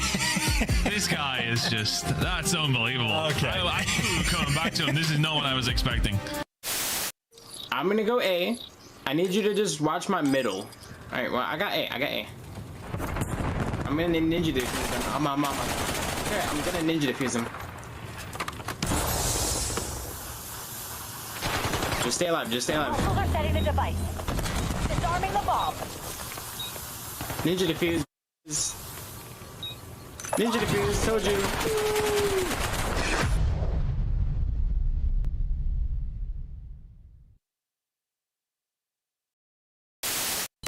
Shotzi. Oh, and he's been tagged up. The timing was great for a second long, but now Vancouver with a big old advantage. But wait a minute, in the smoke, like a ninja, he strikes on the second man as well in a 1v1 now with less than 20 on the clock. What? What? What? Yup! Come on, take it to him. He's got to go plant. He has to plant. Oh my God! On. If he lives, he wins the round. What a moment this could be! Oh my God! This other guy's tweaking. This guy is trousers. He can't even play. Yeah. His diaper. As long as Sachi doesn't chow this, he's fine. Oh, yo, that guy can play for the win. I keep noticing it. Oh my God, Quavis, there he is. He witnessed everybody. And he's like, He said, I want no parts. Damn, I can clip. That's a small criminal. I couldn't plant. GG. Right that was a crazy play.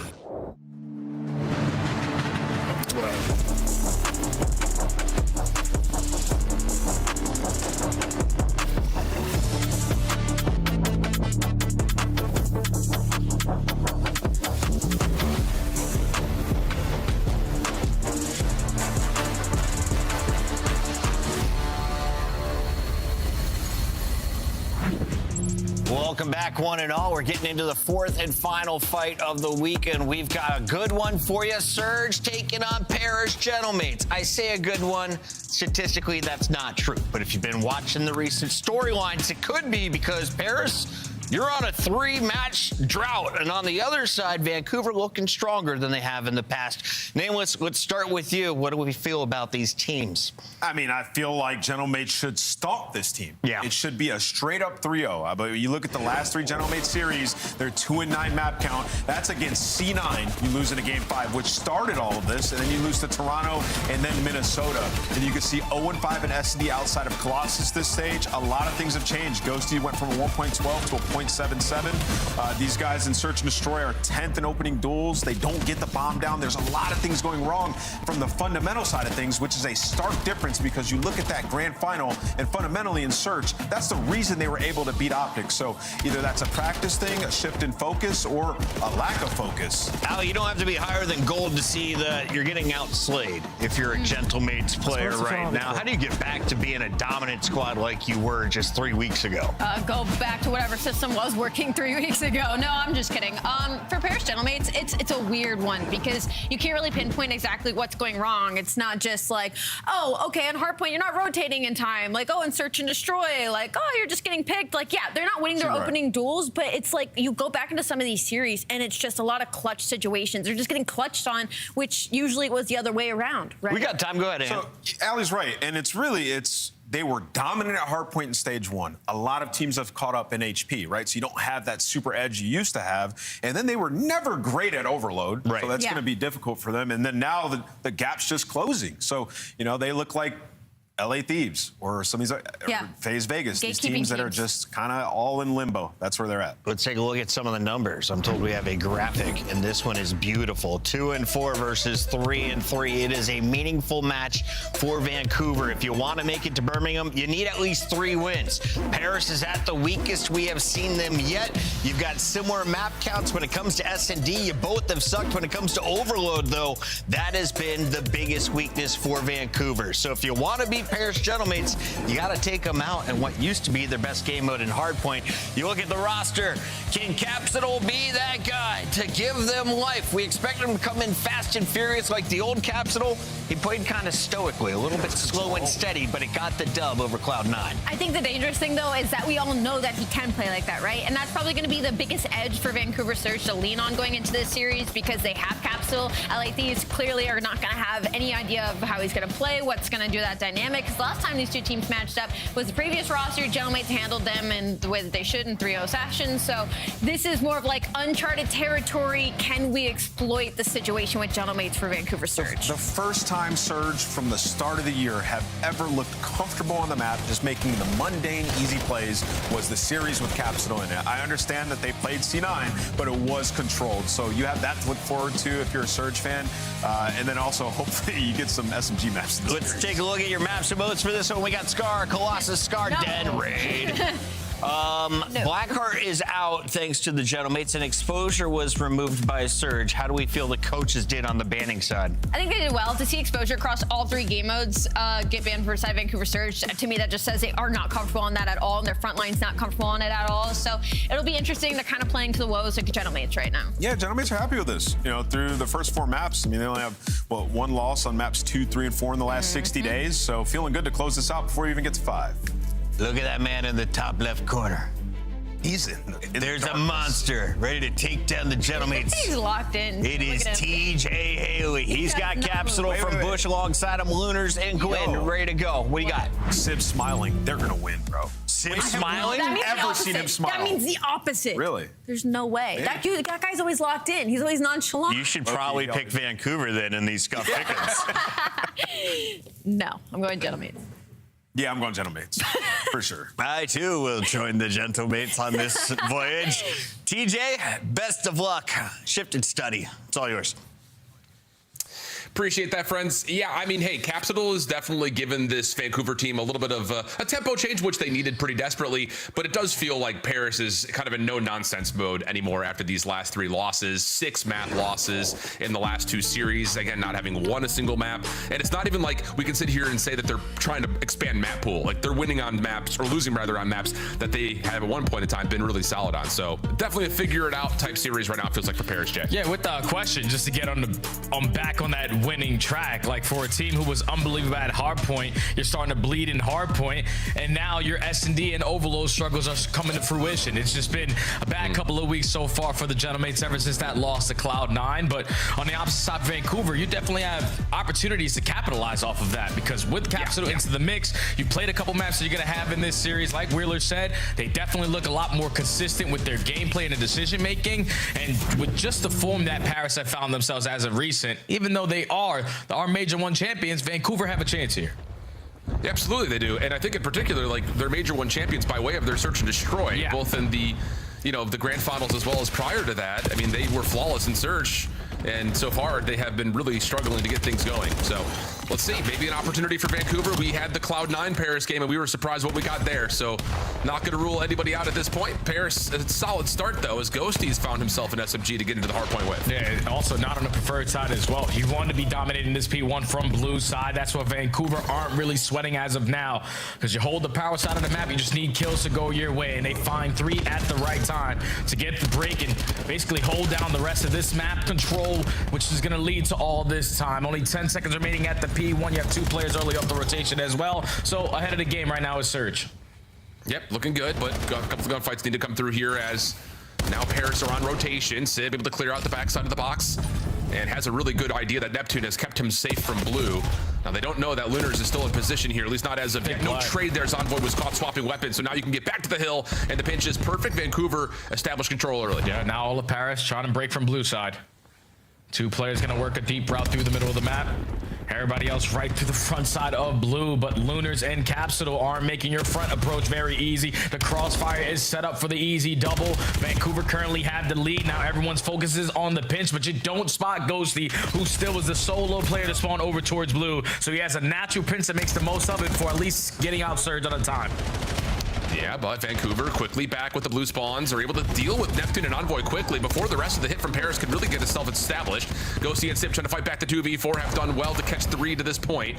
Caps is trying to make a mess of the scrap time, but doesn't have a good look at any gunfights. So now we look over towards rotation. TJ, big gunfight win at mid, allows an opportunity to potentially isolate onto Envoy, who's playing the absolute god spot here on P3, and he makes good use of it for the first shots here as the hardpoint opens up. Be early off the rotation, especially towards the money on Scar. Just you gotta be aware of the stuns and nades that could be impactful. Also the flank, because Gwyn is able to pop a double through mid connector. Now it's Sim trying to make up on a difference. He's able to get the trade, but you give up the map control, and now Surge are in. Yeah, good kills from Sib. Allows an opportunity for Paris to storm back forward, even though Vancouver was in the hardpoint for a small time. And yeah, that map control, super important. Gwyn, though, able to reestablish pressure on the pinch, and he's going to find 3 through mid-cut. Great shots on Neptune in particular, leaving a 1v1 for Lunars. And Vancouver, nicely done here to get the power positions dealt with, deal with the pinch, and establish some control here late in the hill. Yeah, like I don't know what's going on with the communication on the side of the Gentlemates, but that's 2 different lives where Gwyn pops a double, this time a triple, to break you down from mid-cut for Vancouver to hold down all of the map control for this P3. Now up by 20, still have white wall control. They clear up house again. Vancouver are on point. Let's just go to listening with this squad. Hey, I'm on mid right now. Nep green. Yeah, give us two left. I jumped top blue. I jumped top blue. One shot left on the side. I'm about to shot left. I'm about to shot left. They know I'm here. They know I'm here. I know. P1, that's the guy on the right. On C set. He's on top. Yo, front. He's on blue. He's on blue. Go see that. He's on the right. Front of me, boys. Front. Sib. He's white truck. Two front. Right here. Right there, in the back. Two front. One top. Top blue. Top blue. Left. Back left. Oh my god, so weak. He's running front blue. Could go low. Nice. Missing one. Could be in the back already. Missing one. Back right, boys. Back right, Ghosty done. Could be right again. Right here. I'm gonna play Jump out front. One shot. Nice. Good up. Good shit, bro. I'm working a streak really close. Keep took time. I'm gonna go right here. I hear you. Yeah, he ran back. Yo, Nep ran back. Yo, he's front bus Nep. This guy's gonna be on point. Yeah, really good stuff to clean up the backside of P3, and in particular, good awareness on how they were going to fight over the top of 4. Vancouver are cruising right now, but are needing to find a break over towards 5. Yeah, now all you're looking for is to set up Gwyn for 1 kill, because if he earns himself a Hellstorm, that's going to lead to a very clean break for Vancouver Surge. He's just roaming around the map, taking his sweet time, trying to get one of his teammates to bait and switch it, but every time they're cleaning up the kills, and it's still Paris in the time. Oh, here we go. TJ up top. Damage is out, and there it is. Gwyn's able to find his 5th. Hellstorm earned 17 and 6, trying to clear out the hard point, but not quite able to. Spawns will move, though. TJ able to spawn to the back end. Capsule able to turn over and find Neptune hiding inside the corner of the hill. Now TJ. Yeah, that'll work. Nice angle onto Envoy, and 15 seconds to fight. Paris are coming in a bit scattered. Ghosty will be traded, and the scrap time is going to be good for Surge as they will win this first set of hills. You will happily take that scrap time as well, because you're still going to keep your 60 to 70 point lead going into the second set. Now alongside of a Hellstorm. So with the lead you have, you can start to work on some of these long routes because you just need to break down the best possible setup. And it's all about taking away that white wall control. Ghosty for now does find one, and Gentlemates are trying to fight their way back into this game. Let's go to a listening with Paris. How many? I don't see him. Gate. Mid couldn't ticket. We're flipping here. It's all good. I'm holding it right. T. One shot. Nice one left. I'll we can go for those. Right side hill. Right side. Ticket. I hit him on the nade. Ticket or what? Yeah. There's set. I'm pretty sure. Front G's. Top G's. He's weak. I'm holding mine ticket. Top G's. I don't see him. I'm blow right now. Ticket. We cap. Nice. I kill him all the time. Looking. Ticket. Both. There's one shot clean. One shot. Two P5. That's one. 18 fire and 2 tickets. I'm trying. Nice. You're good. How much of your ticket? Yo, ticket. Already push outside. Set. I'm up. You set. They're gonna roll here. Set 2. Nice. 2 new. Last 2 should be new. Nothing art. It was low time cap. Running it. I'll need it. He'll die. Top winner's really weak. He's dead. Nice. I'm getting top. One shot top. Absolute top back. Balk right down. Yo, 2 SWAT, 1 top out. I've finished what? I'm waiting for actually. 2 mid as well. That's Just one mid. 3 front. 2 front. I got one. One more front. Yo, I spent don't take you both. Wait, I'm on one. We're gonna get splits. He's spawning behind you guys. No, I think he's spawning with you. Yeah, he did behind us. Inner. I got him. One more beyond gens. Use our attack. Push up single. Push up close ups. Well, Vancouver still staying scrappy throughout this. Messy spawns in the middle of this P2 that honestly Surge have done a really nice job figuring out. Capsule, last one left over for Vancouver, trying to hold on to as much time as possible. He finds himself a second. That leads to a 3v3 for the scrap time. And Vancouver still have the spawns to allow them a free rotation to 3 on top of that Hellstorm that they've already earned, Jay. Yeah, that's exactly why you're challenging the rest of this P2 time, because you don't want to give Paris an opportunity back into the game, but you also, just in case it gets a little scary off the rotation, have the Hellstorm, and Gwyn is just going to invest it now. You know, your teammates are now in the power spots. Neptune is somehow, some way able to win a gunfight from playing Heady. He's going to also put himself in a position towards top green, but the Hellstorm is going to take care of him. So Vancouver up by 30, put themselves in a position to get early time here at P3, but Paris is setting up pitches in green. That would have been a nice setup, but the wins come through for Vancouver.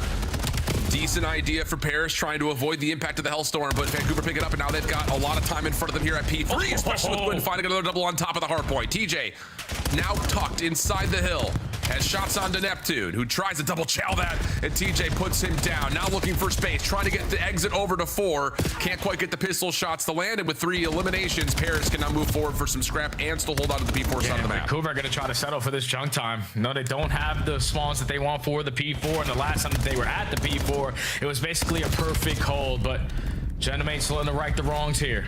Only 5 seconds remaining at the P3 HP. People are dropping like flies. You're going trade for trade, but it's Sim able to come out on top for 2. So Paris slayed their way off the rotation and are now fully set up and uncontested at the P4. And they've got perfect reads on spawns for the moment, although Sib at mid-map may have to change his focus. Because now there's a split spawn situation. He may not read this white wall push coming around the back. He's still wondering where exactly Vancouver had spawned. Is that an opportunity for Surge to find maybe a free break? Ghosty picking up onto one. Good shots on the looters. Almost with the fallen of second onto Gwyn. But no, Vancouver, too many numbers. And yeah, just miscommunication or just a mystery there from Paris has Vancouver back in and still holding on to the lead. Yeah, and I feel like Paris have had a lot of those blenders so far throughout a lot of stage 2. Just when you think you have them in the gauntlet setup, forcing them to flood one way, now we just read it wrong, and that leads to a break here for Surge. This was the money hill for them, and now they're soaking up a good chunk of time here still, but the break comes in the final 10 seconds. Now it's just about the rotation over towards New, and Envoy, the only player for Gentlemates to make something happen. Yeah, and Vancouver are winning fights in the middle of the map. Capsule, decent finesse, but doesn't get the best of Neptune. TJ has his trade, though. Now it's just down to where is Envoy. We have not found him yet. Double checking the backside of the spawns. Vancouver will spawn up. Wow, shots coming in from the backside. Pinches great. Over the top, though. Ghosty cannot find anything. Capsule still trying to keep his life. Up and over. No, not quite. Spawns will move once again, but a good read from TJ. Turns that into a double. Huge wins. Now a chance to possibly move to the hill, and TJ's going to grab 3. Vancouver in with a chance to put this map a little bit further out of reach. Back green secured. Crossfire secured as Capsule is able to find a double, but Ghosty alleviates a little bit of that pressure by finding 2 of his own. Just all of your teammates are spawning in Africa. You gotta hit a stunner and need to get them out. Oh, Gwyn shutting it down with a minute 48 worth of hill time. 34 and 20, make it 35. Does he get the last one? Wants the challenge and is able to finish things off with a pistol. 4 in a row for Gwyn. 230 to 185. Vancouver threatening a map one win, and Gwyn's not done yet working on routes. Yeah, now we're getting everybody flooding their way through the backside of White Wall. You're overwhelmed, Ghosty, with the pressure. You flip the spawns, and now you're still gutting them all the way across the map. You're forcing the Hellstorm out of Sid to just stay alive here. Gwyn's able to find another elimination, though. That may be enough for a Hellstorm of his own again.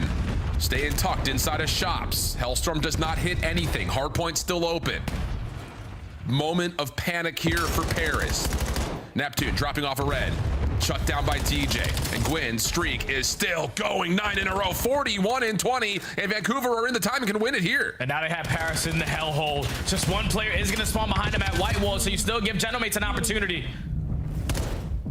The shutdown is in. 243, 186. Ghosty, oh, he's able to find 2. Capsule, the last one left alive for Vancouver, just trying to keep his life and keep some sort of a route open towards P2 to close this game out. But Paris are starting to fight back. The map starting to turn their way. Gwyn, a long route, able to find 1 from inside the hard point, but Paris have got P2 opened up to their name, and they're only down 40. Yep, just need to get a good wave of holds. It all starts with the first gunfight. I don't know if you're going to be able to read the positioning out of Luna's at top green, but now you know exactly where he is. It's TJ from the front, though. Opens up with the first kill. Now Surge is surging.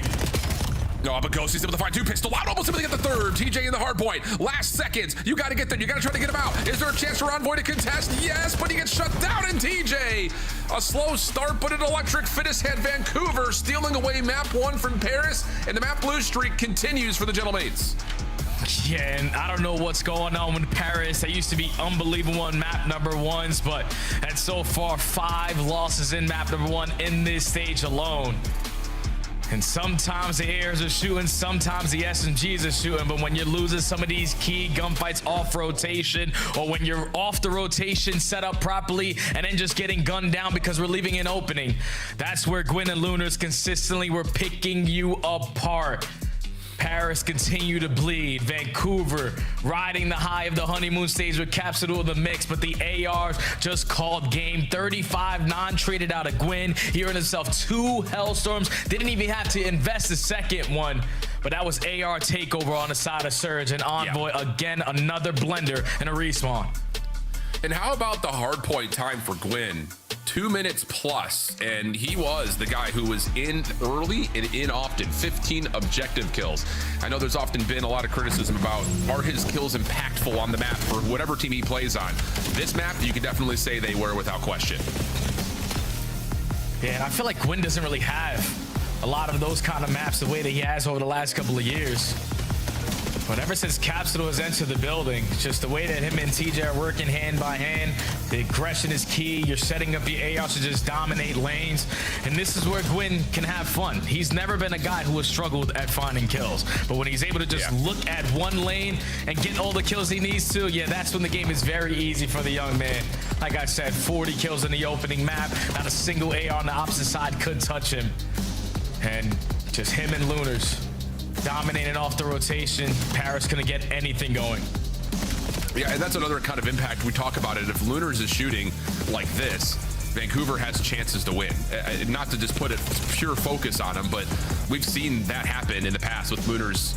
Just if he does what he did when he was in Challengers, he's a tough kill on the map, like legitimately, especially when you mix him with the rest of the players on this squad who have also come out of the Challenger space and been unbelievable. I mean, TJ and Caps, especially Caps lately, he has been him. So great stuff for Vancouver there to get themselves going and possibly run the table a little bit here. I mean, the big gap you see it from 3 to 4 is where it really starts. Paris start to muster a bit of a comeback, but the gap never really tightens up beyond about 30, 40, 50 points there by the end. So clean stuff for Vancouver. And now we go into Search and Destroy. We've already talked about it. Paris have not been great there outside of playing Colossus, which of course they have here in map 2.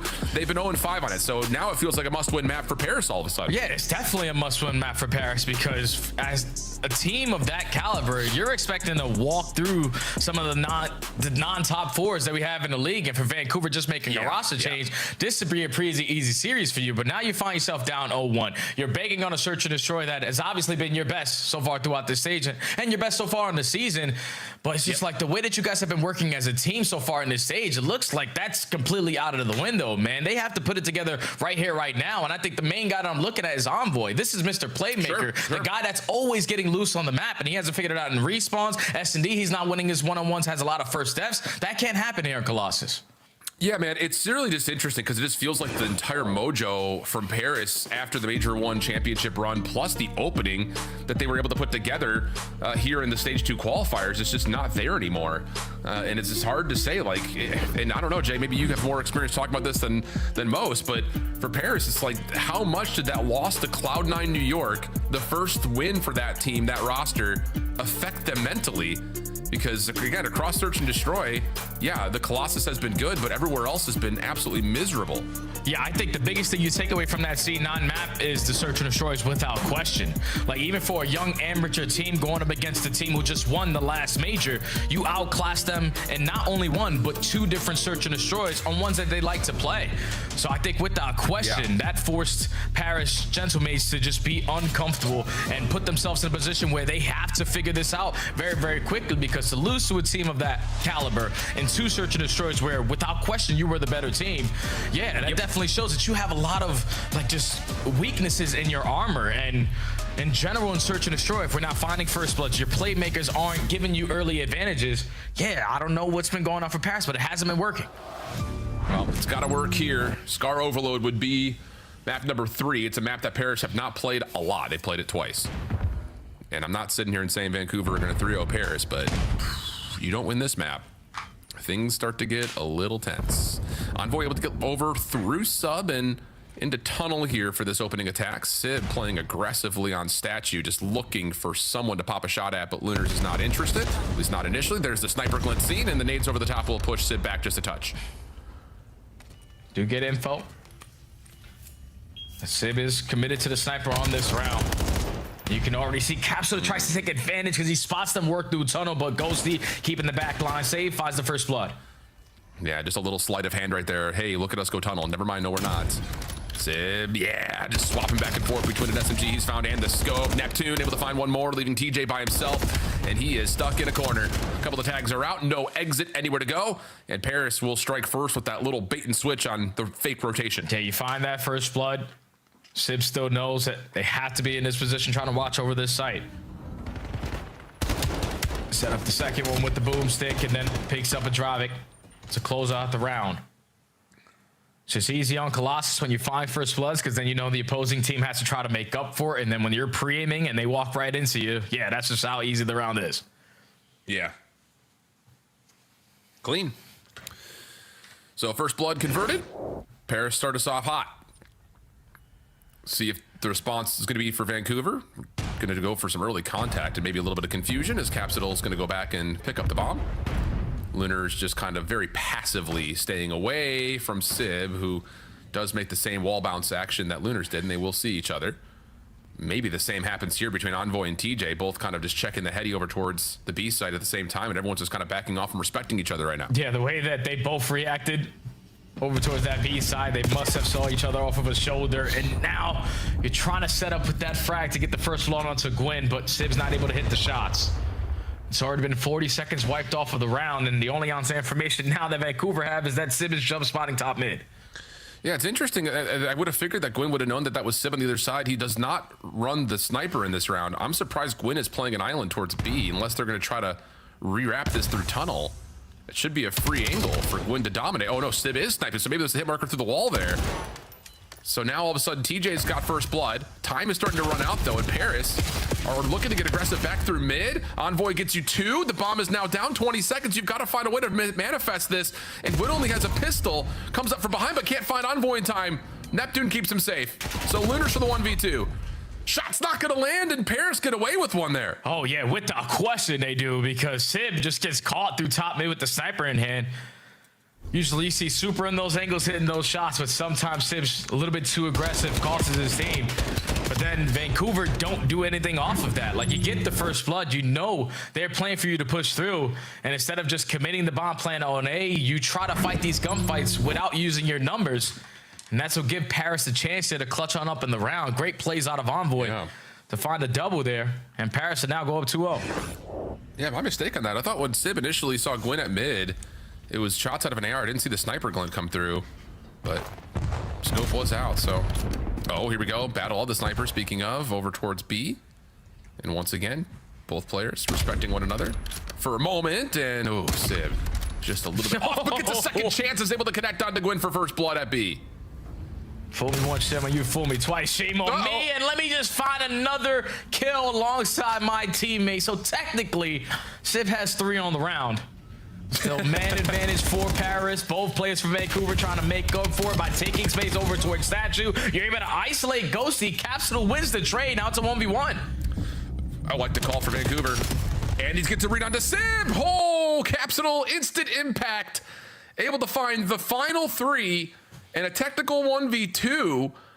And it's a play call that you kind of have to make. I'm just surprised that they're able to catch the timing that they do, considering that Paris had 2 guns up on that position over towards A. Yeah, and the fact that Capsule was able to walk away with 2, too.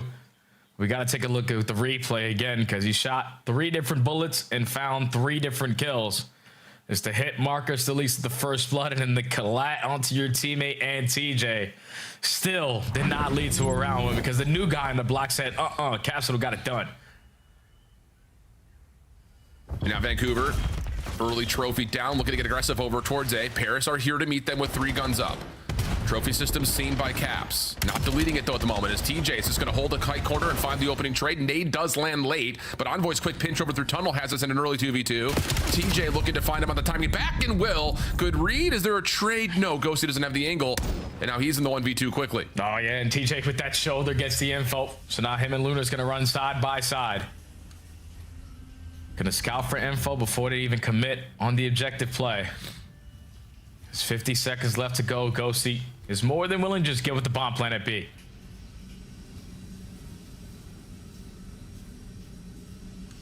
Plenty of time on the clock. Vancouver still looking to see if they can catch Ghosty, rotating between bomb sites. But that angle on towards A has Ghosty now looking to check at B. Doesn't quite see the plant. Can you find a transition deep into their spawn? No. So now Ghosty's going to head down towards tunnel and realize that likely the exit from the plant will be here towards sub. Just comes down to how far away they are. First chance. Shoulder seen. Tags are in. Stun locks him in place. TJ still showing effort, but does get picked. 20 seconds of the clock now, 1v1. Ghosty's got time, man. He's got a lot of time to work with, and if you're Lunas, you got to make sure you put yourself in a position to watch this bomb. Oh, no, CDL TV. We saw it before with Lunars, but this time, no. Just playing the clock the right way. Ghosty will not have the ability to clutch up the 1v2, but we'll still find the eliminations. Vancouver will tie us at 2, though, meanwhile. Yeah, great plays from Vancouver to just understand what Paris have been doing these last couple of rounds. If Sib is going to continue to snipe, we're just going to invest smoke grenades and with our aggression try to put ourselves an early numbers advantage. Neptune finds the first blood, they get the trade, but then the frag over the top gives them early numbers. And then even when Envoy gets 1 through green tunnel, TJ immediately finds that trade by getting active. And then in the 1v2, you don't rush it until you get some information. So Vancouver taking their time, picking apart Paris 1 by 1, have tied the game. Early trophy down for Paris as Sib is looking to take an early angle. An aggressive one over towards that. He does see Lunars, who I believe also has that information of the sniper glint. And Vancouver are going to send Caps up to B and through it over to sub to possibly use that as a chance to stack numbers in the backside A. Yeah, but the bomb is getting planted, so how fast are Vancouver going to be to potentially catch this guy off of the exit? No nades are able to connect, and Sib still has the angle. First shot misses. Second peek from Gwyn, not fully there. Here's Caps on that pinch, though, and Gwyn will connect over to the top, though. Neptune drops into the action and finds himself the elimination, leaving Gwyn by himself. Nothing there either. Just too many numbers to deal with, largely thanks to that drop down from Neptune at mid-map. Yeah, Vancouver has to do a better job, though. When Capsule puts himself in a position over towards both side of B, he basically has that entire map. that entire side of the map locked down. Like, they can't go to that site. So 3 of your teammates need to be able to scout. If they're getting the bomb down at A, no one does. Yes. And by the time they get into the play, there's snipers you got to watch. They have crossfires already being set up, and Capsule's not able to be impactful on that pinch angle that he had because you had no information. So Vancouver quickly have to make those adjustments. It's just spotting someone potentially going for that bomb so Cap can make a difference. Quick hit once again, though, for Vancouver. Over through statue to A. Double flank, though, on the way. And, oh, I don't know. TJ's seen the timing. Okay, now he has. A couple of the guns are up over toward this tunnel pinch. Nade cooked. But Sib, the Lone Ranger on A, hits a snipe. And now Vancouver, all of a sudden, trying to find a transition point, but there's nowhere to go as Capsule drops up top at mid. And now 4v2, all of Paris just rallying together, not going to give Vancouver an opportunity to potentially clutch on up. But Neptune gets caught, isolated in one-on-one, and Ghosty goes for the ego chow. Yeah, that's Mr. Hanley. Oh, no. And somehow, some way, Ginnon's able to find one onto Sib, so 1v2 for Envoy. Just cannot happen. This is the point that Ali was talking about, where Paris have just been getting clutched up on in search. Gwyn had a chance, but misses the shot. Envoy, quick to wrap. May have some timing here to catch them on the transition over towards box, but doesn't pick the right angle. Now he's weak, and it's an easy double chow for Vancouver. Oh, no, Jay. One of those rounds that just cannot happen, my friend. It literally can't, man. Like 4v2, you have all of the map control that you want, and somehow, some way, we're still able to force a one-on-one gunfight. I can understand losing the first guy, but Ghosty going for the ego chow getting ripped makes no sense. But then even after Ghosty ego chow, Sib does it with a sniper in hand versus Gwyn holding that angle. An insane clutch there from Vancouver. Paris realistically threw the hell away of that round. And now Vancouver have all the momentum on their side. Yeah, bro. 3 in a row for TJ off that last round. And Vancouver are looking for an aggressive setup over towards A. This could get messy. Yeah, Caps and TJ running together. Neptune is in some trouble. Gwyn trying to change up the angle. Change up how Vancouver are hitting this play. Sib is able to hit one, and TJ does unfortunately take down Caps, but there's just no exit available. Quick lightning round. Vancouver now grow the lead. And that's based off of what just happened in the previous round. You allowed them to get a 2v4 clutch. Now they feel like they can do no wrong. Every single time it's been slow and steady. You get the bomb down at A, you pick them apart. But they add Capsule to the mix. Him and TJ have a lot of chemistry between each other in Search and Destroy. And they said, we're not going to allow you this A plant anymore. We're just going to take Statue. And it works out when they win a majority of those fights. 2-round lead now, a 1-round lead for Vancouver. You just feel the pressure cooking a little bit. And Vancouver's going to give us a different look on offense. Gwyn sniping over towards B. It's Ghosty who's the sole defender on this side of the map for now, and is going to back off and respect the potential for just playing info and then playing retake to B. Sib, meanwhile, down over towards A, continuing to just play and peek over the top of the stand. And it looks like Vancouver are going to give this a look. Yeah, both pays are now committed with the sniper in hand.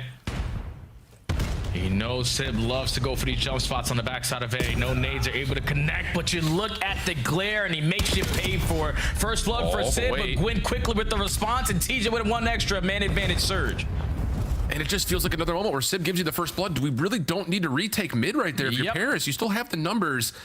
So now TJ's on 5, close to a Hellstorm. And Vancouver have flipped the map on its head. Nice shots from TJ, trying to value his life. Little jump peek out, but it's Gwyn who finds the first shots there. Ghosty now last one left for the 1v3, and that assist was enough to give TJ the Hellstorm. So the plan at B looking good. Ghosty's got no way to wrap this back through his spawn, so has to go tunnel. And time is keep on ticking down. And not a single player from Surge is looking for a scam. You're making this round very difficult for Ghosty, and the longer he waits, the longer he gets no contact, he's going to stand no chance, but finds TJ 25. Yeah, Gwyn is right behind him, goes completely unnoticed, and now it's map point for Vancouver. And it's just the surprises keep on coming. Holy cow. It's 3 rounds in a row, Al. And it all starts with that 2v4. And now you got to think we got a first blood. We throw away the man advantage. They get one extra. And now we also have Gwyn with the Hellstorm in the back pocket. Don't know what the play call is going to be here for Paris, but I know for Surge, everyone is going to value their life in the first 30 seconds. Yeah, for real. But the Hellstorm as a tool for Vancouver. Gwyn looking for potentially a second one. Gonna take the snipe up top. TJ's gonna call in the Hellstorm here. Capsule flying over towards sub. May get a call out, but do you really want to force a 1v1 versus Envoy inside tunnel? Looks like he's looking for it, and he's able to find the first blood. And Gwyn hits another. Oh, mercy. 4v2 situation, and Gwyn, well, I was gonna say maybe he earns the Hellstorm there. That could possibly just win the round, but Sib's able to take things back into his own hands, keeps his life, looking for caps down low. Nice pistol shots, wants to find the challenge, but TJ's there to bail him out. Just down to Ghosty, able to find two, can't get away though. And Vancouver are 2-0 up on Paris, and the map loss streak continues. Another one tallied against Paris, who are in trouble from a third straight 0-3 loss. Even on their best search and destroy map, Al. Like, this is the only map they've won throughout stage 2. And other than that, S&D hasn't treated this squad well, man. Just the way that they are playing some of these rounds, they're getting active when they don't need to. They're committed on consistently pushing and trying to force one-on-one gunfights, but they don't need to. I understand you are the Major 1 champions. I understand you found yourself in so many rounds with the early man-up advantage, but 6-3 in first bloods, and that score is the complete opposite. We're throwing away so many rounds. What happened to the teamwork out of Paris Gentlemates? It's completely out of the window ever since that loss to Cloud9, and Vancouver are capitalizing on it on every single moment. It is 4 rounds in a row to close out the Colossus search and destroy, up 2-0 versus the Gentlemates. And even though S&E has been a struggle for them, so has Overload. So I don't know what's going on with Paris, but this ain't good. No, man, not good at all. I think especially not only have they not been great at Overload, but they're also going to Scar, where they've only played it twice on the year, Jay. Man. So things are looking a little bit dire for Paris, and they look rattled, flat out. We're going to go to break. When we come back, we'll see if Vancouver can close another 3-0 on the books, and Paris will start to panic a little bit as they find themselves Major 1 champions, sweating a little bit in the standings here in the Major 2 quals. We'll be back to find out how Overload goes after the break.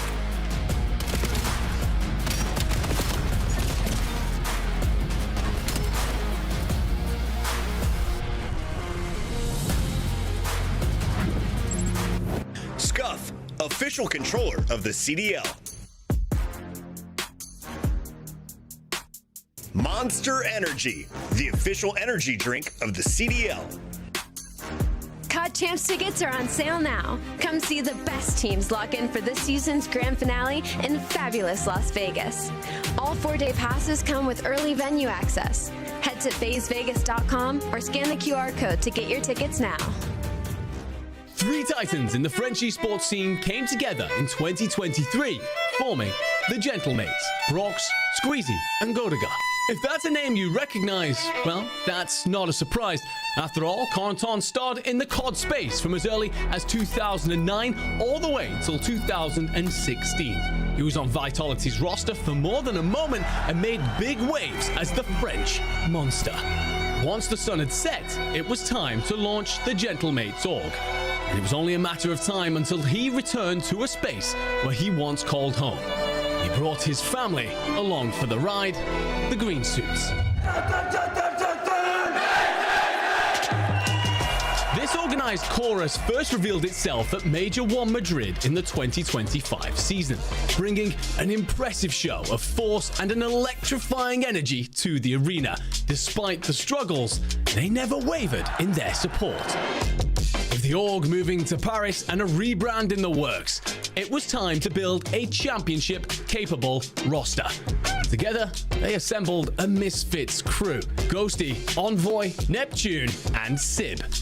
Each in their own right a force to be reckoned with, targets of criticism, yet absolute in their resolve to prove everyone wrong. I think last year on Cloud9, it taught me a lot of character development. I have a chip on my shoulder. I'm sure everyone on my team has a chip on their shoulder, and I owe it to myself to have one of the best years that I've had in my career. A lot of people say I'm like an IGL, just kind of setting all my teammates up for greatness is what I would say is my role. When everyone's doubting you and you have a teammate that still believes that you can do it, I think that says a lot for sure. I got a lot of faith in my boys.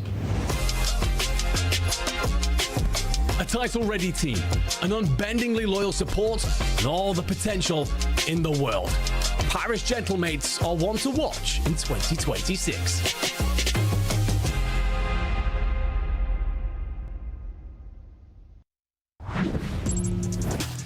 Well, the construction of this roster for sure has been something special, taking advantage of, well, a group of misfits in a lot of ways. But all of a sudden, after all of the lights shine bright on Major 1 and the start of this qualifying stage, Paris now find themselves maybe in a little bit of hot water, because if they drop this series versus Vancouver, they will be in that slog on the right side of the standings at 3-4 and 3-5. Vancouver in particular has an opportunity to hold some really significant tiebreakers in the head-to-head if they were to close this out. In particular, we're talking about the head-to-head versus Boston. And of course, if things start to turn up for Cloud9, they hold the head tiebreaker there with still matches versus Miami, Toronto to go. So there's opportunities for Vancouver, even though they really started off slow this stage. Oh yeah, without question, man, especially getting this dub here, because Paris, who would have thought that they are be in the situation that they're currently in, sitting at 3-3, potentially 3-4 if they lose this next map, but one of these maps potentially out of the next 3, because the rest of their schedule, Al,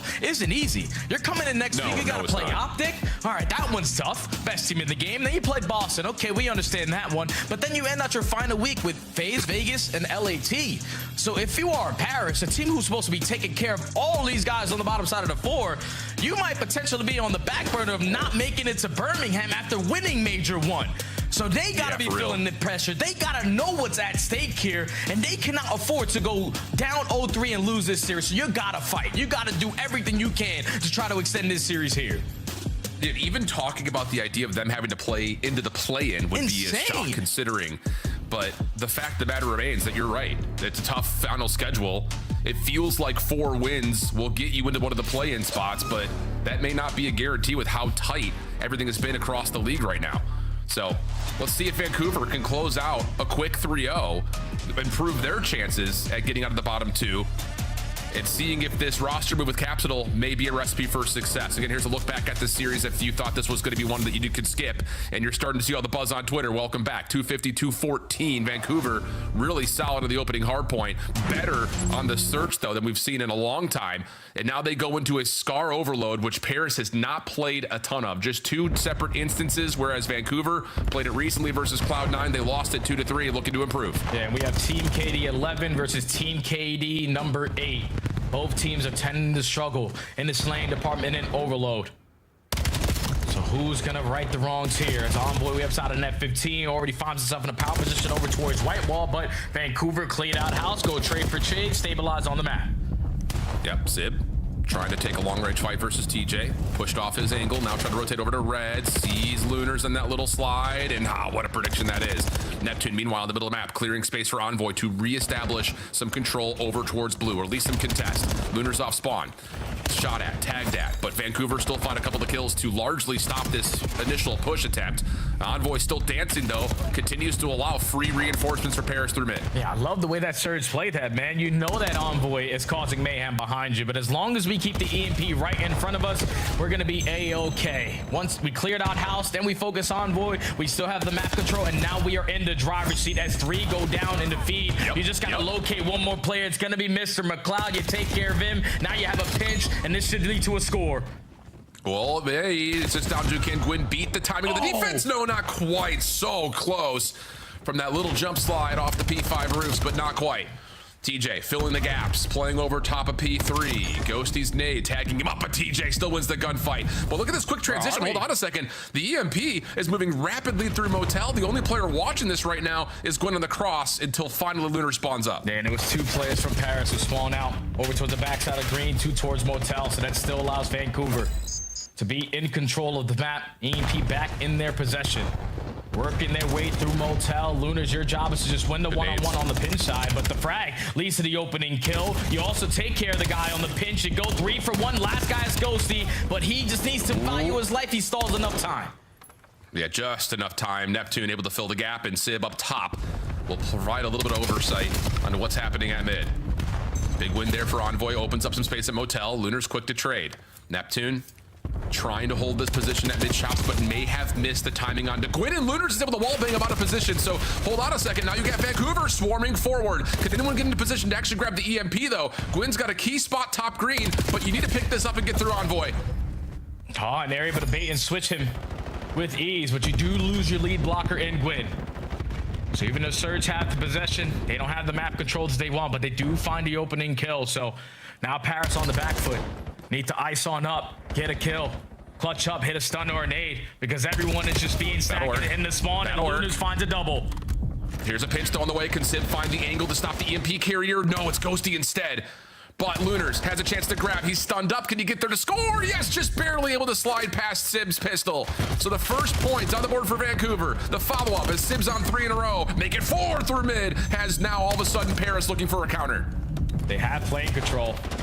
They're just trying to take more space in towards the spawn of Vancouver. They find 2 kills. They just don't have anyone in a position to grab the EMP. So you're allowing Surge to come off the respawn, allowing them to have more stuns and nades to be impactful, and they clear out their spawn perfectly. 1:30 left to go. Yeah, and Sib just holding this angle for now. EMP is reset. Capsule on a pinch. Gonna find Envoy for free. This is gonna turn the heads now with Paris, who are a little bit stuck at white wall. Nice shots though from Ghosty. Follow-up, Lunars on the corner. Doesn't want to chow that, not on low health. TJ's able to give you 2. Ghosty on the last one standing, and whoa, he's doing all the work you could possibly want. Even deletes the trophy system to possibly set up a late attack here with 60 seconds on the half. But it don't matter with all the kills that they are getting. The fact that they haven't had possession on their side at all is insane to me. Because you're having all the power position, you're finding kills, but it's just one situation where Surge needs to just hold it down in the spawn and just have some breathing room off of the respawn. They keep on making it happen. Now 40 seconds left to go. Neptune's able to find a double. He's going to be the lead blocker, but still, no one with the EMP and a team kill. Yeah, Surge are going to stop this one again. Yeah, Lunars find Sib. It's just Envoy trying to dance around the tank, trying to sneak something through. Not going to work. Ghosty in the back line. Chased down, dealt with by Caps. Over the top. No, Neptune's able to get 1. That's enough, yep, to keep it just before it resets. So a quick sprint through the field side of the map allows Paris a last-second score. But we may not be done with this half as of yet. Motel spawning up now, 10 seconds. Paris with control. Capsule working on it, but the EMP will likely give us an extra 30, or will it? Gwyn's able to give you 2. Can he get there in time to grab? Yes, he can, and there's a couple of kills here for Vancouver. Hold on a second. Last push here for Vancouver. They clear out the mid-map. They know that all the Paris gentlemen have worked their way through mid-connector, so with only 20 seconds left, we need to slay our way through Delhi. Capsule was not able to spot anyone, and by the time he does, Ghosty's able to get the better of him, and only 10 seconds left to go. Yeah, it's going to end the half at 1-1. But a misplay there for Vancouver. By just putting a lot of focus on Ghosty as he was the last player, you turn back around, Sib's already in your face. He's able to find that score to tie the game. But Paris have so many opportunities to score, and they only find 1. Yeah. And even that score was, I won't say desperate in nature, but it was fractions away from being stopped in its own right. So Vancouver's playing, man, and Lunars on this spree was able to earn himself the Hellstorm with that score, which is something that is important to note going into the second half. This was the start of the creation for the score for Paris. Neptune's follow-up, and yeah, this was the key play for sure. The fact that you were able to get Neptune back into the play that quickly to follow up on the damage that he had dealt is massive. So 1-1 the count, but the Hellstorm does give a small advantage here to Surge going into the second. Yeah, I would have loved if Capsule would just retrieved that EMP and fought that gunfight with his teammates with the back with the pistol, because at least you're control of the objective. But still in the half at 1-1. Now we're going into the second half with you finding the initial 2 kills, but Ghosty and Sib, they on the opposite side have a response and able to stop the push. Yeah, that's a tough moment right there. Both players for Paris pushing out of blue at the same time. TJ damage into both, can't find either kill. Capsule keeps mid-map in the control of Vancouver though. At least for a moment, as Ghosty's double now has a chance for Paris to create something offensively, but Lunars on the cut is able to stop that play before it really develops and allows Surge to come off spawn to rework over towards red. Now Lunars is going to work this pinch. Keep the EMP safe, find the first kill, read the play out of Ghosty who's coming off the respawn. Now you just need one of your teammates to grab the damn EMP, because I'm in the position that I need to be in. I got the trophy systems as well. If I can find an extra kill, even better. Lunars is on point. Yeah, Caps is able to find one behind through mid. Gwyn, you need to clean this up, but oh, they lose their EMP carrier. So Gwyn's double, make it almost 3. Turns out for essentially nothing. Neptune sprinting back over to get the plane heady. Ooh, I don't know if he saw. Yeah, Lunar's sitting in the small grass over there. I know we're all looking at him because he's in bright neon green, but not the same viewing experience for Paris. And as they come off spawn, they reset the map with 3:30 on the clock. Yeah, now Vancouver have to take time off the respawn, wrapping back over towards the B point because all of mid-map is in favor of the Gentlemates. They also find the opening kill. Hopefully the crossfire is going to work out. Envoy doesn't check his corner, so Lunas is able to make up for it, but it's Neptune on the pinch trying to cause a distraction, but they take care of the EMP carrier, and now it's a one-on-one. Yeah, Caps fortunately able to find another player over tough. towards the front side at buses. Otherwise, Paris would have had a chance to move the spawns and likely grab and go. But now we're down to 3 minutes to play. EMP will reset right in front of Ghosty, who wins a big gunfight up top at green. Pistol now out. Expects the challenge. Good damage, enough for an easy trade. Envoy, can he clear out topside red? Yes, he can. Big shots there. Follow-up almost onto Lunars, who gets the trade and will keep things stable. And I'm not gonna lie, if you're Vancouver, you're more than happy to just be in this position right now because Paris have dominated all of mid-map. But the more that this game clock keeps getting stalled out, that's when Luna's Hellstorm is really gonna make the impact to potentially just win the game. Yep. Well, 2:25 on the clock. Ghosty again, creating a favorable circumstance for Paris with these eliminations. That's now 3 for him. Here comes the push over towards P5. Gwyn falls. That's now full control over to Paris. The only player standing is Lunars. Can he find a way to stop the EMP before it gets through the finish line? No, he cannot. And the follow-up kills are also really good for Paris. Sib now on 4 in a row. Cuts behind. The spawns are all over the place for Vancouver, but they do get some field control with these kills here. Maybe a chance to reset. Yeah, it's a big win by TJ. The only thing taking care of him is going to be a trophy system on the opposite side of the map, but you're going to force the Hellstorm out of Lunars. You have the EMP in your possession, but every single player from the Gentlemates are camping in towards blue. So you're going to try to rally back to your teammates through the middle of the map and wrap it back towards B. Big. That's another set of eliminations. That's very good as Caps is able to clear out Neptune. One more down low. Ghosty taking a lot of damage. Pistol doesn't follow up, but there's still a chance to score. Gwyn able to find the EMP on the ground, pick it up, put it over the finish line. 1:20 on the clock. But the Hellstorm is out of the back pocket, and we're rotating over to the more difficult EMP location to grab. And now TJ just needs to win a one-on-one. He's in a power position. The wall bangs are going to be in, but Envoy does not finish up the kill. Now TJ can take space as the lead blocker. Lunars watch the pinch. He's able to find the first. You can't get the trade on the Neptune, but TJ is stuck between a rock and a hard place on the decision that he wants to make because he wants to make sure his teammates had the EMP, but now he made the right decision because you keep the numbers, but Paris slow you down. Lunars stunned to the corner. Not quite able to get the better of Envoy, so Paris, a chance here. 45 seconds on the clock. TJ quick to get the defense going. Sib trying to put pressure over towards A, but Vancouver are responding to it. EMP drops at mid on top of that. So it's just now Sib, the furthest forward Gentlemate. And he gets dealt with. Quick research trying to be put in together for Paris. Ghosty creating space, but there's nothing else. And Capsule's able to grab the EMP and move it over to field side. 27 seconds on the clock, and Vancouver have the kills to move up map. They can work their way through plane. Paris have to iron up, whip out your extra M15s, find opening kills, and able to strike first. Trying to get the surround into play. But wait a second, is this getting a little bit too cute? Sib, oh, he's able to save the map. EMP in control of Sib. Neptune drops, and Paris are looking like they may have to go into this overtime with Sib on a pistol at 32 and 22. Your top Slayer rocking just a sidearm. Paris realistically don't have to do anything because they have the EMP in their possession, so Vancouver have to make the first move. Just don't allow a scam to happen, but Neptune overextends that white wall. Now you got to make up for it if you're the Gentlemates. Gwyn, slide chow. Oh my goodness, just looking for info, but Envoy shots through the wall, get us to a 3v3. And now the onus back over into the camp of Vancouver. 1:30 on the clock. Vancouver starting to set themselves up with a sneaky little belly crawl from Lunars over to red. Caps gets some damage, and Envoy will just play the clock and back away. Still keep in mind, Sib only has a pistol, so at blue, he can only do so much, and that's just throwing shoulders. And Vancouver are just trying to take every ounce of space that they can in this push to just look for one kill, because the win condition right now for Gentlemates is theirs to lose. A minute left to go. Vancouver looking for one. Caps is able to get through. Timing here is everything. Able to get a couple of shots. The alarm bells are ringing. Backing up. Caps, big win. 3v2 situation over towards Motel. And again, Sib only has a pistol, but he makes good use of it. It's just down to Lunars for the 1v2. Ghosty shows himself, but now he's off the regen. And they're going to bully up together. And they, oh, so tough for Lunars. Do you pop a mantle Do you try to make your way upstairs? Neither feels great. Nade will be deleted by this trophy. Here comes the hit. Shots are in, but Ghosty wins the battle. Oh, mercy. Caps, you thought may have just done it, but the pistol battle up top going the way of Sib keeps Paris alive. Whew. What a scary game.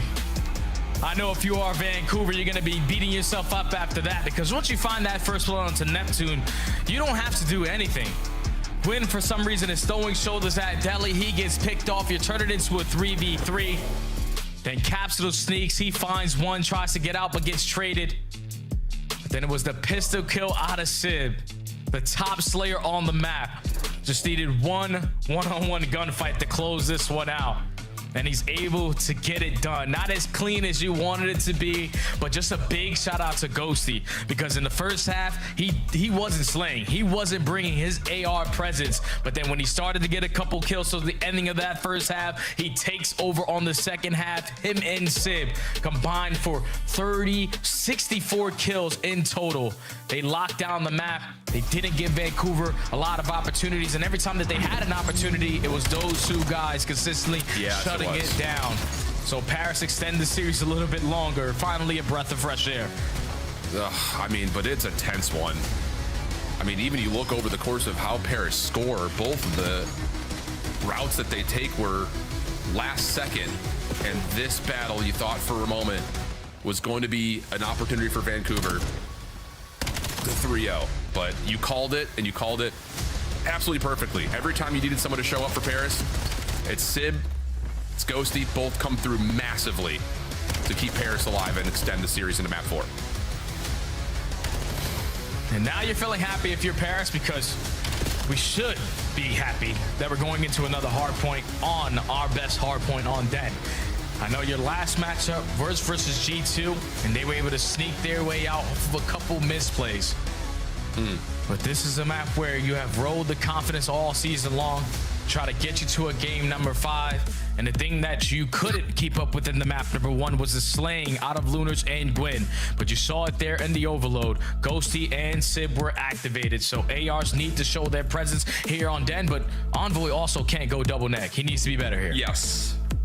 And, you know, the other side of this, it just is a series that it's always so compelling, because when you look at Paris' stats across hardpoints, it's just good everywhere, essentially, besides Blackheart. So it's hard to look at a hardpoint map come up and be like, oh, there's an opportunity here, because it's just everything has been so good for Paris. Yeah. I would say, kind of looking at the recency, though, Vancouver, I mean, when they played Cloud9 here, they didn't give Cloud9 a chance to rotate ever. Like, it was just constant having to break. And if Vancouver can kind of keep that same tempo up, which is something that Caps has brought to the table, that's something that you look at and say, okay, that's how you can take down this Paris team on one of their best and most played hard points. Oh yeah, without question, man, because these two young men on map number 1 just popped takeover. A 1.95 out of Gwyn, a 1.35 out of his AR duo in Lunars, with a combined almost 80 kills. Yeah, it doesn't get any easier than that when your ARs are locking down the map, and they're also getting the hell time. So these guys were popping takeover on that opening scar and have an opportunity to do it as well here on Den. Like you said, versus C9, you beat them to the punch in the fundamental game, and even when you didn't, you were finding very easy breaks. So for a squad in Paris who looked like, without question, they were the best hardpoint team for weeks, so far in stage 2, the fundamentals have completely went out the window. Breaks are not as good.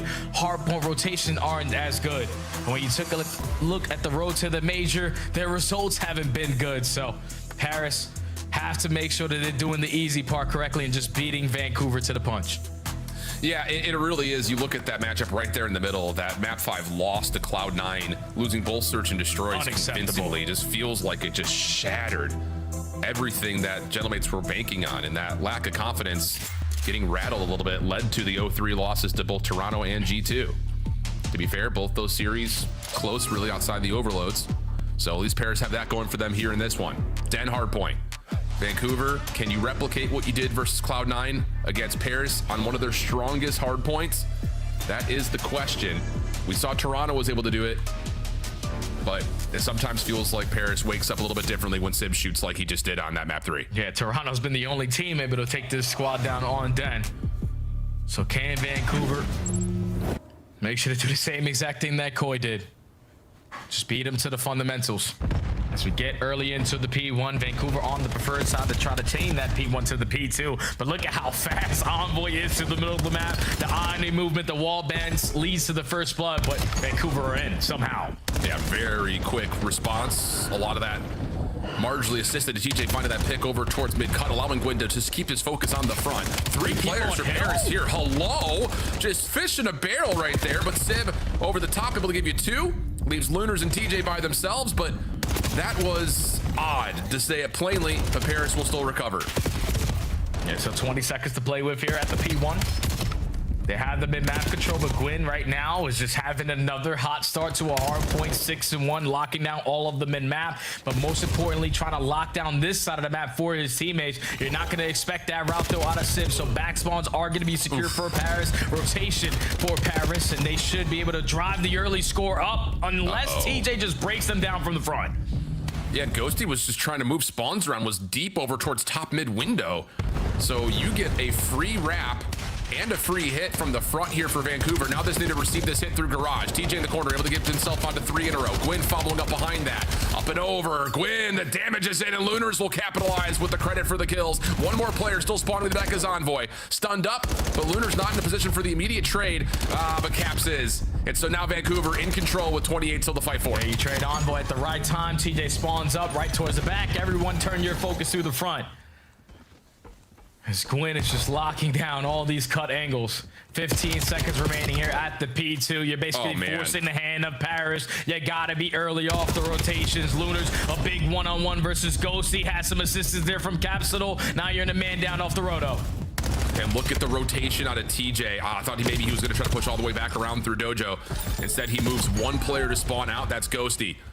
A late nade from Envoy allows him to essentially create his own trade.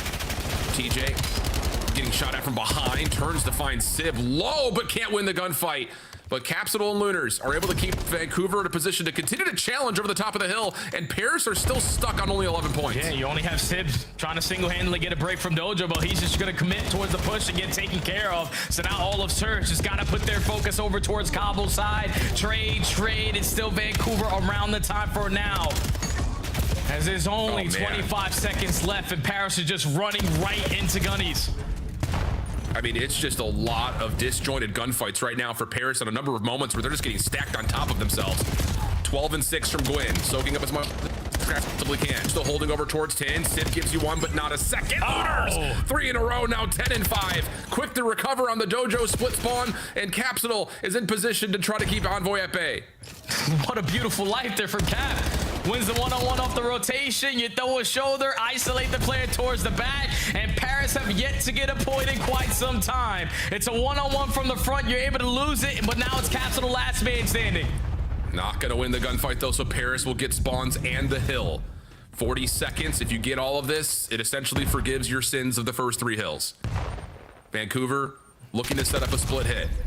On Envoy trying to create space to bump the hill is unsuccessful. So now all of a sudden you've got guns up for Vancouver towards the front. Sid playing the rooftops, trying to create separation away from the hill. That's not going to work. Still spawns are in for the moment for Paris. Crossing angle for Lunars, locking things down. Envoy trying to contest as long as humanly possible. Pistol comes through, and it's Vancouver from the front to create a break. Sib trying to find one more finesse moment for Paris as he gets 3, leaving TJ by himself. Yeah, big play out of Sib to just hold on the back spawn. Even with his teammates spawning all the way across the map, it leads to that final 10 seconds. It keeps you somewhat into the mix, but Vancouver on the first 3 HPs, that was perfection. You're winning every single rotation. You're not allowing Paris to get any single time. And now going into the second set, we just want to play keep away a little bit. Yeah, just a little bit. Envoy on the cut, though. Good damage, finds the kill on Gwyn. Caps also pushed off the angle at U-Haul. But Lunars able to win back that position at mid. Ghosty trying to hold the corner. Able to grab one. And that might be an opportunity for Paris to continue to step up as Lunars is only able to find one trade through mid, and he's the last one standing. Looking for a long wrap here. Timing will be everything on the gunfight behind it. Lunars is able to win his first, but now Paris didn't make a decision. Are we going to try to push through this or soak the time? And they're going to soak the time. Yeah, they're trapped, man, because Lunars takes his sweet time on that pinch angle, and all of his teammates win gunfights through couches. So TJ single-handedly is able to get the break here at the P1. So 10 seconds to play with. You're more than willing to forfeit this to the Gentlemates because you have back spawn secured for P2. You just got to prepare for this first push because Paris are taking long routes. Yes, they are. Lunar's the one responsible for anchoring. And Paris are trying to full flood him through statue. Neptune taking damage. Is anyone going to back up to try to help? Caps is attempting it, but Sib wins the battle, goes to the pistol for the hot swap. Now it's on to TJ and Gwyn inside the hard point, trying to receive this Paris reinforcement. And TJ, unfortunately, in a position to where he actually trades out his teammate, but Caps quick back to the rooftops, able to find two, gives his team a chance. Envoy back in to affirm that Paris can still fight for this time, and Envoy will grab himself a couple. Still the follow-up, it's chaos inside of P2. Gwyn able to track down another, just down to the 1v1 inside the hill, and Gwyn takes that one as well. Vancouver looking good for the back 20. So many big double kills out of the Surge players to just give them a chance, because we were spawning consistently on the front side of the HP, but if your lead killer is gonna go in there and get a double, we're always gonna have the numbers advantage. But finally, again, Paris able to fight for the final 15. It's just you're gonna be late off the rotation. TJ's gonna find the opening kill. Now Sib has his hands full. Yeah, and this is nice for Vancouver. Just make sure no one got around a long route through Dojo. Smoked. And now you can keep all your eyes forward as Gwyn, Lunars take care of the first three Gentlemates attackers on this P3. TJ trying to get back this Godheady. Envoy shuts it down, but the trophy system is there for an assist. Sib stuck. Still last one left standing. Neptune trying to get involved, but through mid-cut, he's been pushed off, and the kills continue to be tallied up for the Surge. Yeah, they're just forcing Paris to consistently flood their way through Cobble side. Finally, Neptune's able to get an impactful kill through the middle of the map, but all of his teammates are dropping like flies. He's gonna have to get all four. Mr. McLeod is able to do just that, and he's able to also flip the spawn. So if you were looking for a moment for Paris to gain some momentum, this is their chance to get themselves into this game with a P3 to P4 chain. Well, but here comes the late push from Vancouver. They clear out P3. That is not insignificant time. Neptune is also in a little bit of trouble here, because here come all four Vancouver members through Dragon. Caps getting a couple of shots late. Neptune doing well to create some time to allow his teammates to try to get back into the mix, but there's no trade there for Sib, so now it's a 4v2. Spawns established. Caps gets a read that Envoy's playing over towards Dojo side, and as long as Envoy doesn't create another elimination out of Caps, spawns should still be good for Vancouver, and they are, at least for now. Yeah, Envoy's just trying to finesse, but his teammates are doing a great job of slaying their way through the front. A team kill isn't going to help the situation, though, because Envoy's thinking we have the numbers. I can now start to send it, but when a team kill goes down, we lose the numbers, and then I get over-aggressive and get caught. I'm even falling off the damn map, Vancouver, and currently doing all wrong, but at least for Paris now, you get the break for the final 25. And Lunars is just having one of those series. 22 and 15 for him. Couple of shots on the Ghosty. Not wanting to give away this back 13 for free. As it's a 23 and 15 tally for Lunars. Still battling Paris on the back 10 seconds.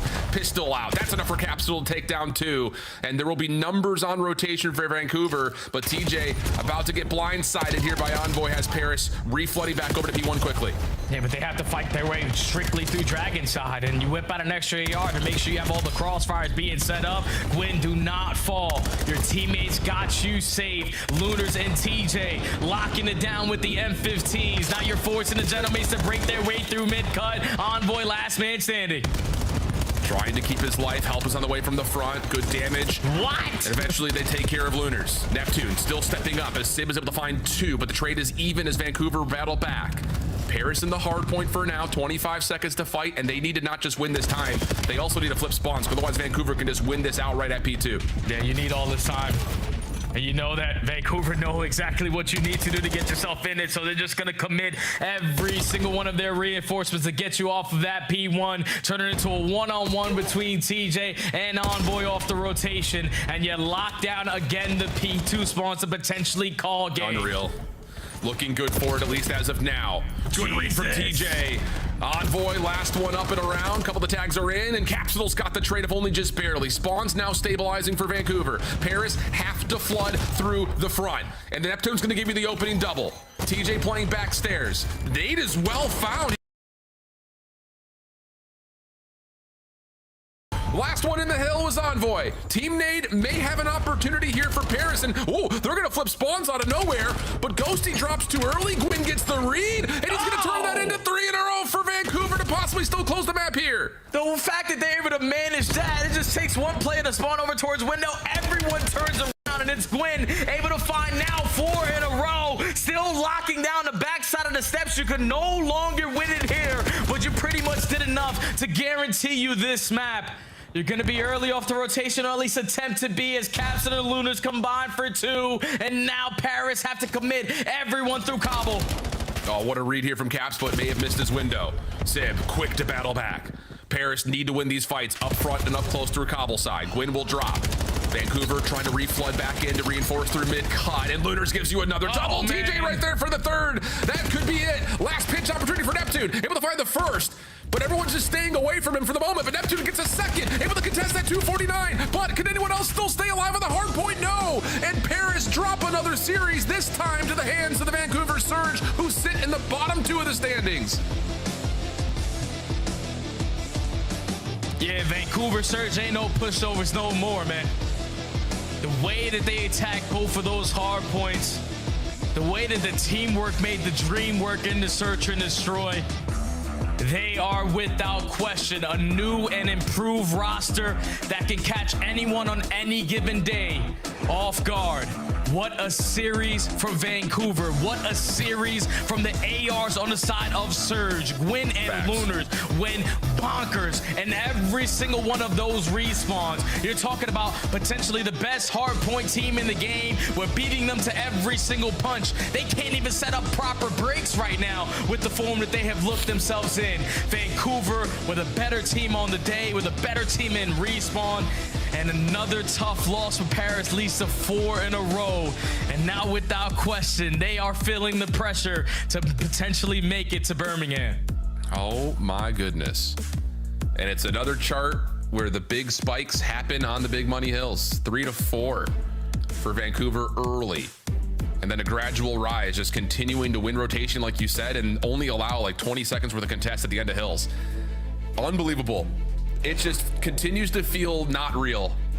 I'll say that much. It's just the hangover for Major 1 is hidden right now, Jay. And I don't know, maybe the league just needs to give a firm handshake thank you to Cloud9 for shattering the confidence of this Paris team, because they look, even in that last moment, the last 2 hills, very disjointed. It's just like panic seems to be ensuing all over the place.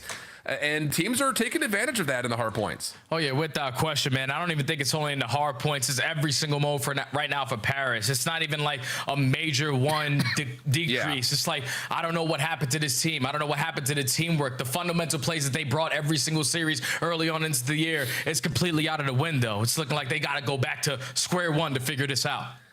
Unreal. They have Optic, FaZe, LA, and Boston still remaining on their schedule as well. Anything can happen as we close out our weekend. Back with the Des. Optic, FaZe, LA. Yikes! It's gonna get spicy from here on out. Vancouver Surge, first and foremost, we apologize. We're not familiar with Gwyn's game.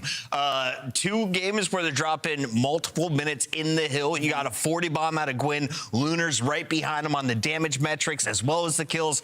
Allie, what's going on with the ARs in Vancouver? You almost picked this team after you saw the maps and modes. It's just tough because it's like you're looking at Paris and it's just like, I think Jay and Alan touched on it great, where they're just not playing the same. But on the flip side for Vancouver, it was complete opposite. They looked like a top team. Their fundamentals were on point. Their search was incredible. This is the best series that we've gotten out of Lunars, and also probably one of the best we've gotten out of Gwyn, considering he was up in the discussion of Rookie of the Year at one point. I mean, this guy's unbelievable. Let's take a look at our second respawn, second hardpoint rather, in the respawn win.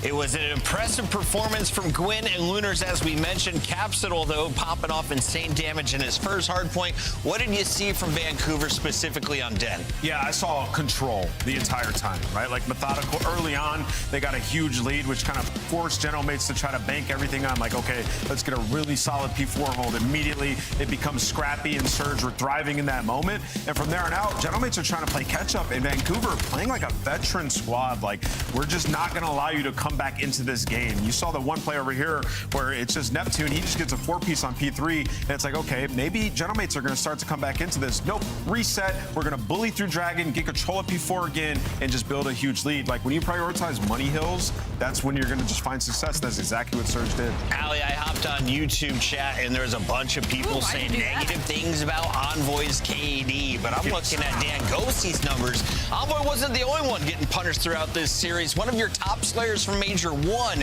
was getting held to, what, a 0.6? It's just so funny to see YouTube chat getting that way, like, once a team like this starts losing. Like, smoked. at the end of the day, like... Envoy?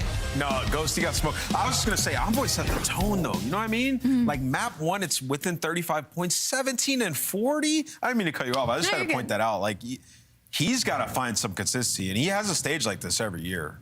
Like, it just happens. That's what I was definitely going to get into. It was just kind of like Envoy is one of those players that's susceptible for some reason to these kinds of series. And sometimes it's because something in the system has changed, or maybe somebody's playing a little different. It makes players like him kind of put them into a box and sometimes put them into the cycle. And for Paris Gentlemates, I mean, they were undefeated in map once. Since that Cloud9 series, they haven't won a single one. It has done something to them mentally. I'm thinking to G2 Game 5s, like, that's where they're at right now for me. I think it's big brain from Paris. We'll talk about that in a moment. But first, let's talk about the win with Vancouver. We've got Gwyn joining us on the line. Congrats on another 2 minutes in the hill to go with your 40 bomb. Gwyn, how do you feel on the AR? I mean, I feel good. I've always felt good. It's just been about translating the matches, honestly. Like, obviously, I don't play perfect in every scrim, but I feel like I've shown way better in scrims than I have in matches with AR. So finally got one to go through. Dude, Gwyn, you guys looked ridiculous in that match. I mean, really, the last two matches, it was hard to evaluate after the C9 one. Looks like it all came together. So what was it about Capsule coming into the lineup that has you guys playing such flawless Call of Duty? I think Cap, with his pace and just so, like, confident in what his play is, just helps all of us, like, just be, like, more confident in what we should do. Gwyn, for Vancouver, you've shown strengths now in all game modes, and I just wanted to ask kind of like which one started to surge for you guys and which one do you feel most confident in right now? We knew picking up Cap, our search was going to be good just because of Cap teach chemistry and then me and teach chemistry. Like, that was going to work out. But I'm really surprised about how good our hardpoint is right now, at least in the matches. Got to translate in scrims a little bit more, but working on things, getting better slowly by slowly. What a great problem to have, Yeah, right? I would say I'd rather it happen that way. I wish it would translate to scrims. Everybody wants the other way. Wait a minute. Gwyn, it has been awesome to watch you guys recently, and with this unexpected upset, you are now joining the club, the 3 Wins Club, which should be good enough to get to Birmingham. The question is, if it comes down to tiebreakers, who do you think could possibly fall out of the current top 10? I don't even know who all has 3 wins. I've been just focusing on us and just trying to make sure, like, even like this match, like, even though they've lost the last couple, we had to make sure, like, this is still a Major 1 chance. We can't take it easy at all. Yeah. Gotcha. I am unfortunately not going to be in the studio next weekend, but I will definitely be tuning into Vancouver live. Best of luck. I know the turkey is celebrating somewhere. Thank you. Appreciate it. Shout out to the Surge Turkey, another scuff play of the game for the Vancouver Surge. It's only their 4th on the season, it feels like, Allie. Why is it a turkey? I have so many questions. So many questions. What's Canada? I don't understand. Vancouver, yo. They got birds and stuff. Let's take a look at Gwyn flying high. Good for Gwyn, dude. Gwyneth is so back. Yeah, he was unbelievable this series. I mean, really, like, a lot of people would question him over the course of his career, whether he just played for kills or if he was actually trying to win. It's been a slow evolution. Obviously, he had to figure something out. This team wasn't working. He's getting 2 minutes in the hill consistently, back-to-back, while finding the kills. Hey, man, players get better. It happens. Gwyn has all the talent. Looks like he's developing. Fresh cut. Skincare looks great. Better interviews. Being Gentlemates. He's evolving as a human and a player. Congratulations to Vancouver. Real quick, final thoughts on Paris Gentlemates. This is now a historic slide. After a perfect 3-0 start, you have lost 4 straight. Are we concerned, like Vegas FaZe, that this is a team that potentially misses out on Birmingham? I'm concerned only for that specific reason of them missing out on Birmingham, because it's like, it's one thing to have a rut, it's one thing to have a bad stage, but for you to completely miss out on an event as they're being the Major 1 champions, that is a huge signal for something is terribly wrong. I know you guys love it and could hear it all day. Let's say it one more time. Let's take a look at these standings. It's getting spicy. 4 and 3 teams from 2 all the way down to that 7th spot, and that's where the 3s start to take over. FaZe behind the 8 ball at 3 and 5. You've got Vancouver now jumping them at the 9th spot, which means it would be Breach and Cloud9 missing out on Birmingham if this all ended tomorrow. But Allie, all these teams have more games to go. I would love to see the Major 1 standings compared to Major 2 standings, because Because right now it feels like we're right at, what, 4 weeks? So this is what our usual splits would look like and where everybody was a month or two ago. Because this looks insanely different to me. Yeah, I mean, I got to give kudos to the league for this format. I think this has been awesome, a nice change of pace, and we're really getting to see the parity in the league because everyone plays everyone. Something is on the line. It's getting cutthroat, and it is getting spicy. Anyone can upset anybody, but we had somebody correct on the day. Nameless, you called some major upsets. We also missed a few. What were you excited about as we started the day with some hot 3-0s? Yeah, I was excited for the Miami Heretics LA Thieves match. I think that was an important match today to figure out where these teams stood. And, you know, for LA Thieves, you know, in this one, they held on. They got all the way to a game 5. Yeah. You know, you think about it, they did not play their best brand of Call of Duty. Today, Paco, one of the worst series I've ever seen. Worst Hydra match ever? One of the worst, yeah. I can't say unequivocally the worst in recent memory, probably in this title for sure. I think he single-handedly lost them the map number 1. I think in the Search and Destroy, he overheated. He had 4 first deaths, so expect him to be in the lab and come back stronger. On the other side, Miami, unbelievable. Yo, Super and Frankfurt are crazy. I do want to flag something. Hydra historically has had issues with controllers. We had a long pause in a previous LA Thieves match this weekend. Is it a controller issue? Is it a mental boom right now in LA, or is this just rising tides in Miami? It is probably because he is having a mental boom. He's blaming the controller, and that's causing like a double effect. You know what I mean? But on a more serious note for LA, it's just the lows. I mean, we're talking to all these players, talking about how good everybody in the competition is right now, and I really do think it can be a day-by-day thing. I think maybe that was just a lackluster day for LA Thieves and a really good day for Miami Heretics. Moving on to the Koi and Boston match, kind of a similar story, other than Koi has been kind of surging as of recently with the addition of Kips. He had a really good series. I think Insight had a really good series today versus Boston Breach. I just think on the side of Boston, this is a really, really poor matchup for them. Boston sucked today. Yeah, they did not look good. I was excited for them. I had Spart up there with fantastic metrics.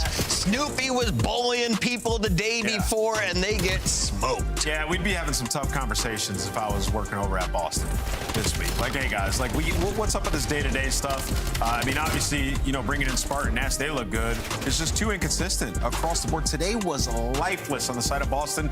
I think challenger teams would have beat them with what they put on tape today. I think Purge was the MVP in the previous match for the squad alongside Snoopy. He dropped nearly 40 kills. Today, he quits out before we can even see his final respawn numbers. Optic, though, living up to the hype. It was Carolina who strikes first in the hard point, but then 3 straight as Hook hits another level and claims that he is the best player in the game.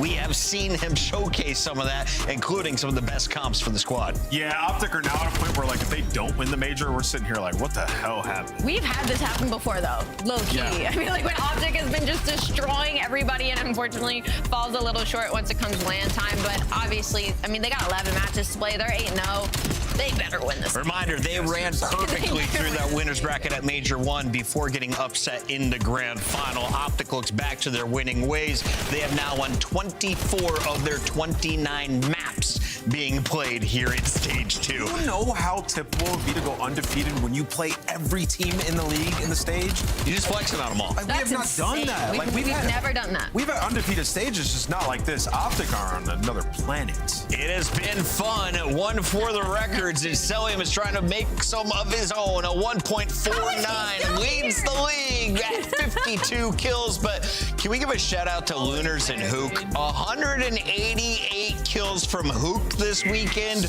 Lunars 174. And as you saw, they didn't go to a game 5 tonight, Allie. They did not go to a game 5. I mean, that was just in a couple of max. Hook's unreal, dude. Also, Winsight, show him some love. He had a slower start to the season, and I feel like now with this new roster, he's been at a whole nother level. Optic, just 3 matches left. Some teams with 4 and 5 for 1. We take a look at your remaining 11 matches coming at you next weekend. Gentlemates against Optic. That's how you open up your week, and then you get Boston Breach. So that truly could be the fight for Birmingham. Yeah, we got some weird matches. I gotta look back at the schedule, but some of those matches, I think we're getting a lot of game 5s. As we say goodbye to everyone at home, quick disclaimer, it's an alleged controller issue for LA Thieves. I'm just trying to come up with some ammo. Maybe there's nothing wrong with Hydra.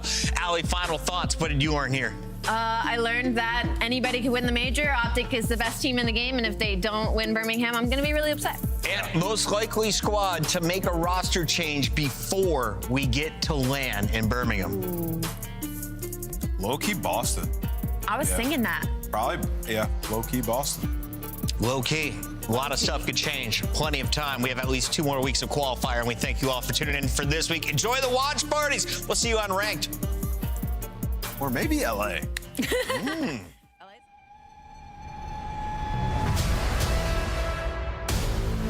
We back for another one. Another one. Here we go. How I like that. We back for another one. Here we go.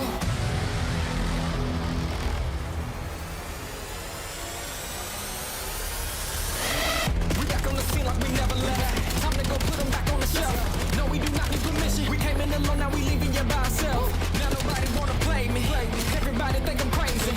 Guess I gotta live up to it. Nothing but to do it. Hear me. Let's go. They know we done been there before.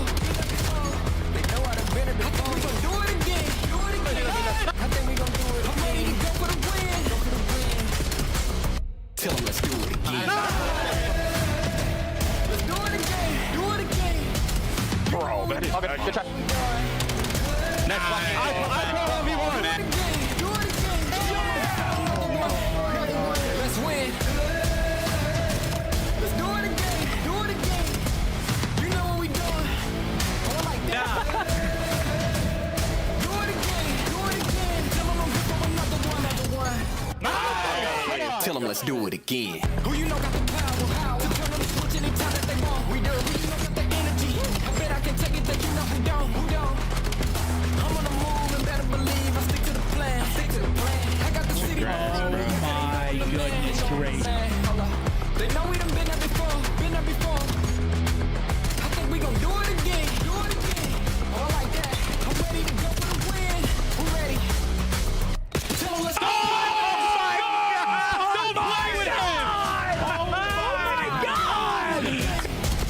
You know what we doing. Oh, I like that.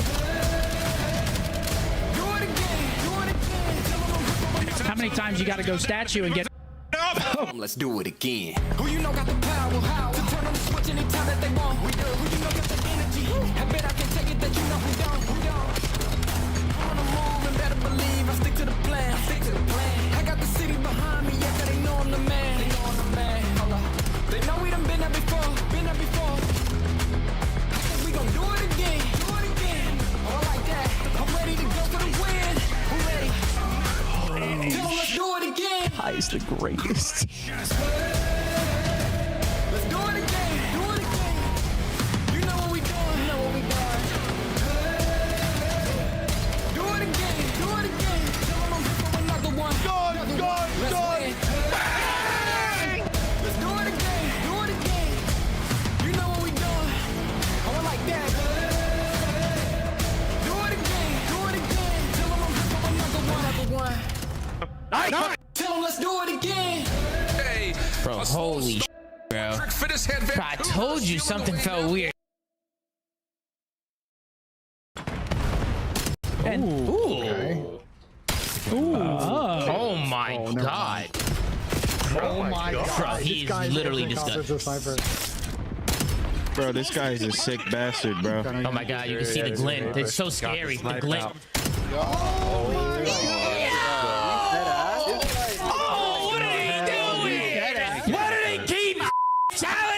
This guy is automatic. He's in takeover right now. Guys, the sniper's getting G8 after this one.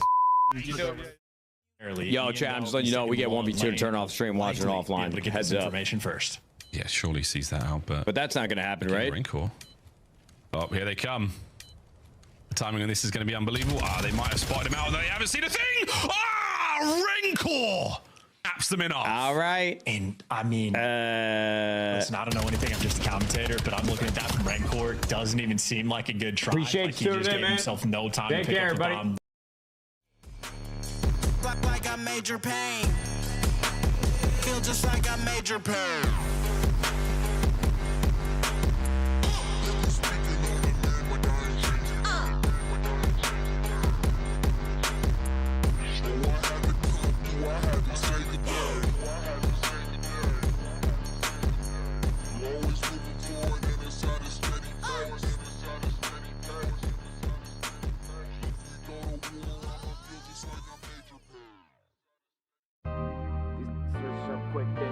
never look back.